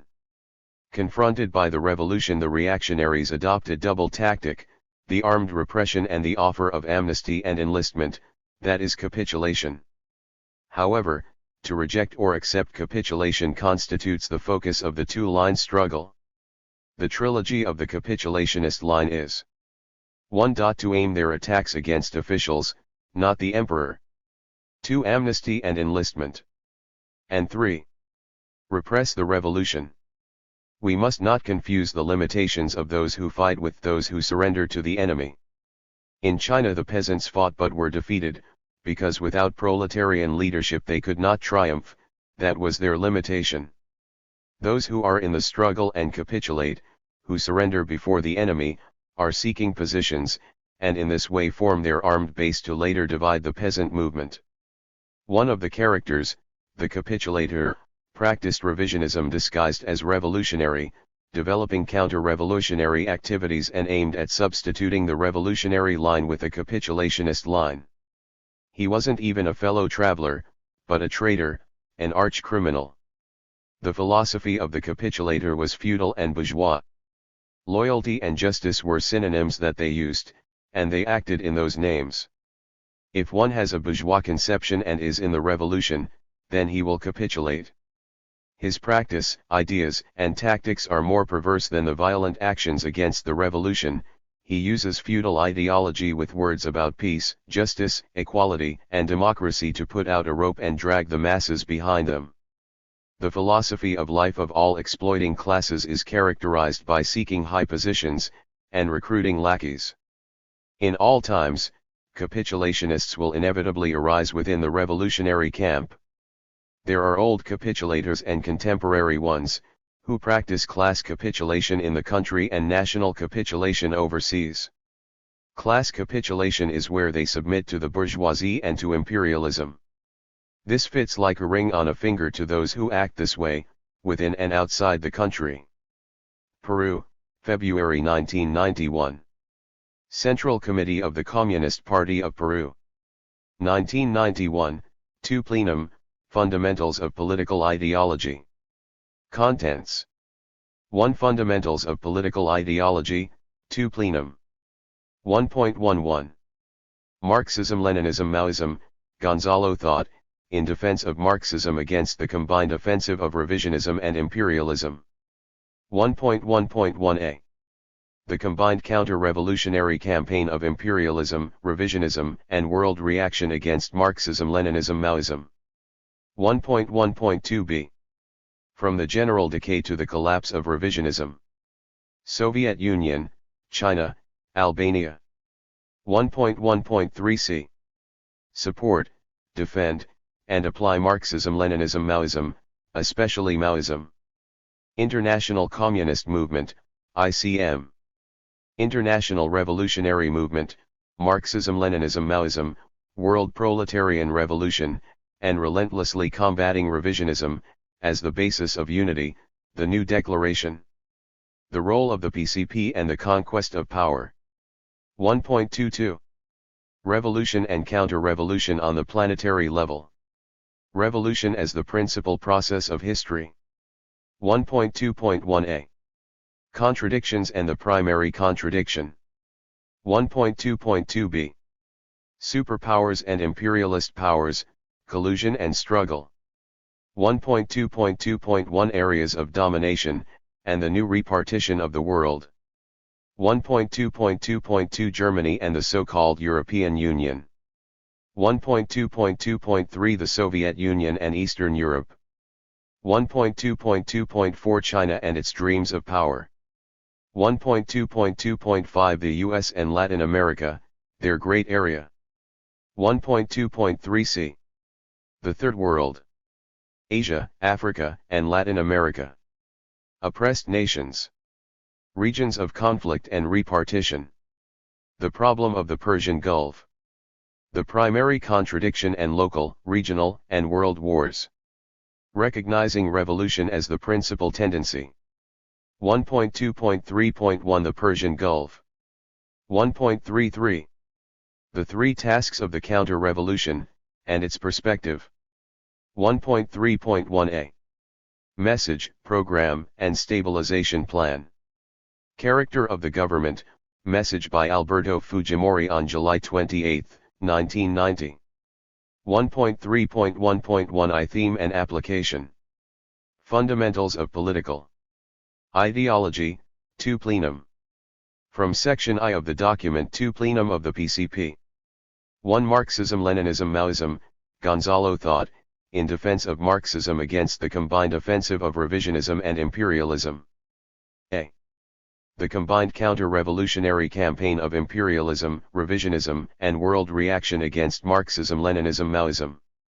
In recent years we have been combating the new revisionist counter-revolutionary offensive, 1990. We have been the only party that defined it as such. What we ought to see now is that new offensive has been developed more completely by Gorbachev, who has largely repeated the sinister action of Tang, China.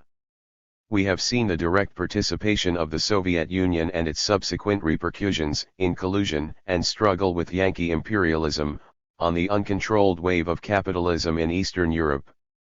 The participation of Gorbachev in that sinister counter-revolutionary plan is undeniable. A manifest proof of his services rendered to imperialism is seen in his nomination for the Nobel Peace Prize. At the same time, we have also denounced the new and extended attack of imperialism against Marxism, which proclaims one more time its collapse. We have seen how on the ideological plane, in a form most wild and excessive, the problem has been explained as primarily a struggle between two imperialist superpowers. We believe that, in summary, we ought to arrive at a conclusion: a combined counter-revolutionary campaign of imperialism, revisionism, and world reaction against Marxism-Leninism Maoism is being developed. This is the central question that we must deal with. This campaign develops by means of collusion and struggle, but predominantly the collusion among the three enemies which in unison attack and try to wipe Marxism off the face of the earth. Once again, we state that this campaign will be defeated. It is destined to failure. It is no more than the prologue to a new development of Marxism. Sooner or later Marxism will triumph. B. From the general decay to the collapse of revisionism, Soviet Union, China, Albania. This is our perspective. In the Soviet Union, quickly and without restraint, a market economy, privatizations, the free market, and finally a complete, uncontrolled capitalist system develop. The law that first the political power is usurped in order to change the social relations for exploitation, is being fulfilled. Then steps are taken toward a system of parliamentary representation, multiple parties, and other bourgeois principles, and consequently capitalist economic modes of production are adopted, such as the approval of a plan for developing a market economy. A period of stabilization is planned, to face the very difficult crisis through which they are undergoing. Non-government property is increased, of the monopolies, especially the imperialist monopolies, and of the non-state industries within the Soviet Union. Private ownership of land is granted. Non-state ownership of housing is extended. Lastly, the convertibility of the ruble is instituted. All of this is to the benefit of the grand bourgeois class of the Soviet Union. The measures to wipe out the balance that remains of traditions and traditional forms are evident. The revisionist party, for example, is each day more limited, and has to contend with bourgeois and openly nationalist parties. The revisionist armed forces have eliminated the political control of the party.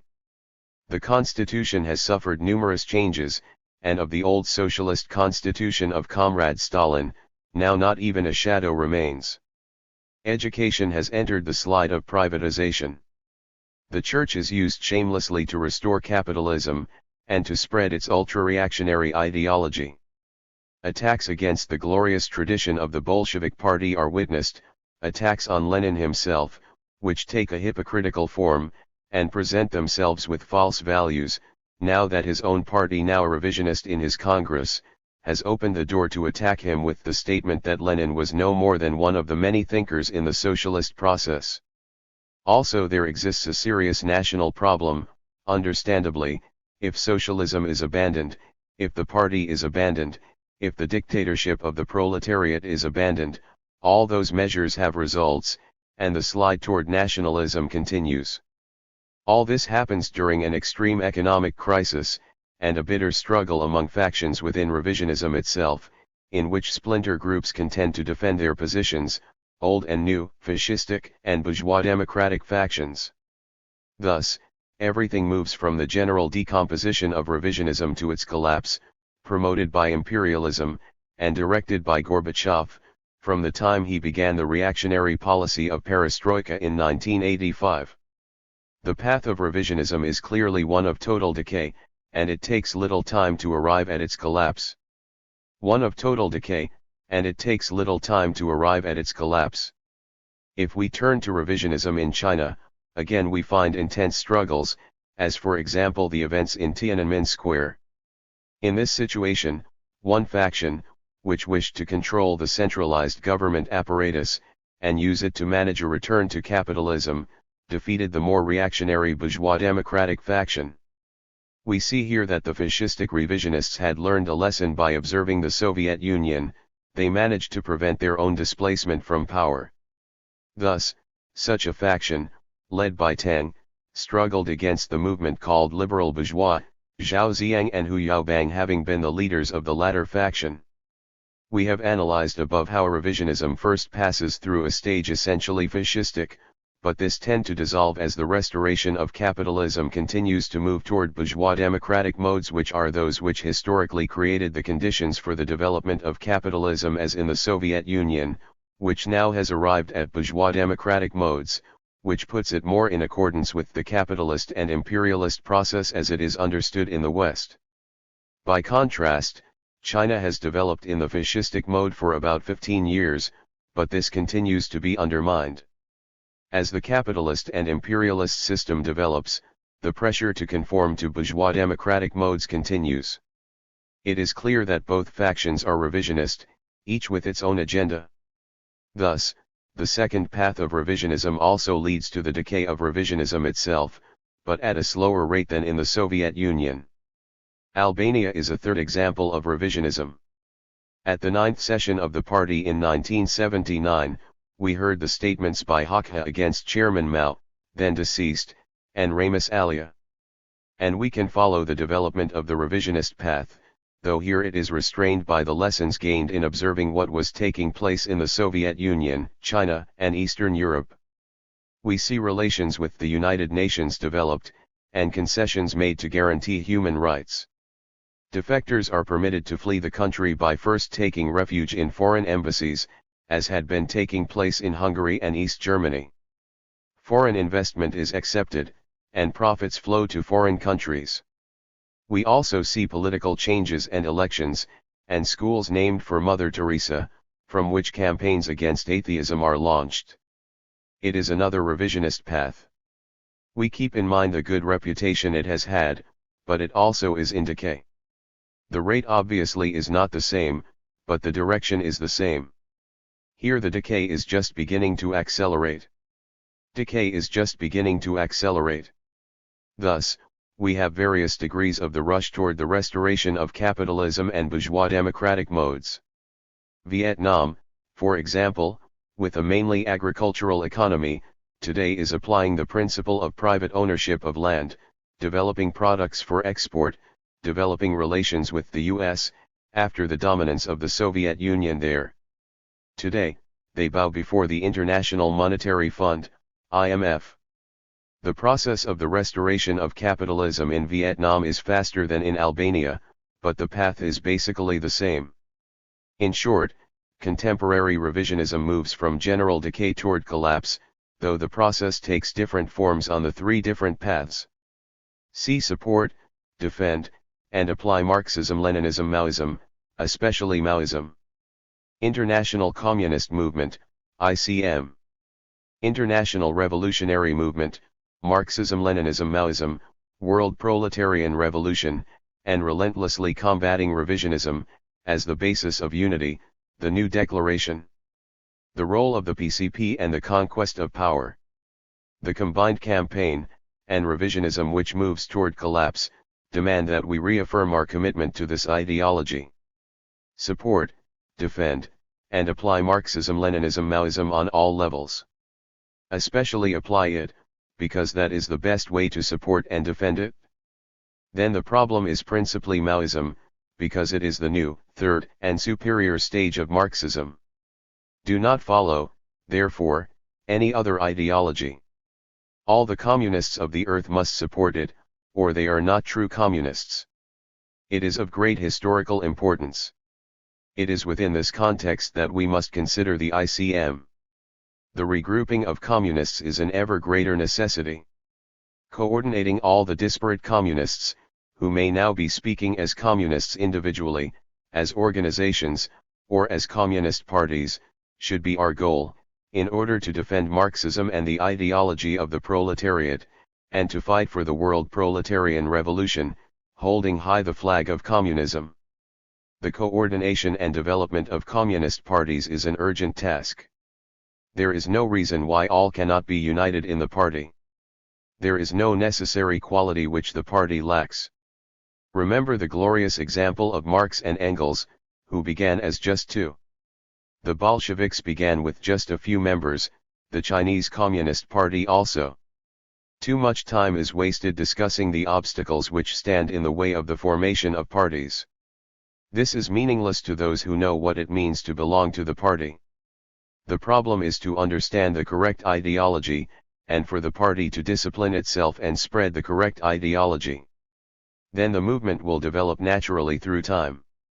Also, communist parties must give attention to their militarization, based on correct principles, in order to develop the People's War, because through arms the world can be transformed, as was done in the Soviet Union and China. Beside the need to regroup in the international communist movement, we must look at the situation of the Revolutionary Internationalist Movement, RIM. It moves forward on its path, 1990, through difficulties, but so it is with anything new. The PCP is part of the RIM, as it must be. Our party supports the RIM, using our influence on it, and struggling steadily to transform the country by means of the People's War. It is necessary to do more. The revolution requires it. We have not done all we can for the development of the RIM. We must take a more active role, participate more directly, and support it ideologically. We must unite and coordinate ourselves better for three things: Marxism-Leninism Maoism, service to the world proletarian revolution, and relentless struggle against revisionism. This can be a good basis of unity for a better and more developed structure for the RIM. We must communicate with other communist groups, and try to unite with them on the basis of correct ideology. We must strive to persuade them of the correctness of our ideology, Marxism-Leninism Maoism, especially Maoism. Also, there should be a new declaration. The committee should establish fundamentals, perhaps only in outline. The important thing is to present a declaration of basic principles, which would give maximum flexibility to parties. The role of the PCP is to take control of the entire country. The PCP has increasing influence, and must develop the People's War. It is by developing our own power in Peru that we do our most essential part in the RIM. The world proletarian revolution means to develop the People's War in each country. Success in Peru will alter the balance of the class struggle throughout the world. A successful campaign here will greatly strengthen communism, the ICM, RIM, and the world proletarian revolution, WPR. In short, we must support parties and the World Proletarian Revolution, WPR. In short, we must support parties and revolutions throughout the world, but our primary responsibility, and the way we can help international communism most of all, is to succeed in Peru. 2. Revolution and counter-revolution on the planetary level. Revolution as the principal process of history. A. Contradictions and the primary contradiction. Facts confirm that the primary contradiction in the world is oppressed nations against superpowers and imperialist powers. In the document of May elections, no. People's war, yes. We again insisted on this. This contradiction is and will be the perspective, whatever may be the circumstances. Other less essential conflicts may arise and temporarily suspend the basic conflict, but these less essential conflicts pass, and the struggle of the oppressed against imperialism continues. Our understanding of this problem has developed through time. Lenin placed Marxism-Leninism at the service of the world proletarian revolution. Comrade Stalin stressed that the Soviet Union was a link between advanced and developing countries. Chairman Mao demonstrated the increasing importance of the People's Revolution in oppressed nations, in revolutionary movements directed by communist parties conducting the People's War.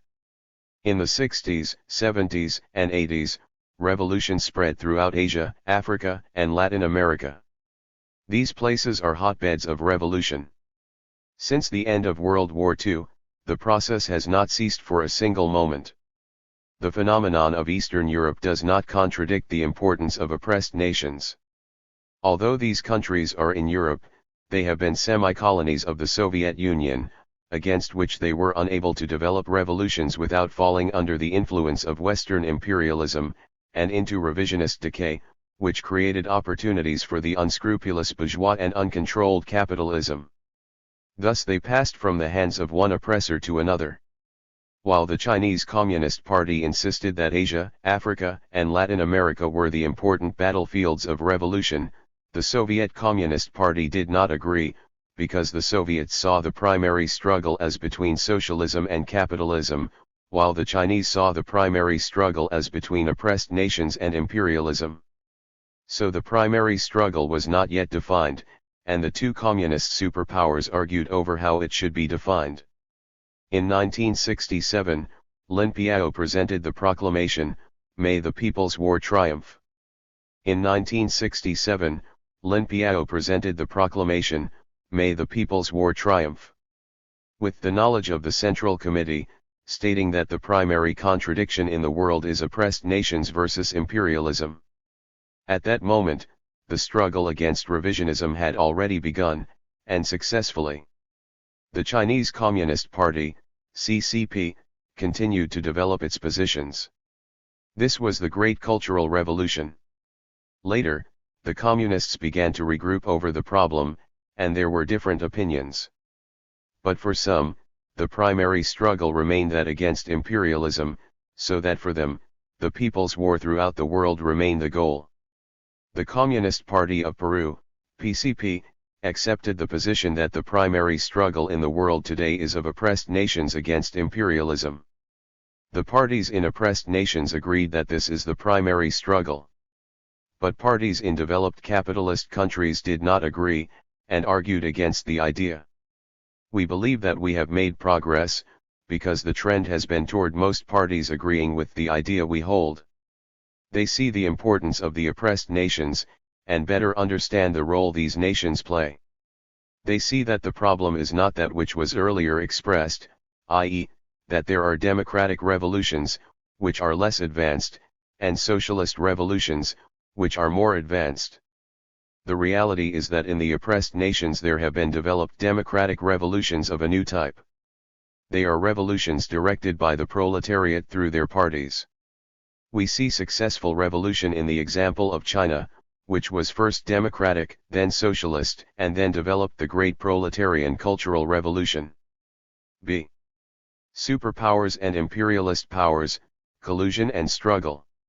Each day the collusion and collision among imperialist powers and superpowers develop further, as recent events as in the Persian Gulf demonstrate. There is collusion between the two superpowers, the US and the Soviet Union, 1990, and also among the superpowers and the great powers Germany and France, and we see support by third world countries such as Egypt, Syria, Argentina, and Honduras. This is part of the world counter-revolutionary offensive. Does this resemble the Holy Alliance? We think so, because their defeat of Napoleon was followed by the crushing of revolutions and the oppression of nations. Followed by the crushing of revolutions and the oppression of nations.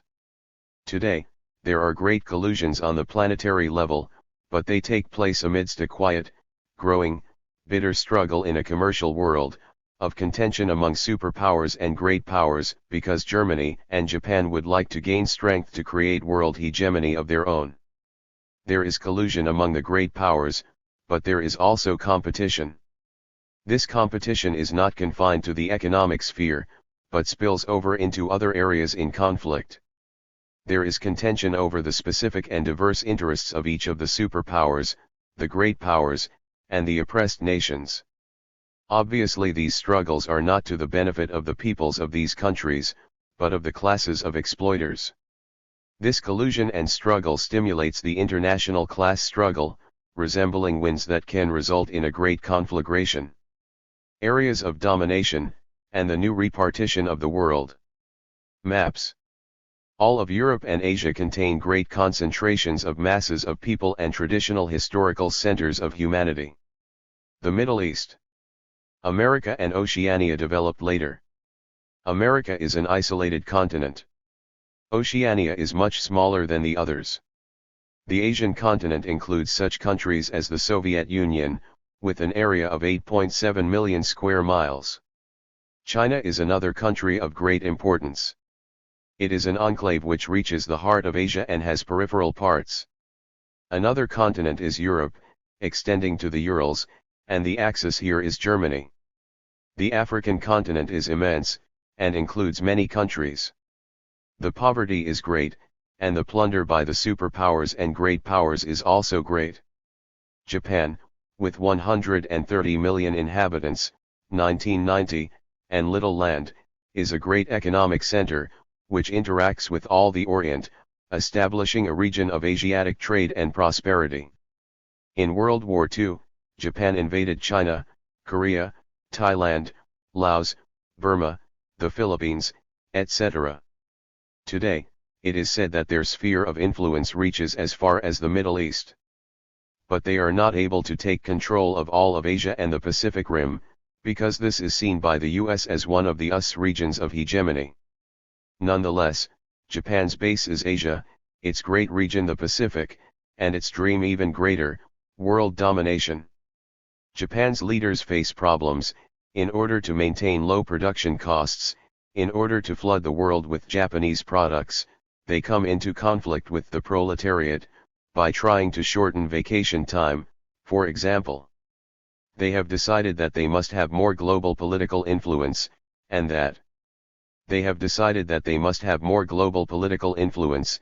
that they must control banking in Asia. Now they are unable to guarantee the protection of their economic power without a powerful military, and so they are developing their armed forces in preparation for major conflicts. They face problems with the so-called Asian tigers, some of which want to become leaders, such as South Korea, which is struggling against Japanese economic control. They exploit their own people, and they also face their historical atrocities against the nations they have oppressed. They have expressed their apologies to Korea, China, etc. The necessity to strengthen their armed forces meets with the resistance of their people, but their militarization is of course a key element of power. Extending their domination conflicts with US interests in Latin America, and each day the commercial war with the US grows in force. 90% of the petroleum they consume is from the Middle East, and now there is the Gulf War. And so there are conflicts with the interests of the superpowers, of the great powers, with those of the countries which dispute in the region of Asia, with the interests of their own people, and with the interests of the nations they oppressed during World War II. Therefore, the struggle for world hegemony, and even to secure domination of the Orient, will be very difficult. Germany and the so-called European Union. Today the Germans are united 80 million inhabitants, located in the heart of Europe. Their area of influence is all of Europe. In World War II, they invaded and threatened all the countries of Europe, reaching the vital points of the Soviet Union, and also North Africa. Their territories encompassed Europe, and much of the Soviet Union, Africa, and the Middle East. They created a geopolitics. Their theory was that if one controlled Europe, the so-called world island, one controlled the world. The so-called European Union is but the expansionism of German imperialism, which through 45 years struggled to establish the dreamed-of Reich. The Reich, whose modern impulse came from the 18th century, was concretized in the 19th century, and took a leading part in the two world wars. German imperialism developed from a fusion of grand bourgeois with landholders and the Junkers, the old military aristocracy of Prussia. In peculiar conditions, they sought the domination of the world. They had arrived late at the repartition of the world. Defeated in World War II, today they began their unification, and East Germany is becoming a poor, oppressed society. German imperialism is. East Germany is becoming a poor, oppressed society. German imperialism is beginning to develop its expansion, its famous march to the east, which is only its expansionism. Now the old dream of annexation of all of Europe for the Aryan race, for Germany, finds expression. Fascist ideas emerge, the dream to unite with Austria, to recover territories from Poland, to expand to the Soviet Union, to dominate over France and all of Europe. These expansionist fervors are raised through the so-called European Union - Europe of all the nations. Lenin dreamed that European unity included socialism as an indispensable condition. Any other unity today is simply imperialist unity under German hegemony to dominate the world. For this reason we cannot applaud it, rather, we must unmask and denounce it.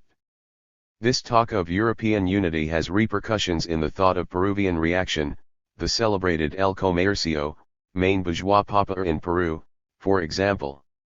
Internationally it is said that the superior culture of the earth, the European, is catching up with the US, etc. But we should see that also in German imperialism this unification is not going to be easy.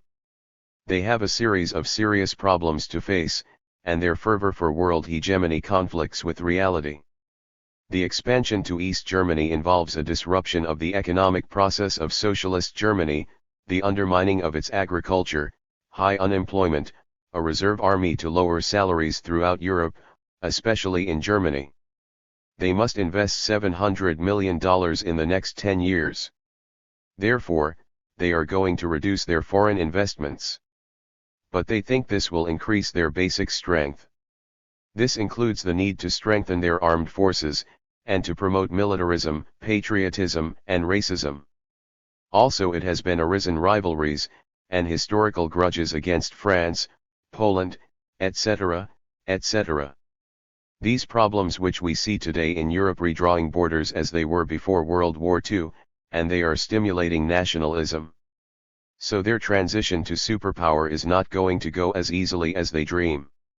Thus these things create a situation which destroys the equilibrium derived from World War II. The Soviet Union and Eastern Europe. This region extends from Finland to the Pacific. The immense land mass is a world power whose dreams go out to all seas. Apart from the problems already seen, there is developing a nationalist movement which aims at the disintegration of the Union, 1990. This immense empire has begun to tear itself apart. Also in Eastern Europe, the same process controls Romania, Hungary, Poland, Czechoslovakia, Bulgaria, East Germany. There, uncontrolled capitalism and bourgeois democratic tendencies have developed under the influence of imperialist pressure and revisionist decay. But there ought to be seen the participation of Gorbachev especially, colluding with US imperialism, with Bush. We see the participation of the Soviet Union and the US. Gorbachev has found that these processes succeed more easily in Eastern Europe, and this serves as an example for his own Soviet Union, and strengthen his positions, which were weakened by the attacks of the conservative faction, a faction with fascistic ideas and values. So all this imperialist domination of the Soviet Union in Eastern Europe has begun to break apart. The Warsaw Pact has fallen to pieces. Thus the problem is of a new equilibrium, a new confrontation, and a new distribution of forces. This is the situation, brought about by imperialist pressure and revisionist decay. Sadly, there is no working class or people's movement. It is a change from one imperialist hand into another. China and its dreams of power. In 4.48 million square miles there are 1.1 billion inhabitants, 1990. The Chinese people have long borders. They are on the Pacific. Their old rival is Japan. They dream of being a great power. They also have problems. The fascistic faction is in power. They have begun to restore a senile capitalist system, which requires the destruction of a very productive socialist system, leading to various harms to the people, their exploitation and oppression.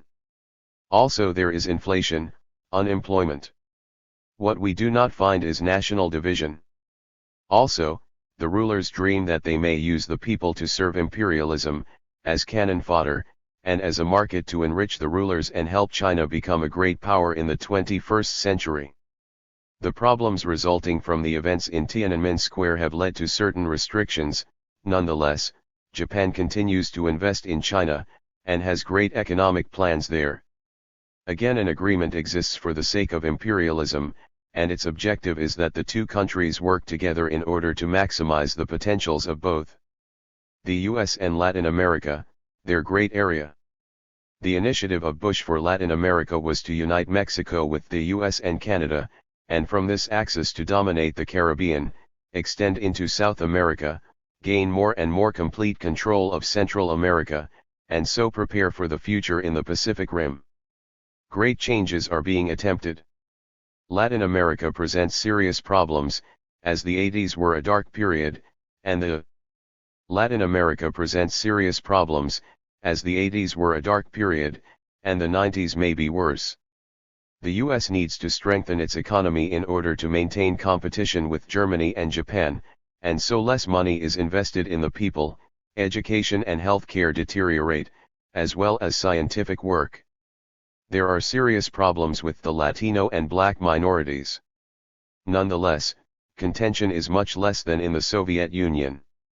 And so the contention between the superpowers is again very clear, and if the US benefits from the problems of the Soviet Union, this is limited.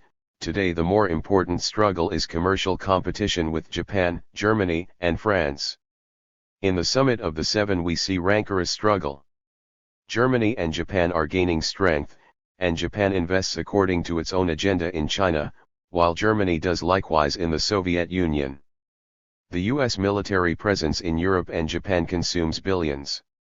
The dollar is in a process of devaluation in relation to the yen and the German mark, 1990. The US deficit creates problems in the world economy.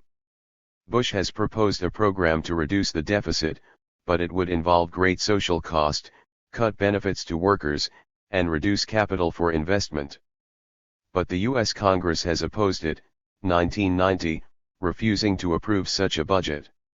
All these questions demonstrate that collusions and struggles are developing, which have to do with areas of domination, and a new repartition of the world. Again, the powers involved are the same as those of World War II. Germany and Japan have arisen as great economic powers, and demand a new repartition. So that we can foresee a new repartition of the world, and this can only come by means of war. We have seen areas of domination and spheres of influence, as the superpowers and great powers struggle for world domination. The great powers want to displace the superpowers, but in order to do so they must themselves become superpowers, and this they are striving to do. See the Third World. Asia, Africa, and Latin America, oppressed nations. Regions of conflict and repartition. The problem of the Persian Gulf. The primary contradiction and local, regional, and world wars. Recognizing revolution as the principal tendency. 85%, 85% of the world's population will be in the oppressed nations by the year 2000. The numbers of the oppressed, the percentage, the injustice this implies, the great weight of the burden on the many for the sake of injustice this implies, the great weight of the burden on the many for the sake of the few. All this creates tremendous potential for revolution. These regions, with the exception of the so-called Tigers of Asia, 1990, are underdeveloped regions. Also they are regions of conflict. The superpowers and great powers invest in them, and want to control them, because they are economies in subjection. They are regions of conflict and repartition. Again, plunder is under dispute. There is no peace nor tranquility. In the world today, collusion and struggle arise over areas of domination and the new repartition of the world. The offensive by the exploiter develops, and conditions become more explosive throughout the world. Especially the Third World is plundered. Asia, Africa, and Latin America are becoming like pots boiling over, like erupting volcanoes. The counter-revolutionary offensive develops with the help of opportunists and revisionists, who aim at dialogue, elections, agreements under the control of the United Nations, and so, long processes of revolutionary struggle are seen like that, as in Angola, Nicaragua, Guatemala, El Salvador, South Africa, etc. And so, we see that, against the great masses who struggle incessantly, comes a revisionist counter-revolutionary offensive based in collusion and struggle, and serves those who struggle to dominate the various regions in the repartition of the world.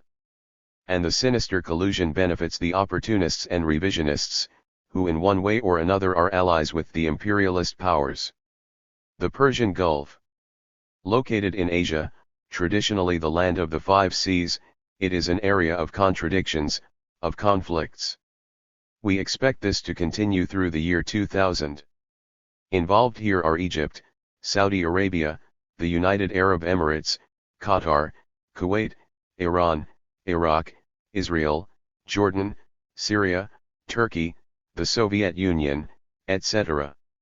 Also the US and Europe, which cooperate here for the sake of its petroleum riches, and Japan, 90% of its petroleum energy capacity being dependent on this region. As a historical background, we must note that the most bitter conflict in this region is that between Israel and Palestine, a great struggle, with the Arab world supporting the Palestinian people. But in the late 70s, another important conflict developed between Iran and Iraq. Iran under the subjugation of the Shah had been a bastion of the US. This was smashed, and a medieval theocratic system been a bastion of the US. This was smashed, and a medieval theocratic system came to power, managed by the Muslim priesthood, Islam thus coming into conflict with the superpowers the US and the Soviet Union, and with the so-called Third Satan, Hussein of Iraq. The US had lost its bastion in the Middle East. Israel is very small in comparison to its influence. Therefore, the US supported Iraq in its war against Iran. The war lasted 10 years, cost millions of lives, and included the use of chemical weapons. It involved religious ideology. The role of the fundamentalists, of the Ayatollahs, was central. Khomeini had arisen as the leader able to unite them. And so the center of struggle in the region shifted to Iran-Iraq.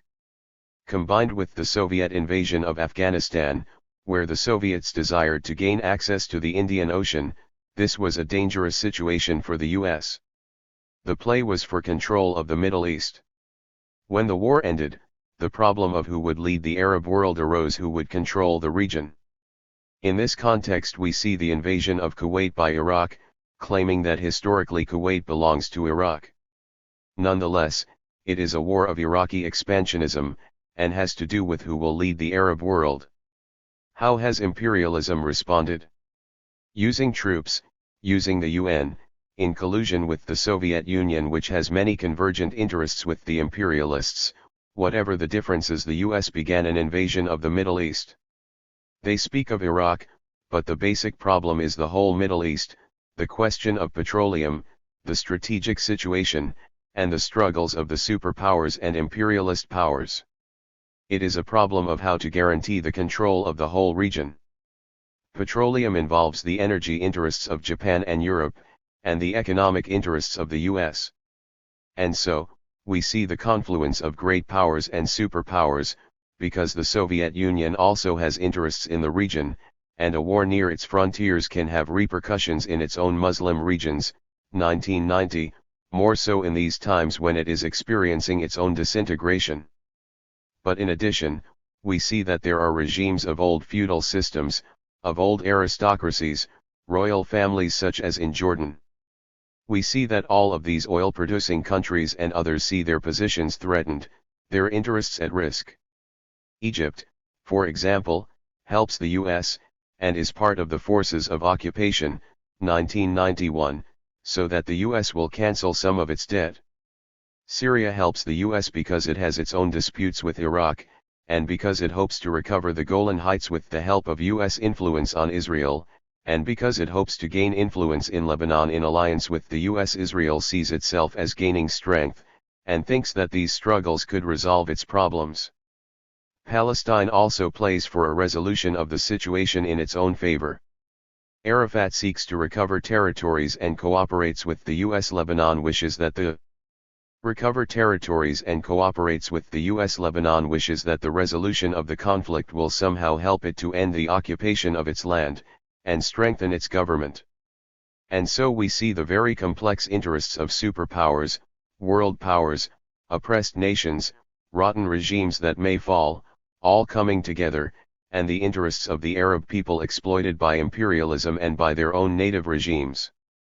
The superpowers, the great powers, and their lackeys raise their voices in self-righteousness, but the Arab people are disregarded, including in Iraq, Saudi Arabia, Kuwait, the United Arab Emirates.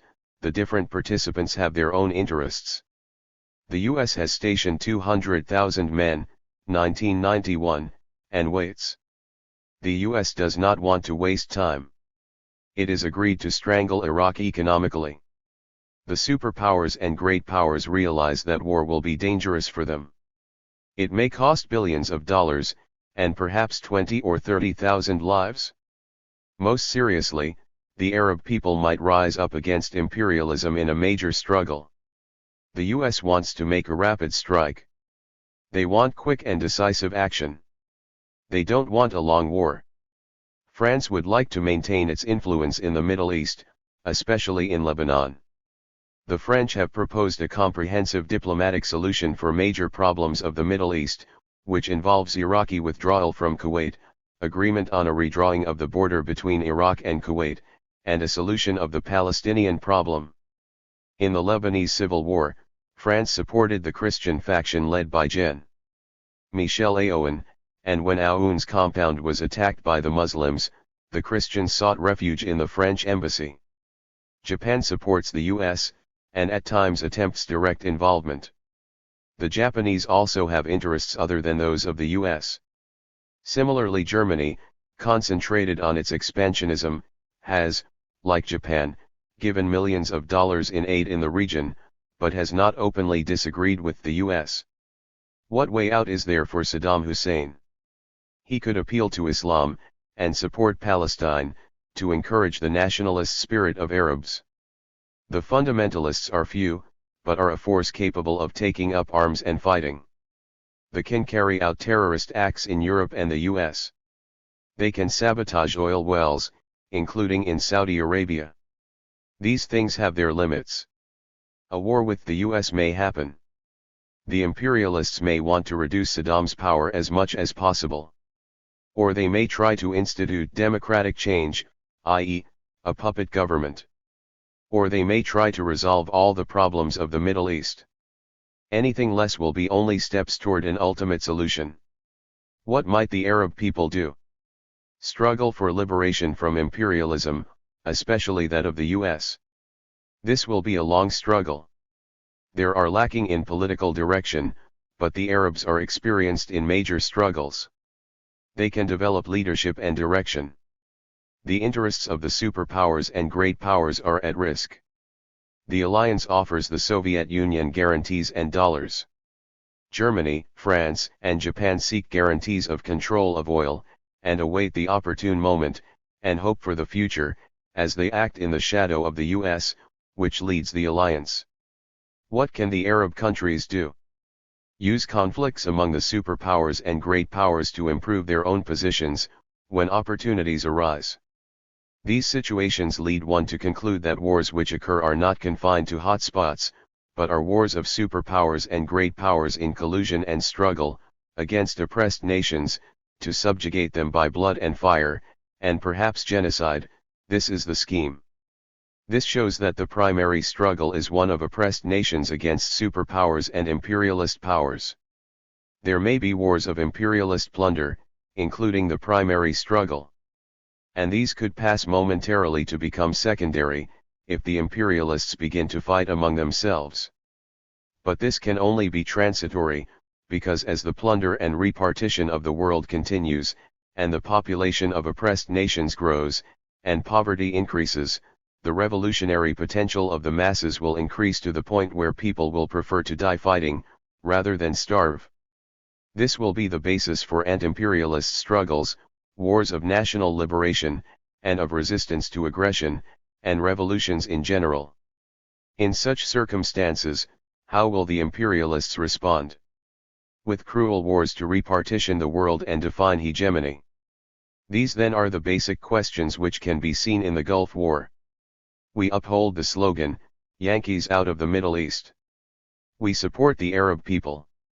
We think this is in accordance with the objective situation. Saddam has invaded Kuwait in order to benefit the classes and groups that rule in his country, Iraq.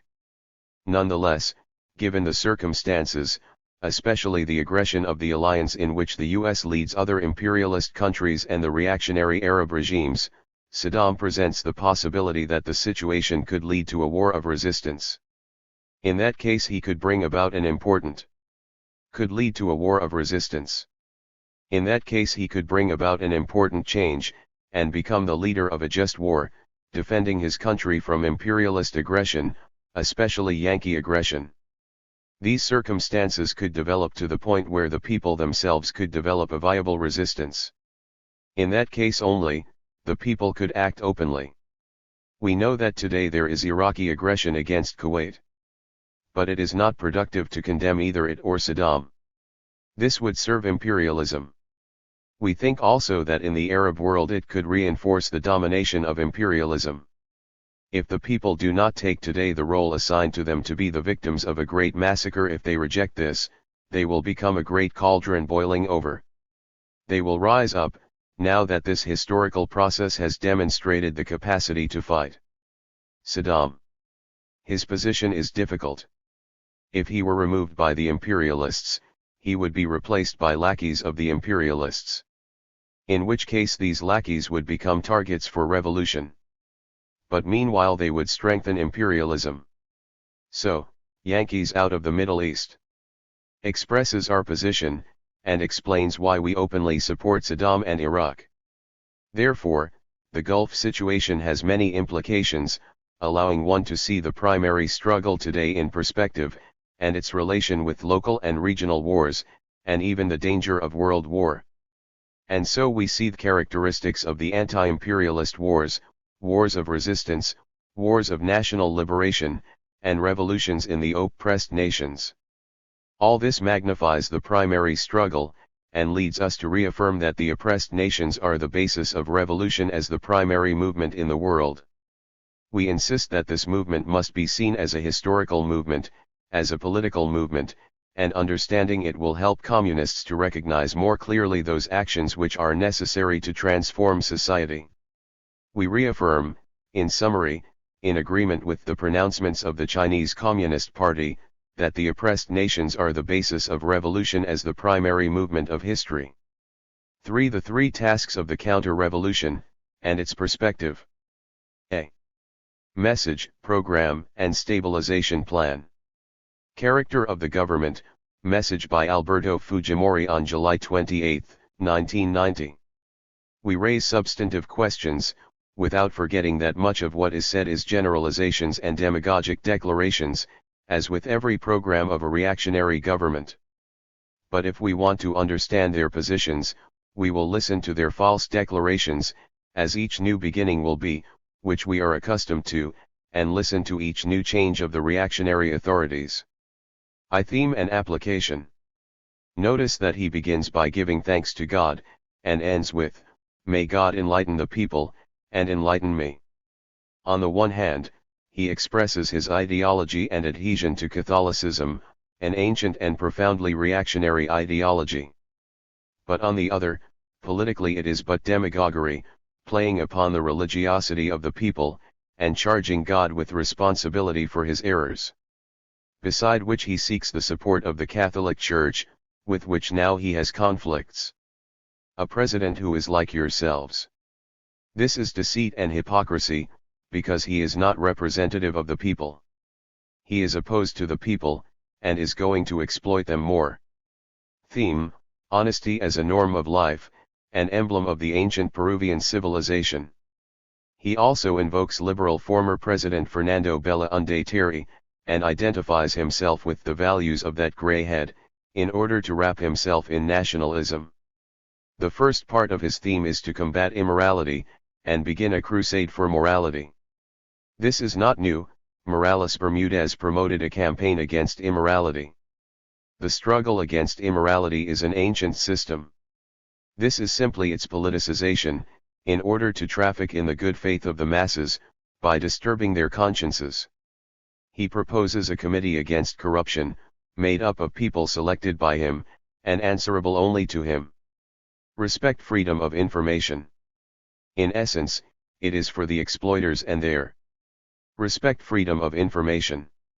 In essence, it is for the exploiters and their lackeys, intended to create counter-revolutionary, pro-imperialist public opinion.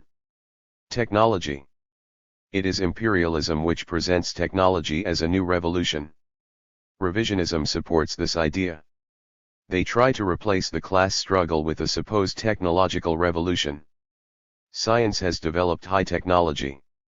These scientific and technological developments are products of the transformative action of the proletariat and the people. But the financial oligarchy, the grand bourgeois, imperialism appropriate them. They are their private property, of the monopolies and instruments of exploitation. In the shadow of this has developed a layer of scum of technocrats, who craftily try, making noises aimed at the working class, and especially at petit bourgeois intellectuals, to substitute a false revolution, with a different path, without the class struggle. However, only with real revolution can science and technology fulfill their potential. Because only with revolution will their full productivity be realized, and their benefits reach the workers and the poor. Work. He expresses a bourgeois conceptualization. The economists of the 18th century stated that work is the source of wealth. Marx made this more clear. Work, he explained, generates surplus value, and the accumulation of surplus value generates capitalism, and consequently, relations of capitalist exploitation. Fujimori uses the term work to deceive the petit bourgeoisie, who try to protect their work, and he tries to extend the deception to the working class. But he goes further, and upholds a culture based upon work. This erases the character of class. It seeks to make acceptable the idea that, based upon work, a new society can be created, without exploitation something else, generated from imperialism and reaction. He says, work is a creative force. Simply to work will create a prosperous society. Who will direct this society? Prosperity will be only for the class that rules. Behind this concept of work are hidden the relations of exploitation. The song of a new culture of work turns out to be a strictly bourgeois reactionary conception, intended to preserve, enrich, and strengthen imperialism. For example, he says, we invoke international solidarity. To accept this at face value is to believe that imperialism and oppressed nations such as Peru can be in solidarity, when the relationship is one of subjugation. and for many years we have seen that the participation of imperialism in the country has been to act against the people's war.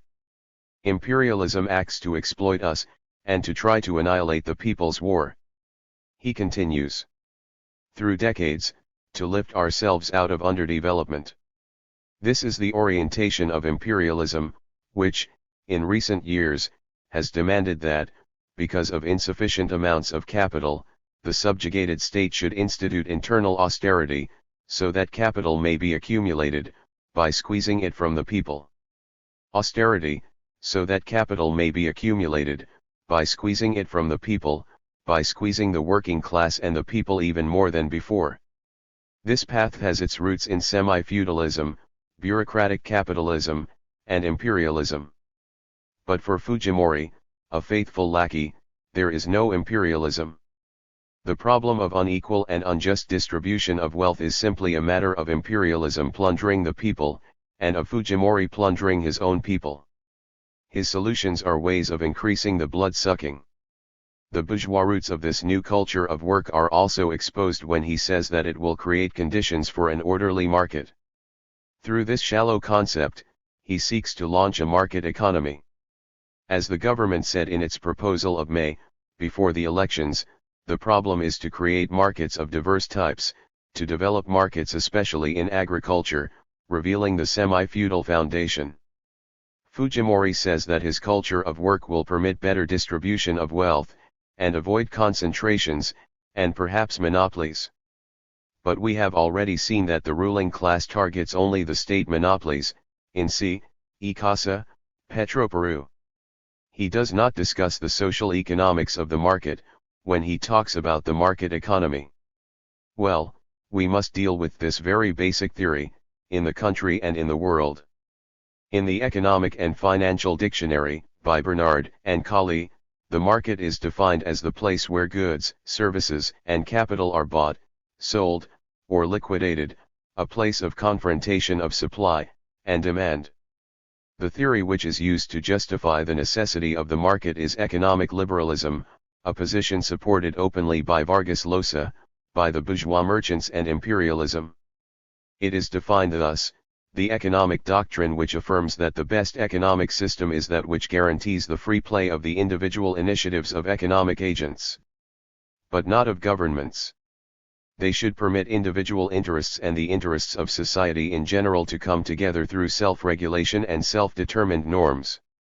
In the market, then, free individual initiatives come together, each seeking the highest benefit with the least effort. And here the interests of each comes to coincide with the interests of all, through the action of natural laws.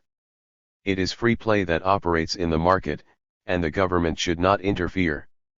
It is the free coming together of interests, each seeking his own interest, and as the interest of each and the interest of all come together in the market, they develop the interest of all with the interest of each.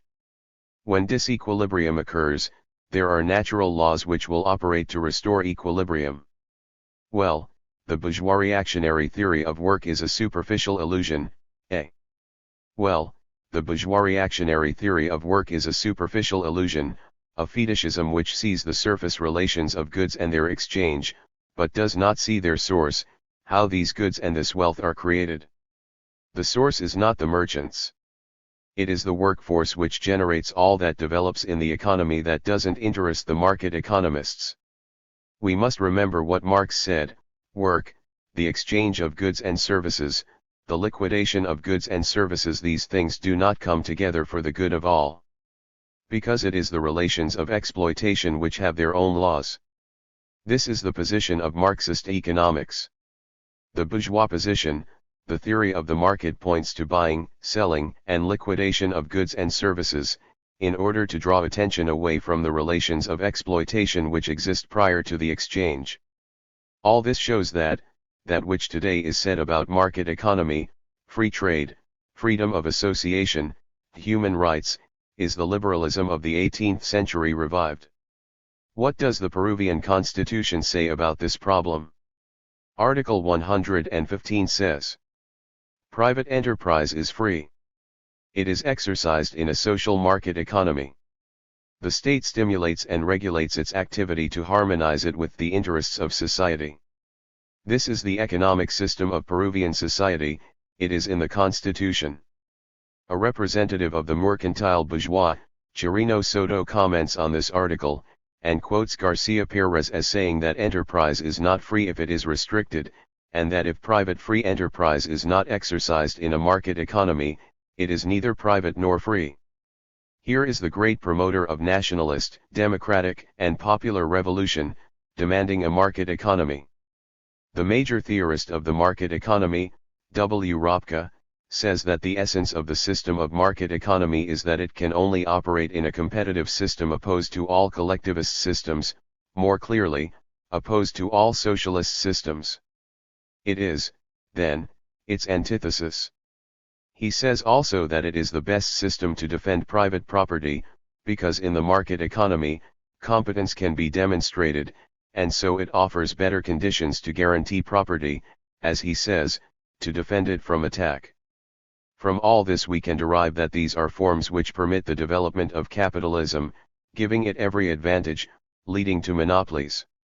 Reagan, who in his times beat the drum proclaiming this theory, said that all the anti-monopoly laws should be repealed, because the existence of these laws in the U.S. limits the competitiveness of U.S. businesses in relation to the Japanese. The U.S. limits the competitiveness of U.S. businesses in relation to the Japanese and Germans, who don't have these restrictions. Therefore, we can conclude that the system of market economy permits the development of capitalism. It also permits the development of the imperialist form of capitalism. Imperialism on the one hand restricts competition, on the other it opens the market at the world level. This is its contradiction. Monopoly fixes prices. When markets first develop, they compete with one another. That is to say, competition exists in pre-monopoly capitalism. Imperialism is not against monopolies, it is only against government monopolies. Chirino Soto himself says that the modern state intervenes to guarantee the market economy. The government does not leave the market economy to its own devices. It intervenes to protect it. Laws of the state function for this purpose. So the market economists are against government monopolies, but they accept government actions which serve the market economy. In reality, we see that monopolies are often unrestricted in the US as well as in Germany and Japan. Chirino Soto claims that the enemies of private enterprise say that it produces for the sake of wealth, not to satisfy needs, and that to say this is nonsense. But his claim is nonsense, because the production generated by capitalism is not to satisfy needs. It seeks to produce what is most demanded. It seeks to produce what will sell better. This permits more production, and the employment of more workers, to produce more surplus value. This is not for love of the consumer, it is a means of obtaining more surplus value. And so, to say that this system permits better prices and higher quality is pure lies.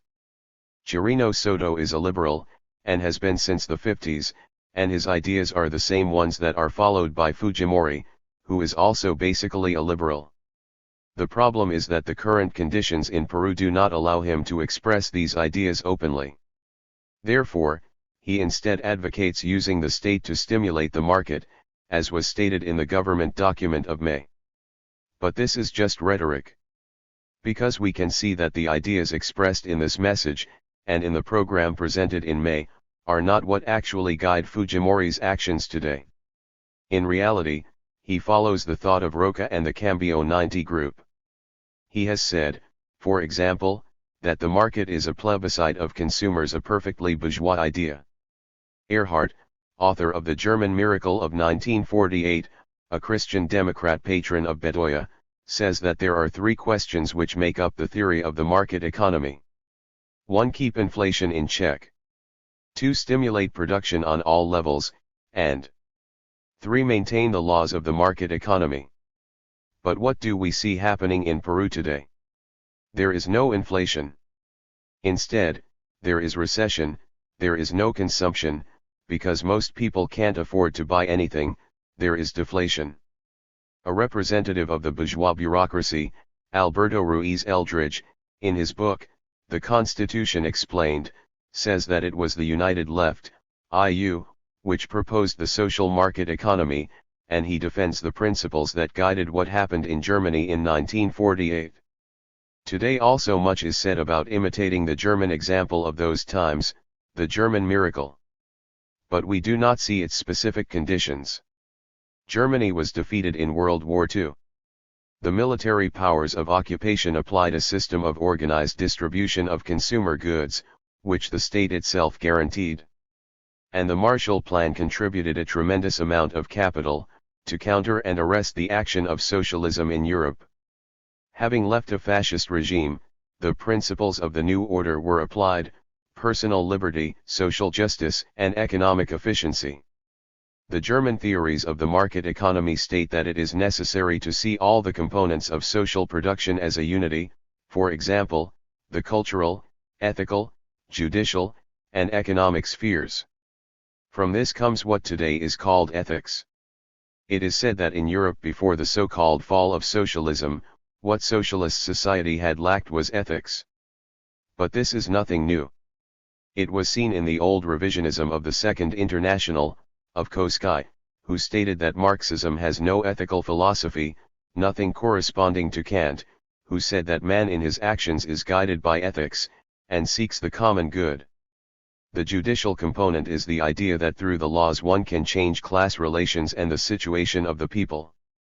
This resembles the practices of Hernando de Soto, the law of the rural register, administrative simplification, the proceedings for the recognition of micro and small businesses, the informal hearings, the dispositions for the producers of coca, etc. As for the economic component, obviously what is sought is to impose the imperialist system.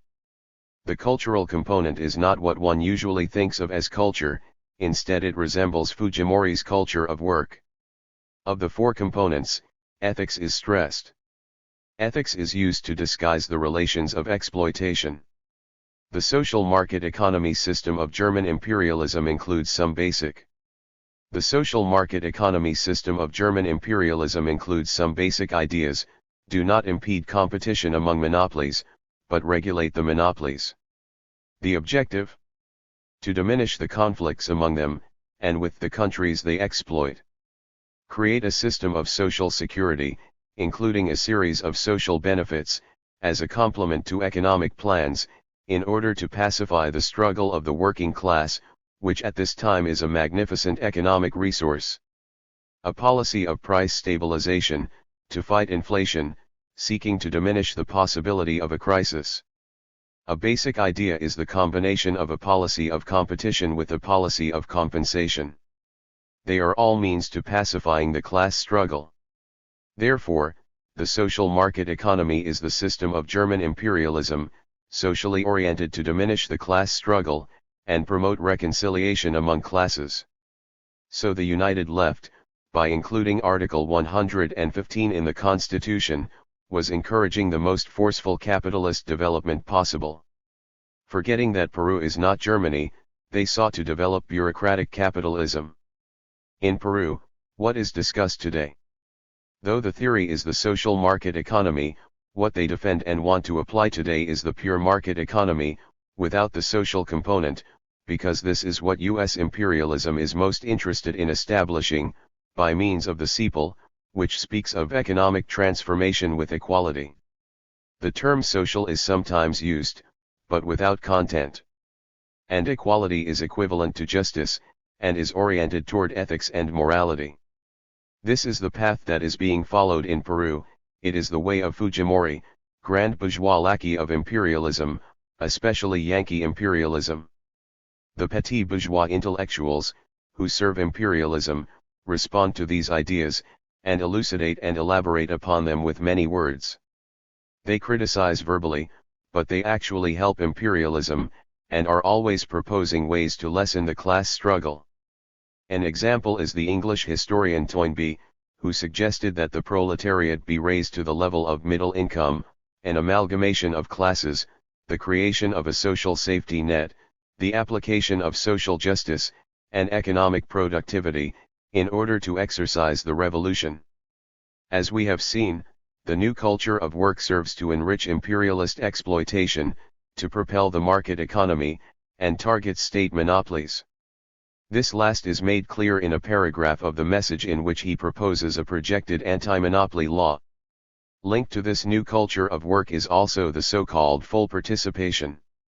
It comes from fascist government practice, in essence, using the organizations of the masses, controlling them through the worker aristocracy, the union bosses.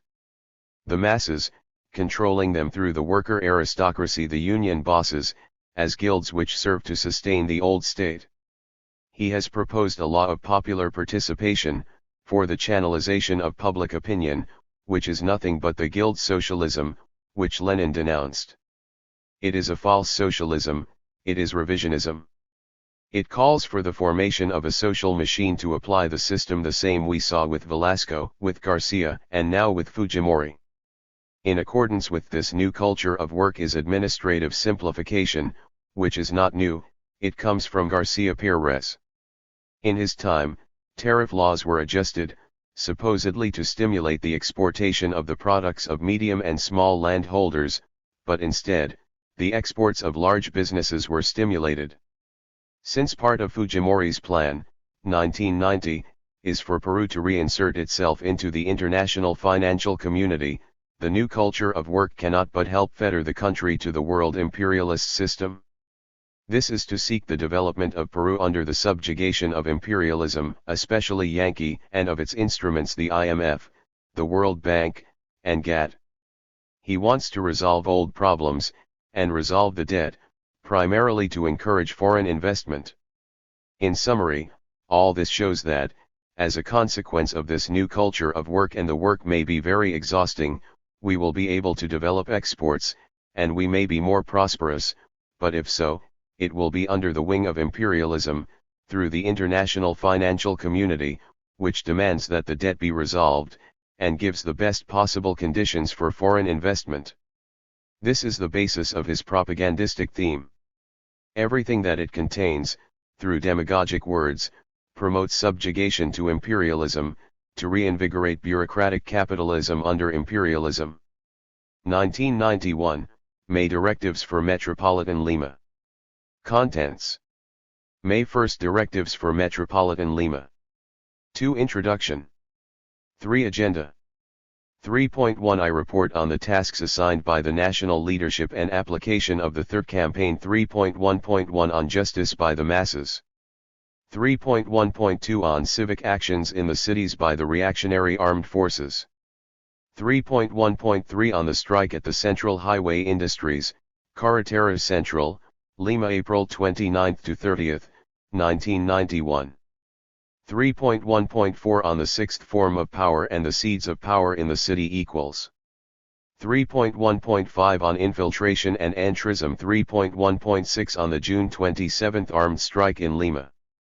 3.22 on 5 problems.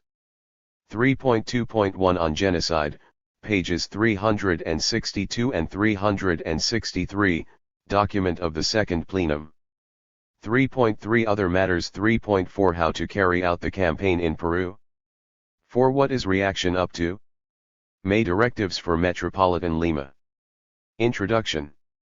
The third campaign of the plan to impulse the development of base areas, impulse, is taking place at a high level, and with a great impact. It is providing solid basis toward its completion, and laying down a solid basis for a great future plan for the People's War. In Lima, the major sabotage against the Institute of Liberty and Democracy, ILD, was very good, of great political content, and took place at a very opportune moment, just hours before the signing of the U.S. Peru Treaty against the People's War. This treaty, which is disguised as a war on drugs, targets and uses the People's War so they implement their so-called reinsertion. This action clearly expressed how the PCP condemns the aggression perpetrated by imperialism, mainly Yankee imperialism. It also shows our complete opposition to revisionist positions of those elected or armed like the MRTA, who at no time condemned it, much less denounced the treaty as an imperialist aggression against the People's War. This is evident in their official communiques published by the Daily Cambio and the interviews of their leaders in official reactionary magazines such as Cartas. The attack against ILD has a great impact in the country and abroad, because it promotes anti-imperialist feelings in the Peruvian people and the need to defend our nation that is being developed now. It even has an impact in part, on the big Peruvian bourgeoisie, which has strong contradictions with the mercenary of Yankee imperialism, Fujimori. After highlighting the above actions, we extend our greetings to the party in Lima, for a good start of the third campaign of the plan to impulse the development of base areas. Agenda. I report on the tasks assigned by the national leadership and the application of the third campaign. 2. About the 5 problems. 1. The 11th anniversary, documents of the second plenum and other documents.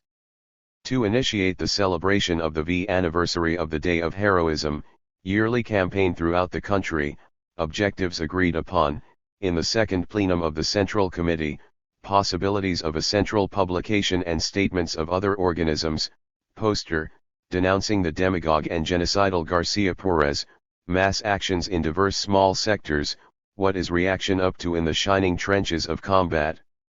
And above all, what is reaction doing during the months prior to the first year in government of the most shameless lackey of Yankee imperialism, Fujimori? This is the main point. I report on the tasks assigned by the national leadership and application of the third campaign. On justice by the masses. Promote and ensure that the masses arm themselves, get organized and administer justice by themselves, as they are the base force of the revolution. The party must lead and teach them how to do it. In addition, since they are fighting tirelessly, the masses create many forms of organization and struggle. We must lead and elevate their potential to struggle for the revolution to higher levels. On civic actions in the cities by the reactionary armed forces. Oppose the army's distribution or civic actions. The masses must get organized to handle the food and medical attention that they are rightfully entitled to get. Therefore, they should manage and distribute it themselves. The entitled to get. Therefore, they should manage and distribute it themselves. The rule to apply this policy is simple: the first served should be the poorest of the poor, then the poor in general, the little ones, the middle ones, and least of all, the rich. Thus, the people understand that they must appropriate these products, since the handouts given to them are not gifts by the government, nor by imperialism, but are some byproducts of the revolution, and part of the rights benefiting them. The masses rightfully demand for more and better services, and must refuse to do any counter-revolutionary work in return, such as cleaning the walls from PCP writings, or snitching in exchange for these handouts. The walls are the pages whereon the people express their ideas, since they have nowhere else to write on, neither radio, nor TV, nor newspapers. This is because the entire media is in the hands of their exploiters. When have they allowed the poor to express themselves? The only ones they allow to speak in the media are the opportunists, the revisionists, the pastiches, the lackeys, the workers' aristocracy, and the bogus leaders of the masses. Educate the masses about the political objective of these actions by the state. They are part of its low-intensity warfare, aimed against the people's war, and at containing the explosiveness of the masses. Teach the people that these crumbs, which they have wrested away with their ceaseless struggle, are not going to solve their problems, and that only the revolution can truly address the rights of the people, and the revolution is made with the people's war. Educate them on the state's economic objectives, and teach them that the essence of these handouts is to minimally compensate the monstrous cut in wages, and how and why this is done by the reactionaries in times of crisis. This has been already taught to us by Marx. Reproduce his quotations or those of the party documents. Denounce and unmask how imperialism and reaction use that compensation of salary to buy consciences and try to tie the people to their ideological, political, and economic plans. The oppressors and the exploiters want to use the masses to support fly-by-night ideologies and reactionary idealism. To this end, they traffic with the people's religious fervor. This is done in order to sell them the ideology of an old backward, hypocritical and false Catholic religion, which historically has always been against progress and science. Didn't the Church organize and support armies, crusades, thousands of intrigues leading to mass slaughters, conquests and oppression of people? The Inquisition was used here in these lands and its tortures were savage. Did Pope Pius XII ever condemn Hitler's fascism and his genocides in World War II? With regard to Protestantism and its proliferating sects, aren't they developing plans of Protestantism and its proliferating sects, aren't they developing plans of penetration of imperialism, mainly Yankee imperialism? The Catholic Church not only does the same but also uses these compensatory crumbs to help revisionists and opportunists continue manipulating and galloping over the shoulders of the masses. Politically, they want to convince the masses of the need to preserve the old state, which gives them freedom and democracy, when in reality the masses experience repression and death on a daily basis, add their hunger and misery. The freedom they talk about is freedom for the powerful now ruling, and not for the downtrodden. The democracy they preach is simply the dictatorship of the rich ruling classes of the old state, the big bourgeoisie and the landlords, and both of these classes are accountable to Yankee imperialism. This is the democracy that the cynical and mercenary Fujimori steps daily on, undermining the state's supposedly demo-bourgeois order, and expressing fascist ideas and positions. Again, reaction is launching the old treacherous slogan of sacrifice today for a better tomorrow, and as usual, in defense of freedom and democracy, covering up new capitalist accumulation based on the largest feasible surplus value. The result is the increase of exploitation and oppression in which they are sinking us.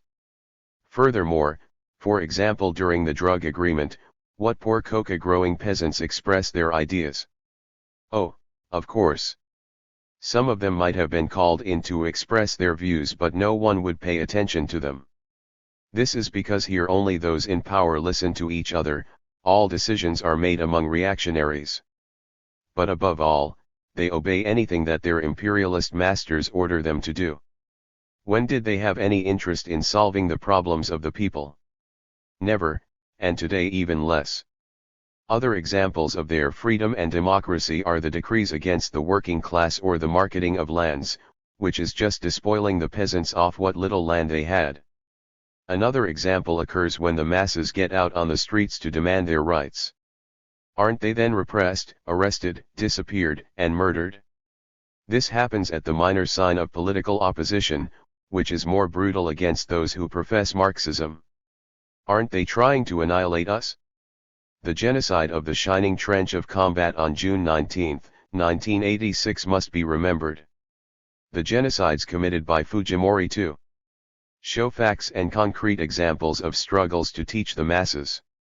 Allow them to express their opinions, their legitimate grievances and demands freely. Legitimate grievances and demands freely. Economically, with the so-called aid and survival organizations, glass of milk, kitchen soups, etc., they are trying to compensate for the brutal reduction in wages, so that the workers and laborers who live in situations of hunger and extreme poverty, are forced to work for meager wages that are not even enough to recover their labor power. And for what? To apply the so-called neoliberal revolution, which is an obsolete economic concept imposed by imperialism to promote its market economy and sustainable growth, a Yankee imperialist thesis applied through CEPAL, and the IMF, which are only plans for more dependency and exploitation. For this reason, they want to lower inflation by applying deflation, generating recession, and reducing the fiscal deficit. All of this is done by squeezing the working class like a lemon, cutting wages, generating more and more unemployment, increasing the cost of living, reducing the people's purchasing capacity, and imposing crippling taxes on those below. In summary, all the recipes of the IMF, the International Development Bank and the World Bank have the goal of demanding the accumulation of wealth, which is nothing more than the imposition of more draconian measures against the people, to accumulate new capital through increased surplus value, and consequently provide better guarantees to foreign investments. They dream that in 1992 they may get some, since the loans serve to pay the foreign debt. That is what the international finance system calls reinsertion. Hence, their stabilization plan enslaves the people and the class even more. That's why the people must not let themselves be tied down. Their only way out is to struggle to wrest away more conquests. They must advance toward the conquest of power by means of the People's War, demolish this old state, and then build the People's Republic of Peru, under the leadership of the Communist Party of Peru. Summarizing, the economic plan of the reactionaries has the following characteristics. 1. It is part of the low-intensity war. 2. It tries to compensate the cut of wages with philanthropy, short-term handouts, and 3. It uses bourgeois philanthropy trying to tie the masses into their neoliberal. 3. It uses bourgeois philanthropy trying to tie the masses into their neoliberal plans, the market economy, the ideology, politics, and economics of imperialism, mainly Yankee imperialism. The above plans are implemented by the pro-imperialist mercenary Fujimori, sustained by the genocidal armed forces and police, and supported by the Church, principally the Catholic Church, and all the defenders of the old state, revisionism and opportunism of the so-called United Left, IU, the Socialist Left, IS, or their offspring, and the collaboration of armed revisionism such as MRTA. We must unmask the reactionary programs and plans, understand well their essence and purpose, destroy them, and organize the masses to carry on the struggle and wrest away conquests from the oppressors. We must also empower their struggles with armed action so that the reactionaries are unmasked, undermined, and their plans are blown up through the air. The party leads, the masses do the rest. We must blow up the sinister plans of Peruvian reaction, imperialism, and revisionism, who are tying the masses down to vile exploitation, and are trying to annihilate the People's War. On the strike at the Central Highway Industries, Carretera Central, Lima, April 29 to 30, 1991. First question, what are the facts? What happened? The report states that a female official ordered a worker to clean the sanitary latrines. The worker was a technician from another section who was not under her supervision. This comrade refused to carry out her orders. The petty official insisted on humiliating him in front of his co-workers, threatened to fire him on the spot, and apply the new anti-worker decree. This provoked a cardiac arrest from which he died. The petty official did not even allow his fellow workers to get close to the body laying on the floor. It was an unforeseen situation. How does a communist act in such circumstances? One thing is to be a communist and another one is to be an activist. He, another comrade being criticized, was a communist, and his duty was superior. Therefore, his duty was to place himself at the head of the protest of his fellow workers, and to coordinate the planning of the struggle with the activists. If the workers decided to stop work, they were right in proposing a 2-day work stoppage throughout the Central Highway. They could not let that murder of a worker by a company official remain quiet. What was the mistake of the comrade leading the strike? Official remain quiet. What was the mistake of the comrade leading the strike? He did not communicate forthwith on this incident to his party cell, and therefore did not empower additional means to strengthen the struggle. We can't criticize him for not counterpoising the party to front, because as a communist, he leads the struggle and promotes the response of the masses. Besides, the strike was successful and mobilized the masses. Another mistake he made was not to call the workers to strike in the name of the Central Highway Struggle Committee. But what gets complicated is that they, inadvertently, agitated for free trade unions. What does that mean? Let's analyze well so as not to err. The so-called free trade unions follow the false concept that political parties must not lead workers' unions, which is contrary, opposed to Marxism. Was that his idea?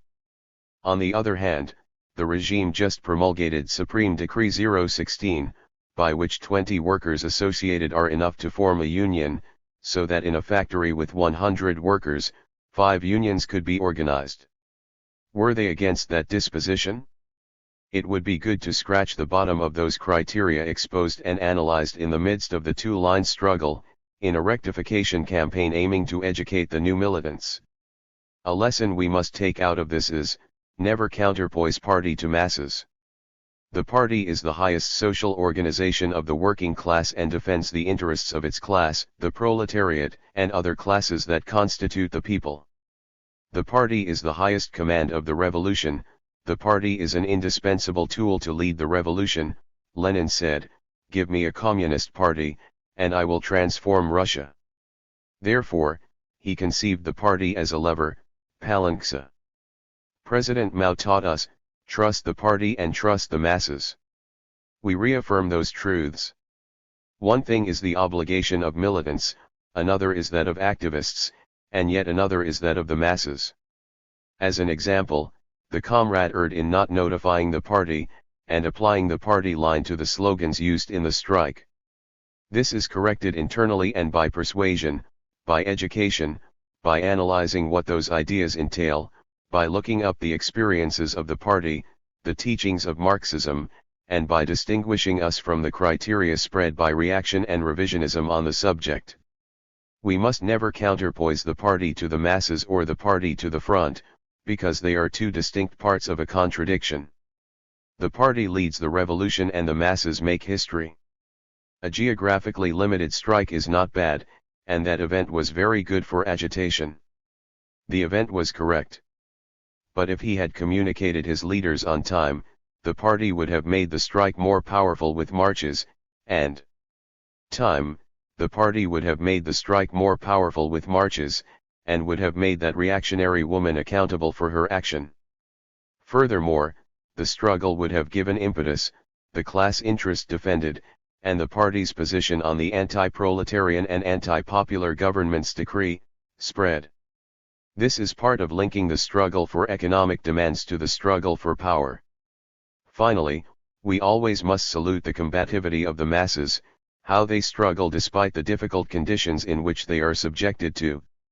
Our position is different from the PUM's, Partido Unificado Mariateguista, which is opposed to stoppages and strikes ostensibly for the sake of organizing its wave of strikes.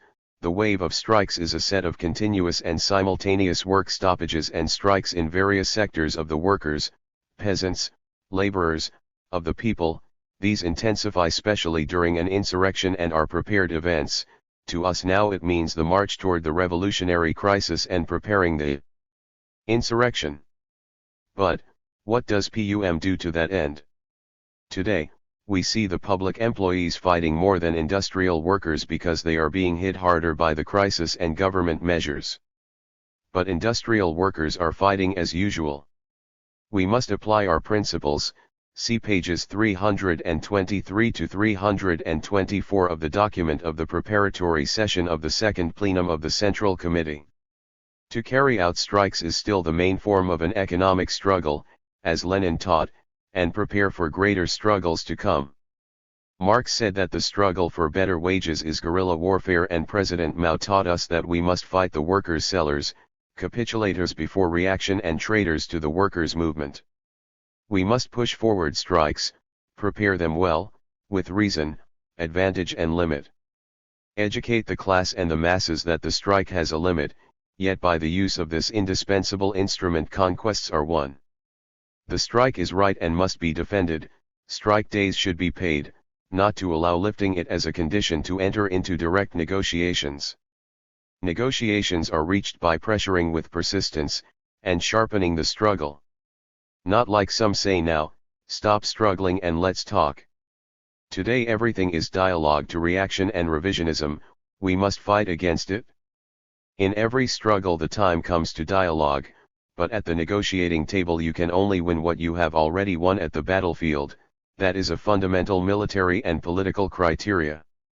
The strike, then, must be handled firmly and astutely, not only by teaching the class how it's a good and necessary tool, but also by teaching its limitations. With the strike, you do not conquer power, nor break the vicious circle in which this old capitalist system, today in its imperialist phase, subjects the class. This old capitalist system, today in its imperialist phase, subjects the class.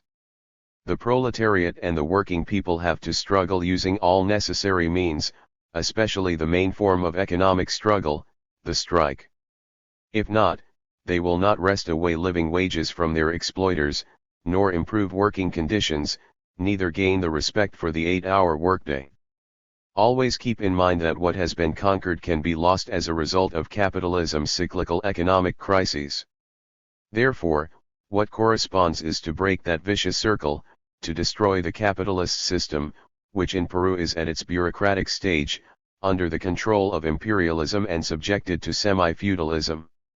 Hence, the need to link the vindicating economic struggle with the struggle for power can only be achieved by conquering power, exercising and defending it. Only then we will be able to change the old system, and create and develop a new one, socialism, with the dictatorship of the proletariat and communism as the final goal. This will be achieved going through the first stage, the democratic revolution, the joint class dictatorship, the People's Republic of Peru with the People's War, will be achieved. There is no other way to accomplish this objective. In the country, we have seen how the nurses struggle for more than 50 days. This is a stern strike, which doesn't slow down, and it continues the fight without any major support. They are brutally repressed, arrested, and threatened that the strike will be declared illegal unless they return to work within 72 hours. However, the deadline expired and the threats were not carried out. Why have not they, being crushed? They were not crushed because the masses trust the strength of their struggle. They march, they mobilize, they take the streets and main squares of the city, giving no room to the maneuvers of reaction. They use the tribunes of public opinion to denounce, they agitate in the neighborhoods, they organize potlucks, and they get on the passenger buses to spread propaganda. That's how they refrain the reactionaries' repressive action. And what has the General Central of Workers, CGTP, done? Or the State's Employees Union, SITE? They did nothing to support the masses, and most of the strikers are nurses and medical technologists. Internally, there are factions in every struggle, that's how it is in every front. But the most steadfast sector is imposing itself, and it is made up of women who are giving an example of combat. What are the prospects of this struggle? 1. It's good because it hits the stabilization plan and protests take place on the streets. 2. If the strike persists, it will wrest away something. The main thing is not to be. 2. If the strike persists, it will wrest away something. The main thing is not to be broken organically, to persist on mobilizing, marching, keeping on the strike, and they will gain some economic, social, and political benefits. The support of the party to this struggle is very helpful, it fortifies, stimulates, and supports them, while armed actions press and weakens the exploiters further. 3. But, the little they manage to wrest away will not be enough to cover their needs. The family basket, monthly income needed to survive, will continue to be very expensive compared to their wages. The reduction in their purchase capacity will again confront increases in the cost of living due to inflation. 4. How will that impact others? Industrial workers, laborers, and the people will be in better condition to develop their political conscience, and to understand that they are the ones transforming society, and that only by organizing themselves will they be able to conquer power with the People's War, and break the vicious circle. In addition, they show how within bureaucratic capitalism, they will never be able to achieve what is called a just wage. This is because the essence of capitalism is exploitation, and accumulation of capital through the purchase of labor power. Thus, they can show how the strike educates the masses. To this end, read and reproduce Wage, Price, and Profit, by Marx, Long Live the Strike, by Lenin, and The Worker's Cellar, by the Chinese comrades, and propagate them among the strikers at a solidarity price. Later on, since Peruvian society is in a critical situation, with so much unemployment in the cities, and above all, in Lima where 70% of the proletariat is without a job, we must apply other forms of struggles as well, taking advantage for instance, of the workers' quitting times to create revolutionary awareness, agitation, and spread concrete facts like the killing of that worker at the textile union. We must promote debates, for example, on the need to struggle and get organized with the unemployed since nobody struggles for them, and in Lima, organize with the underemployed. These people reach 95% of the economic active population according to the National Institute of Statistics INEI, unemployed 10%, underemployed 85%, fully employed 5%. We must form groups of workers to air their grievances, paint graffiti, and sign denunciations in a study group. Start with live, current, red-hot facts to promote the need for work stoppages, and propose them as a discussion theme. What difficulties can be expected and what other creative forms of struggle can be used? Disseminate the thesis of what other creative forms of struggle can be used? Disseminate the thesis of Marxism, Leninism, Maoism, Gonzalo thought on the proletariat, share the party experiences. Is a strike convenient or not? Let the masses participate. Organize marches at the workplace during quitting times, and wait for the right time to post banners and posters, then do graffiti, expressing grievances and propaganda. Agitate and organize according to a plan, and promote marches. At first, organize a small and short march around the plant, then a larger one with the participation of other plants or factories. Thus, it can be expanded up to a march of an entire industrial zone, supported by the neighborhoods, which are always close by the industries, such as the Central Highway. Call the TV and newspapers and the workers themselves will expose their situation. The implementation of this plan requires the incorporation of more activists, fighters, or comrades at the plants, put into practice the role of being a soldier spy, worker by day, militia by night. Wherever the fulfillment of these acts at the plant generates repression or risk, they should be exempted from such tasks at their plants. Organize a struggle committee amidst this struggle. Fight the false leaders ideologically, unmask their revisionism, and their role as firefighters and aim at overthrowing them and penetrate more and more of these workers into organizations, or neighborhoods plagued with workers' aristocracy, to fight industrial or trade union bureaucracy. Let's think of the following relationship: graffiti and banners, expression of grievances, rally, stoppage, strike, people's war. Insurrection. What for? To prepare for the greatest actions to come. Let art fulfill its role as an instrument of class, let the masses take over the stage, let actors and actresses represent them, that the masses see themselves represented there. Let daily life be enacted. The artist and his time is not merely a phrase, sewing is done that way too. It's part of propaganda. Let graffiti drawings and writings be generalized in the workplace, neighborhoods, schools, universities, centers of street vendors, or workers in general. Let graffiti be in big bold letters on the walls, because only there can the people really see and express their democracy. The walls are the sheets of books where the people write their prose, their poems, their literary works to air their demands, their struggles and the songs of the revolution. This is the only way to conquer power, the glorious people's war. And let's not care if the masses make spelling mistakes. They will learn later on. Let them write on the walls how they participate in the war. Let them criticize what is wrong.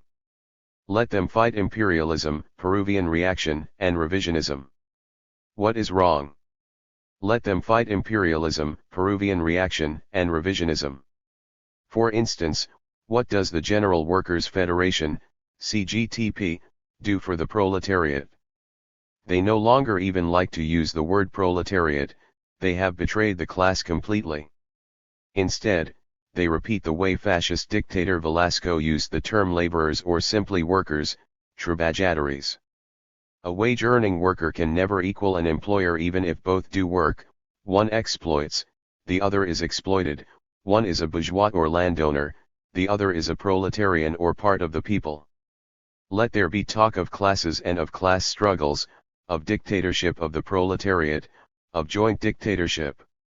Let them express how the CGTP has betrayed the principles of the class, and how it is an instrument to harm their interests, which does not represent the class and must be destroyed and replaced by a truly class-conscious body, and one that struggle under the ideology of the class, Marxism, Leninism, Maoism, Gonzalo thought. Disown those false leaders and bosses, who capitulate before imperialism, reaction, and revisionism. We must struggle against revisionist CGTP and for a class-conscious workers' central led by the proletariat. Let the youth, in graffiti, compare the phrases of the opportunist and revisionists with those of the imperialists and reactionaries. For instance, the known phrase by bourgeois philosopher Maritain, "Youth is barbarism," with those of Enrique Bernal's "The response of university students against President Fujimori is barbaric," on Fujimori's visit to San Marcos University when he was thoroughly repudiated by students and faculty, and counterpose them with those of President Mao, "The youth is the sun that dawns." Women too must write graffiti. Under the law, women workers have the right to have cradles for their children at the factories they work. What employer abides by that law? Does the state force any enterprise to obey that law? No. The mothers stretch the wages in order to feed their children, and many times themselves remain with an empty stomach for lack of food. Reject work for free. Actually, family work is being used to promote many enterprises in which all must labor, children, parents, or other relatives work 12 or 14 hours a day, selling their products at a miserable price, and what social and health benefits do they receive? None. Let them denounce and condemn those types of exploitative family work. The expression of grievances must be encouraged at all manufacturing centers, neighborhoods, community centers, mothers' clubs, street vendor markets, merchants, artisans, etc. The people have the right to expose their situations of exploitation so all can hear it. Let the masses speak up with deep class exploitation so all can hear it. Let the masses speak up with deep class conscientiousness, instead of those sellouts and treacherous false leaders. At the market, a bench or wooden box is sufficient to agitate. The elderly must also speak on how the situation becomes worse with each successive government, and how long this deterioration will continue. The elderly have heard before from the exploiters the same empty chatter, "Sacrifice today so things will be better tomorrow." Thus, with the graffiti, the masses express true people's democracy in writing, and verbally with the expression of grievances. Marches and rallies are good and make the reactionaries tremble. When workers march, they give tone to the struggle. It is a good example the way construction workers march with sticks, rocks, burning tires, and agitating the people with revolutionary slogans. The same thing is done by miners, textile workers, teachers, women, youth, state employees, and ambulatory workers. The people must march against the exorbitant price hikes on kerosene, water, light, gas, etc., and against the grievous taxes imposed on them. The merchants must protest the fines, coercive penalty payments, etc. In some marches, they merely agitate with slogans, in others rocks are thrown at exploitative or repressive institutions. In other marches, groups are formed to block passages of troops with anything they can find, such as tree trunks, rocks, tires, garbage, traffic shacks, paving stones, and anything else that the masses can find to support their initiative. This type of march can be applied at the workplace exit, at quitting times, and that way wages are not affected. In times of crisis the masses see themselves economically overwhelmed and fear losing what little they earn, yet they still want to struggle and indeed are struggling. Marching during non-working hours is efficient. Why aren't marches done again from the old house of San Marcos, from University Square, now surrounded by a steel bar fence? Let us provide Lima again with its tradition of the struggle. Why should those places be like museums?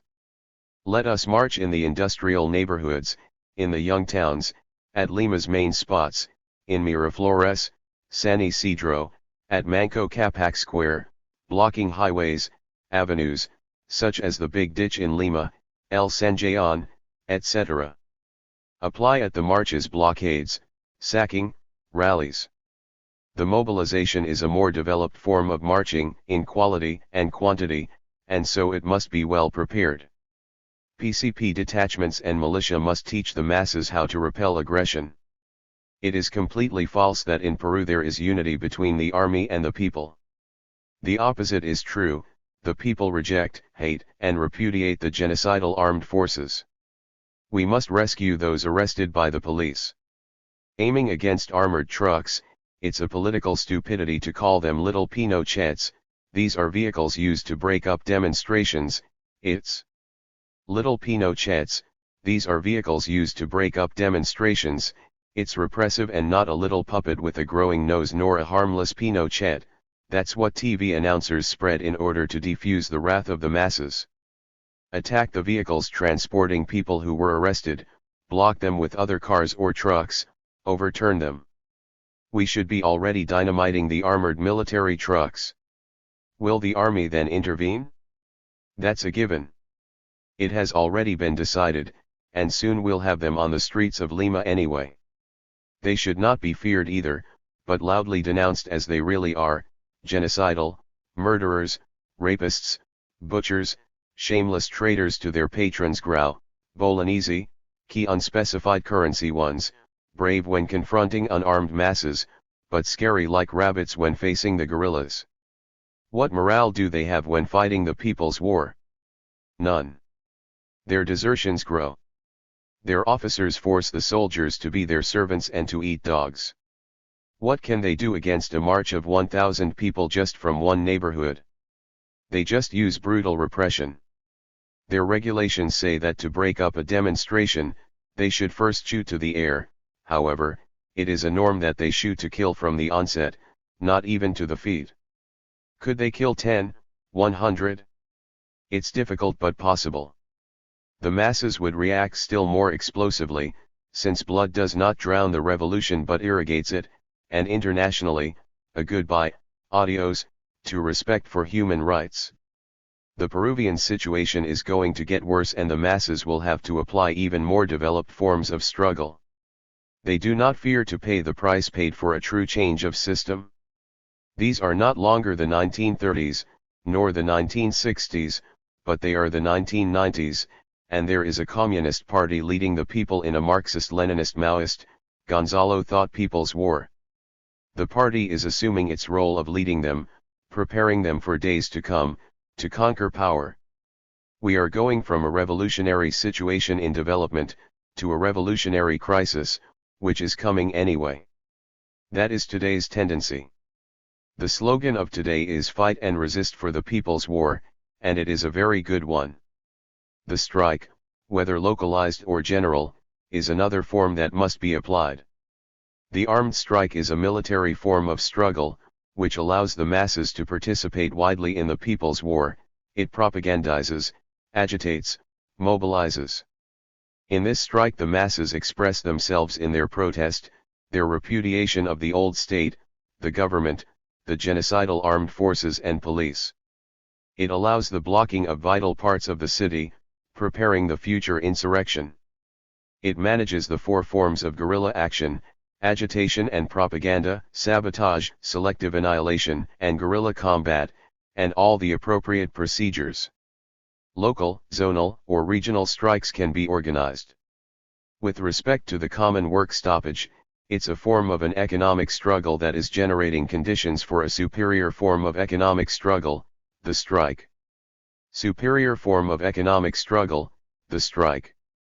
Strikes are, we reiterate, the main form of economic struggle. In essence, they are guerrilla warfare fighting for wage increases. Marx said that strikes vindicate demands of part of the class, example a plant or productive sector, as such is an economic struggle.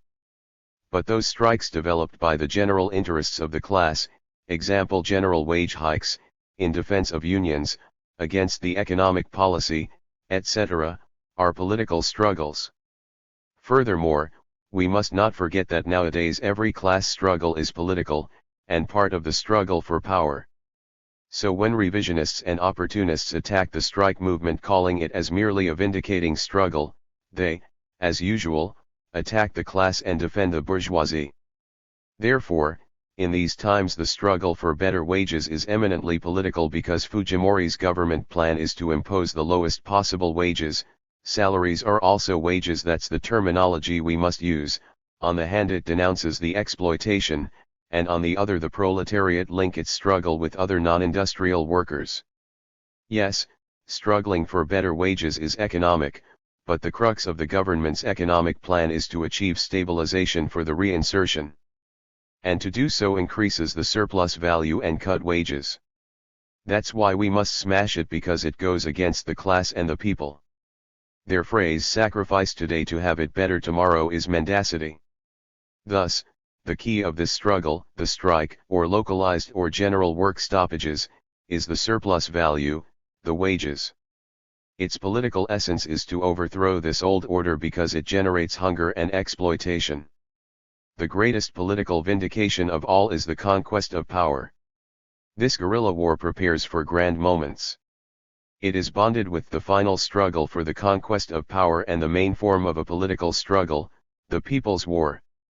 In the midst of all these struggles, various kinds of apparatuses are built and organized, and obviously the clandestine party manages them all, and ideology unites them all. An existing struggle committee can be consolidated, or new ones formed in various areas to support the revolutionary movement in defense of the people, MRDP, which makes possible a new and greater leap in the incorporation of the masses to the People's War. Finally, do not fear reaction's bloody response. That is part of implementing the party's mass line in the cities, in and for the People's War, following the following directive: base, neighborhoods, and young towns. The proletariat is the leader and its militarization is being developed. On the sixth form of power and the seeds of power in the city equals. About 3 years ago, at Lima's MRDP meeting, we discussed the names of organic forms, which will manage the new forms of struggle that will link the workers' struggle with the struggle in the young towns and other neighborhoods: Burial People's Committee, People's Struggle Committee, or simply Struggle Committee. We saw how the People's Committee was not convenient because it could be confused with the People's Committee we organize only in the countryside due to the character of the democratic revolution. Later on, we discussed how to go on finding forms of power in the city, because, if we are going to conquer power in the whole country, we must organize the cities to control them from the underground, and manage everything until the time comes for the final insurrection. We concluded that a struggle committee was convenient. However, this is to undermine the old state in the cities and have the masses follow an organized direction. It is a germinal base that allows the management of power. The issue is to create means of united action under the leadership of the party, or joint actions united organically with the exercise of authority. We can conceive it as another form of struggle in the people's power, along with the other 5 forms, as an additional form of war only in the city. Then the struggle committee would be a 6th form of power and the first germinal form in the city. The struggle committee would have 3 milestones. The 88th meeting of the MRDP is to apply the second session of the Congress, struggle committee to coordinate workers and masses in the neighborhoods and young towns, assuming functions, preparatory session of the second plenum of the Central Committee October-November 1990, struggle committee to provide unity, organization, and authority, and today, in 1991, the struggle committee, as we said before, the 6th form and first germinal form in the city. Why so today?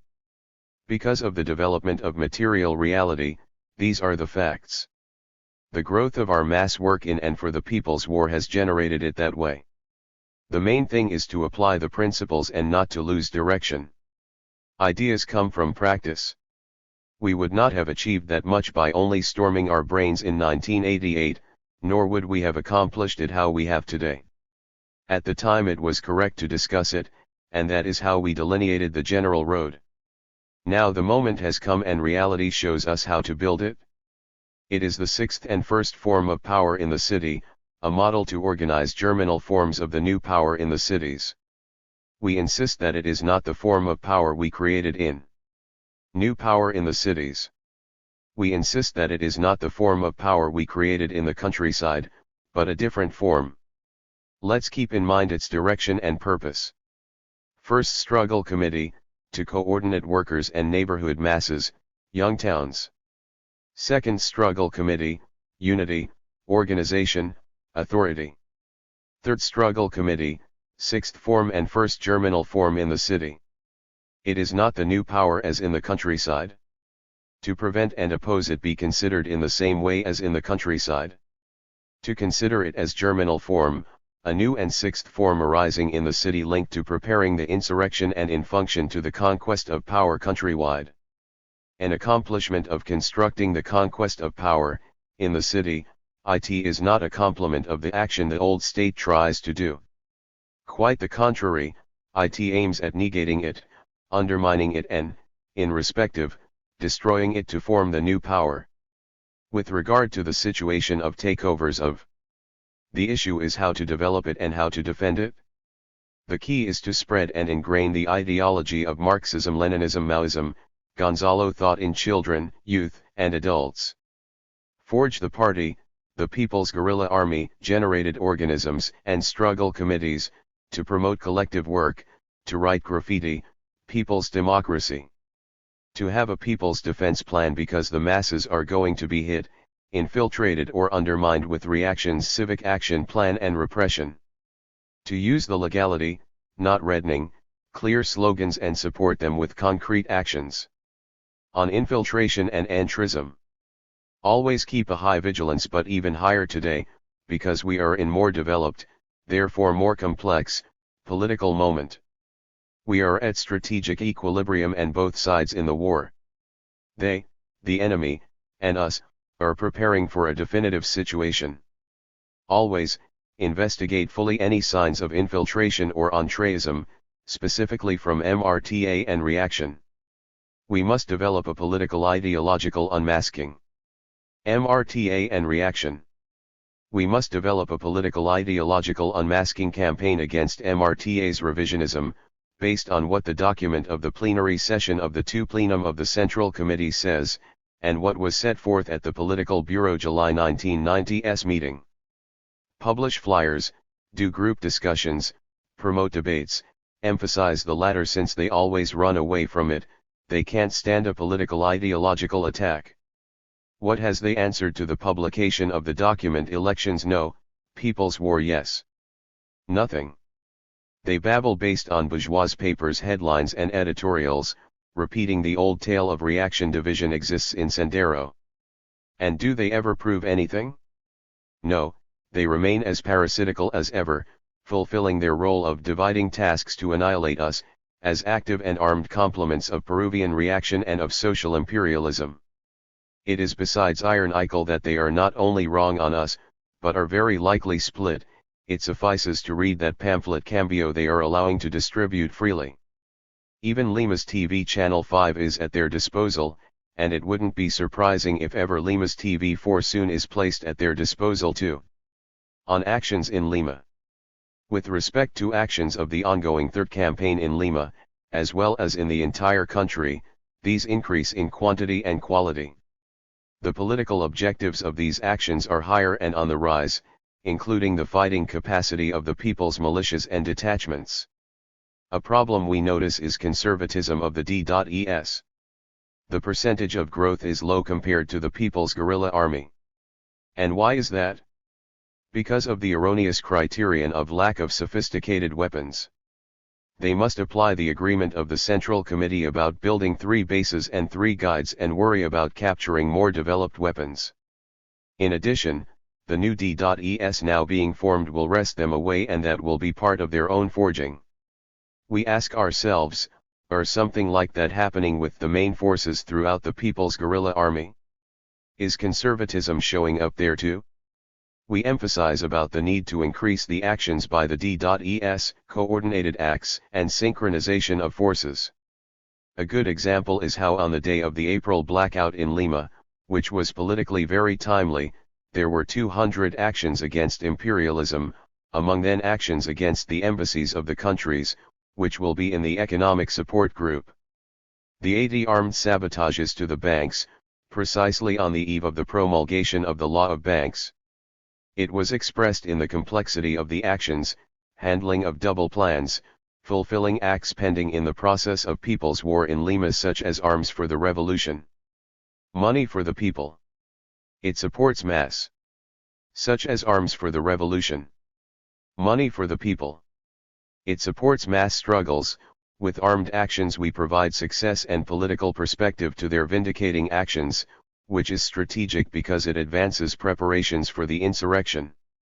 There are limitations in the annihilation of live enemy forces, police and armed forces, high bureaucracy and financial oligarchy. We insist, we do not hit the plain street cops, but those specialized in counterinsurgency actions, those with blood in their hands. We apply the norm of selective annihilation, first to the armed forces, Army, Navy, Air Force, to police forces specialized in counterinsurgency actions, to genocidal, the torturers, to all who have a debt of blood, then to the paramilitary, rondas. Reaction now aims at organizing rondas also in the cities. Apply differentiation. First, target against the most recalcitrant. Flyers must be spread explaining why the specific action is being carried out by leaving signs, paint walls. Differentiate between the blackheads, leaders of rondas who willingly and willfully commit crimes against the people, and the masses who are pressured or coerced by the armed forces into the paramilitary rondas, who must be respected and educated to defend themselves. Apply double politics, penetrate them, undermine them until they rebel. For the pressured masses, make them understand they are being used against their own interest, how reaction traffics with their unemployment, their hunger, their needs, so as to use them as cannon fodder for lack of soldiers and police. Hit the high bureaucracy and financial oligarchy, the bureaucrats and representatives of the old state, their institutions, and explain clearly why it is done. In the city of Acari, for example, we executed the mayor because he was a despot and corrupt, hated by the masses, and acted after we received 40 written petitions from them explaining the reasons for revolutionary justice. The letters described what the masses wanted, and he only got 3 bullets because we do not apply cruelty or humiliations. People's justice is swift but fair. We do not seek to create suffering. But in Lima, El Comercio, Expreso, La República, what did these sewers publish on this action? That an elected representative of the people, beloved by all, had been dynamited, etc. Specially let selective annihilation actions help 2 objectives, to disintegrate the enemy forces and to develop the united front. Explaining in a clear and simple manner the causes help the front, and not explaining undermines it. To help develop the front, the targets must be selected very well, and in Lima the targets must be very high. We are near the celebration of the 5th anniversary. Targets must be very high. We are near the celebration of the 5th anniversary of the Day of Heroism. Select the genocidal, well, and wherever they are we must apply their well-deserved punishment. What to do if they know we prepare something? They cannot know where, whom, or when. We must prepare more and better actions. On the June 27th armed strike in Lima. Another issue we must address is the forthcoming armed strike. We are in agreement with it. Prepare it well. There are good conditions for its success, but take into account the following. 1. Propaganda on the strike was a victory of the people or the reaction is part of the process of the strike. 2. Apply what we have set forth on work with the masses, PCP mass line. 3. Link the strike to the celebration of the 5th anniversary of the Day of Heroism. Take into account and be prepared because reaction and the government will move everything to defeat the strike, in collusion and collision obviously. The success of the armed strike will depend on how well it is conceived, prepared, and implemented. The achievement of a new victory with the armed strike is necessary, and it is up to us to develop and lead it. The rest, the masses will do. May, June, and July will bring hard battles. The government needs successes to present them on July. Let's defeat them. On these months reaction gambles with the whole stabilization and must show some victories by July 28. Let's defeat them.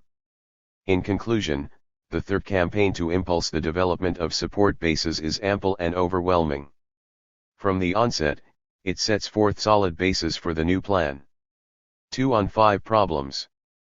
1 on the 11th anniversary of the People's War, the document of the Second Plenum and others, apply the new form we have initiated.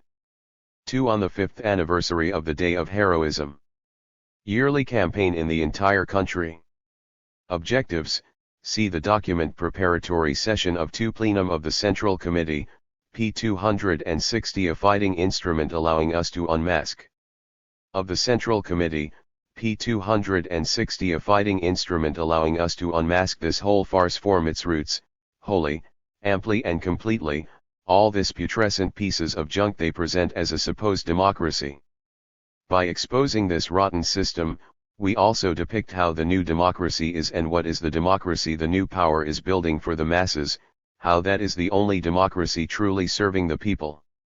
It helps us to propagate and defend the interests of the class and of the people, fulfilled as people's rights, as counterpart to the so-called human rights, which is a bourgeois position.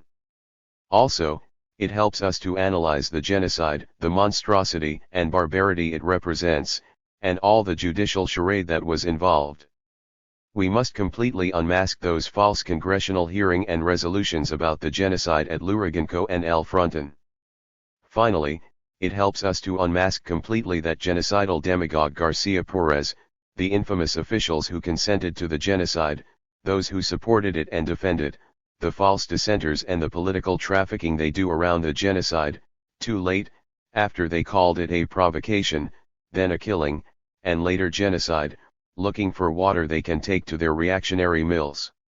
Expose also, as a sample of what the reactionary justice and system are, the parliamentary maneuvers about the genocide, as it is aired nowadays. We must cause all that to come out public, always paying attention the problem of the contradictions in the reactionary camp, those arising in political organizations like United Left and others, to clarify responsibilities and unmask. This campaign will serve the masses and the people to understand that the party led that heroic action, that the party is the legitimate defender of the rights of the people.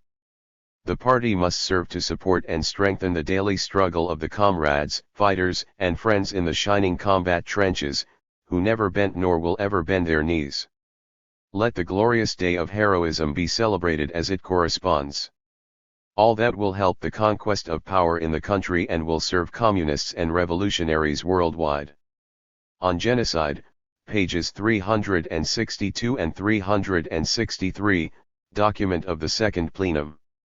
In the concrete program of the party, see about how to handle the rights and duties, and how to use legal situations to unmask reaction, to defend the rights of the people, to create favorable public opinion in the country and abroad. It would be also convenient to see how reaction has manipulated the matter of the genocide.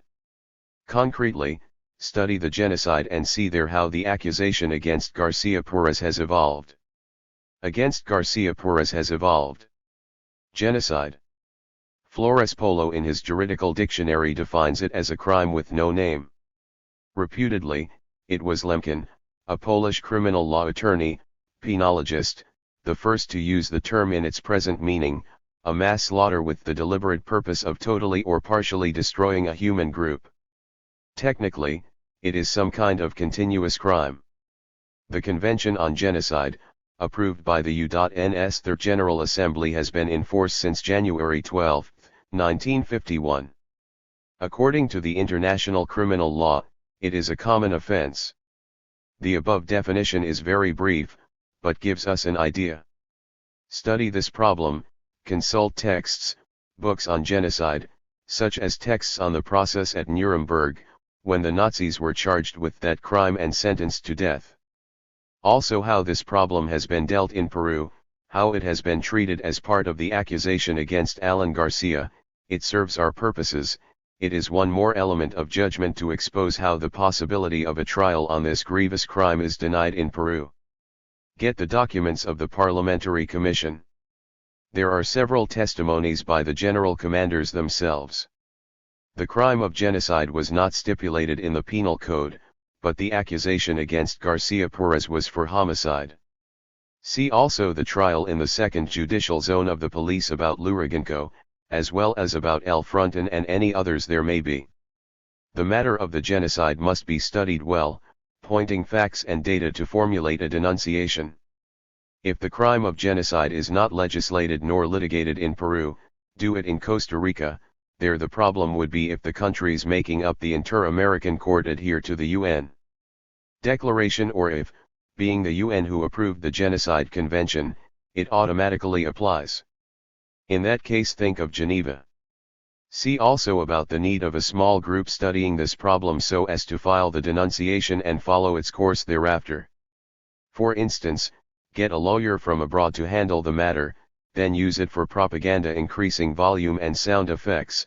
Think about newspapers in the United States and Europe, taking care not to vitiate what is being proposed. All that would help to form public opinion. It is a fighting weapon we must use well. It must be part of the celebration of the V anniversary of the Day of Heroism. Keep in mind the document, Glory to the Day of Heroism. It may be used now to write a pamphlet and raise awareness on the campaign of the first anniversary.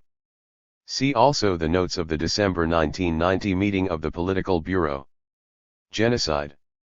5th anniversary of the Day of Heroism. Genocide. 5th anniversary of the Day of Heroism. Slogans: Glory to the heroes of the people, for the rights of the people will punish the guilty ones. Genocide in the trenches, including the legal process, its current situation, analysis, and conclusions. Annual campaign for the 5th anniversary. Counterpoise their so-called human rights, DDHH, with the people's rights, DDPP. Take as an example the Day of Heroism. It is a key historical fact to disembowel their human rights and at the same time that false bourgeois democracy, all its putrefaction. Fight for a new state. Only the revolution can guarantee the rights of the people freely and permanently. The rights wrested away with their blood, and the bourgeoisie puts them on the Constitution, or Magna Carta as they call it. But since those from above continue to rule, these rights are not respected and remain mere words written on paper. They are something like burned paper, useless to the people, good only to the exploiters. For them, yes, there are constitutional protections. To expand the analysis on the genocide, the Communist Party of Peru will develop a document, in addition to the pronouncements of several organizations, lawyers, of relatives of prisoners, of political prisoners, of the generated organizations, of struggle committees, trade unions, industrial unions, neighborhoods and young towns, students, etc. The party's People's Assistance Committee, Socorro Popular, must analyze everything reaction publishes in that regard, for instance Sunday articles of El Comercio of Lima, from April 21, 1991. Prepare a poster and postcard, mass events, well-protected open celebrations, public celebrations, art, music, dance, theater, painting, sculpture, embroidery, poetry, multiple ideas the masses create and express the people's character of the art. The comrades should strive to advance popular art, like those famous works in stone, fish bones and extraordinary tapestries left by the heroes of El Fronton, Lurigancho, and El Callao. Reproduce their music, the cassette of 1984 in El Callao, the last one from El Fronton with Bueno sung using new lyrics, the last one from Lurigancho, the one denouncing a Lima radio station, The People Talks. Form a commission presided by XXX and supported by YYY, to write a well-prepared document based on facts and in law. Attend the Costa Rican Commission of Human Rights and its tribunal. To have access to the tribunal one must go through any state or the Inter-American Human Rights Committee, or Human Rights Commission, so we should appeal to this commission first. Or Human Rights Commission, so we should appeal to this commission first. We should study all possible materials on this, report of the Ames Commission, Piquera's report on the paramilitary, etc. In a report by the majority of a congressional commission, Senator Biaggi said that if there was an offense, it was not by Garcia Perez but by the Attorney General, Fiscal, Ilegalde, That opinion is very important because it is coming even from an opera member. The positions aired in the accusation against Garcia Perez, presented before the House of Representatives on July 29, 1990, all of them, must be objectively analyzed, so we can base our accusation on their own words. That way they will have no basis to accuse us of being subjective or showing prejudice, leave no room to any of their objections. It is fundamental that our accusations are accurate and undisputed. We have plenty of evidence. The issue is to use it from our class position. It is very good that they provide us with documents of the constitutional accusation. The first document, Intervention by Arlets in the House of Representatives, says, "Therefore, we call this event as the genocide in the prisons on June 18 to 19 of 1986. The document proposes the case must be tried by the judiciary as a violation of the constitutional order and the penal code, and that the essence of the evidence is in the order issued by former President Garcia, which violated Articles 1 and 2 of the Constitution, the right to life."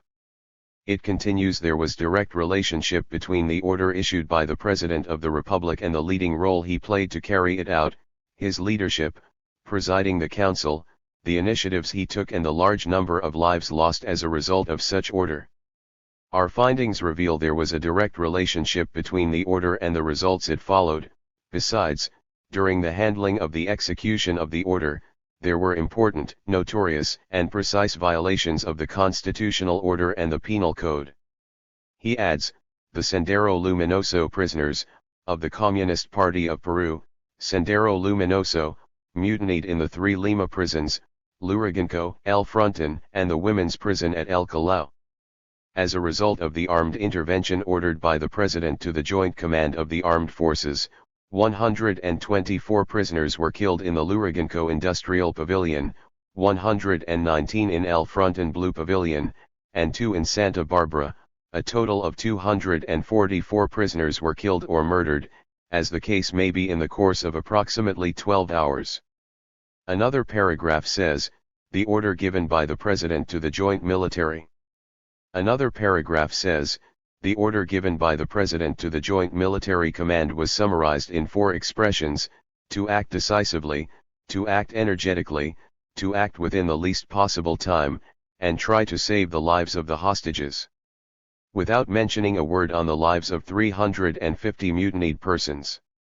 We believe that this executive order contained the essence of the matter. Another interesting situation is the reference to the unconstitutional dispositions and decrees they made when they put down the mutiny, and all was finalized to cover up their crime. It was necessary that on June 19, when the genocide was consummated by evening time, the official minutes of the Council of Ministers cabinet members examined by the Ames Commission shows they approved and issued a totally unconstitutional Supreme Decree called 006-85 Justice in order to create additional restricted military zones in the 3 prisons, and leave them under the control and jurisdiction of the Joint Command of the Armed Forces during the time the state of emergency lasted. Which was decreed on June 2, 16 days before the genocide. It is our viewpoint that the decree was issued not to put down the mutiny, which had already finished, and had concluded in a pile of human bodies, but to hide the evidence tracks, fingerprints and other indicators about the operation that had been carried out, and the crimes committed. Therefore, in that sense the first and foremost responsibility also lies with the then President of the Republic, who presided the Council of Ministers and took the initiative to carry out the genocide, who had the leadership, and who of course signed the decree. And that decree, approved by the Council of Ministers on June 19, was published in the official paper after the facts, since the order to publish it on El Peruano was delivered on June 24 at 11:45 a.m. That is, there is no doubt that said Supreme Decree had no legal validity at any time on June 19, and it was agreed upon after all was consummated. Therefore, the armed forces' entrance to the prisons was absolutely unconstitutional, absolutely illegal. It goes on with a part which corroborates once more what the party denounced right away on June 19 and a few days later about the genocide, the presence of Mantilla to withdraw the civil authorities from the prisons, and the insistence at all times from Garcia Perez to put down the mutiny and safeguard his prestige before the Socialist International at the time meeting in Lima. However, on June 18 and 19, the President of the Republic was constantly pushing, urging with that personal political force we know he has for the military to enter. He made sure that the then Vice Minister of Interior Agustin Mantilla was present at El Fronton at 1450 of the 18th to make sure the Mantilla was present at El Fronton at 1450 of the 18th to make sure the withdrawal of the prison authorities, and the civilian judges, who were there as part of their routine functions, because he had decided they should act along with the armed forces. That was all, absolutely illegal, and the President headed it all. Later on it disagrees with the majority opinion, which stated that the President was ill-informed by the military commands. It denounced also that 5 of the 6 official communiques emitted were falsified and signed only by Garcia Perez and not known by the Council of Ministers. If we compare all this with the party's denunciation in that small but significant resolution, there we accused Garcia Perez of the execrable genocide, his Council of Ministers, his armed forces and police forces, the political parties, who knew everything, and the sacrosanct Catholic Church, Garcia Perez being the main genocidal. But in following lines, the document falls in the ambiguities inherent to those who sustain the old state. To consider, we believe that here we may have a case of a preterintentional offense. Unbelievable. What is that? Is it a genocide perpetrated by Garcia Perez and company, or is it a preterintentional offense?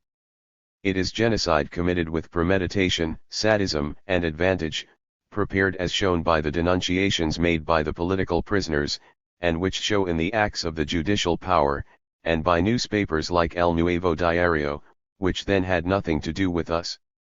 Also, the pattern shown by the genocides committed by Garcia Perez and his armed forces in Acamarca, Pachayacu, Umaru, Bella Vista, Ayacucho, and the October 4 genocide at Lurigancho, including his personal opinions stated at social meetings such as the following: what would happen if we finished off all imprisoned Senderistas? Another interesting question, it says, that voting in the commission, caused that a majority headed by Romualdo Biaggi, however, to adopt the impetus of the text and accuracy of the facts contained in the opinion of the minority, presided by Rolando Ames, that this opera majority, in this commission, also found enough basis for the constitutional indictment, accusation, only it did not believe the culprit was Dr. Garcia Perez, but Dr. Cesar Ilejalde. It means that even the opera hacks thought there was room for the judicial process against Garcia, since Senator Biaggi is an operista, and that they would like to indict, accuse, Ilejalde, the nation's Attorney General. All that is very good. Second document, Constitutional Accusation for the Genocide in the Prisons on June 18 and 19, 1986. It says, we request that former President Garcia be accused of punishable violation of rights consecrated by the Constitution and for accused of punishable violation of rights consecrated by the Constitution and for punishable acts that violates the international agreements on human rights signed by Peru concerning genocide and by the National Penal Code as preterintentional genocide, committed with cruelty and ferocity. Abuse of authority, an offense against the administration of justice and of violence and resistance to authority. This constitutional accusation seeks to open up the way for a later criminal action against the former President of the Republic. It is a political decision. It is not then a jurisdictional decision. Therefore, it does not have the elements nor consequences of a residential judicata. Notice two things here: it's an accusation for genocide as recognized by international agreements signed by the Republic of Peru. And, 2, it's not residential judicata. Of course it is not, because Parliament did not try it. It formulates the accusation and defines whether or not there is merit for the judicial power to try the matter. Pay attention to the signatures, those are persons not just from so-called United Left, and that helps to substantiate our accusation. Signing it too are Rojastafer, Let's Call Minares, Bacaluna, and Quintanilla, E. Camel del Solar, Aurelio Loret de Mola, Rafael Rey, M. Rogero, the four last ones from the movement Libertad. Chapter 2.2 states that the President informed the Council of Ministers, Joint Command of the Armed Forces, and Peace Commission on issues that artificially magnified the facts, ending up with which will not be tolerated, and that for the Commission that is the evidence that this line of action provides evidence of the intent to artificially magnify the facts.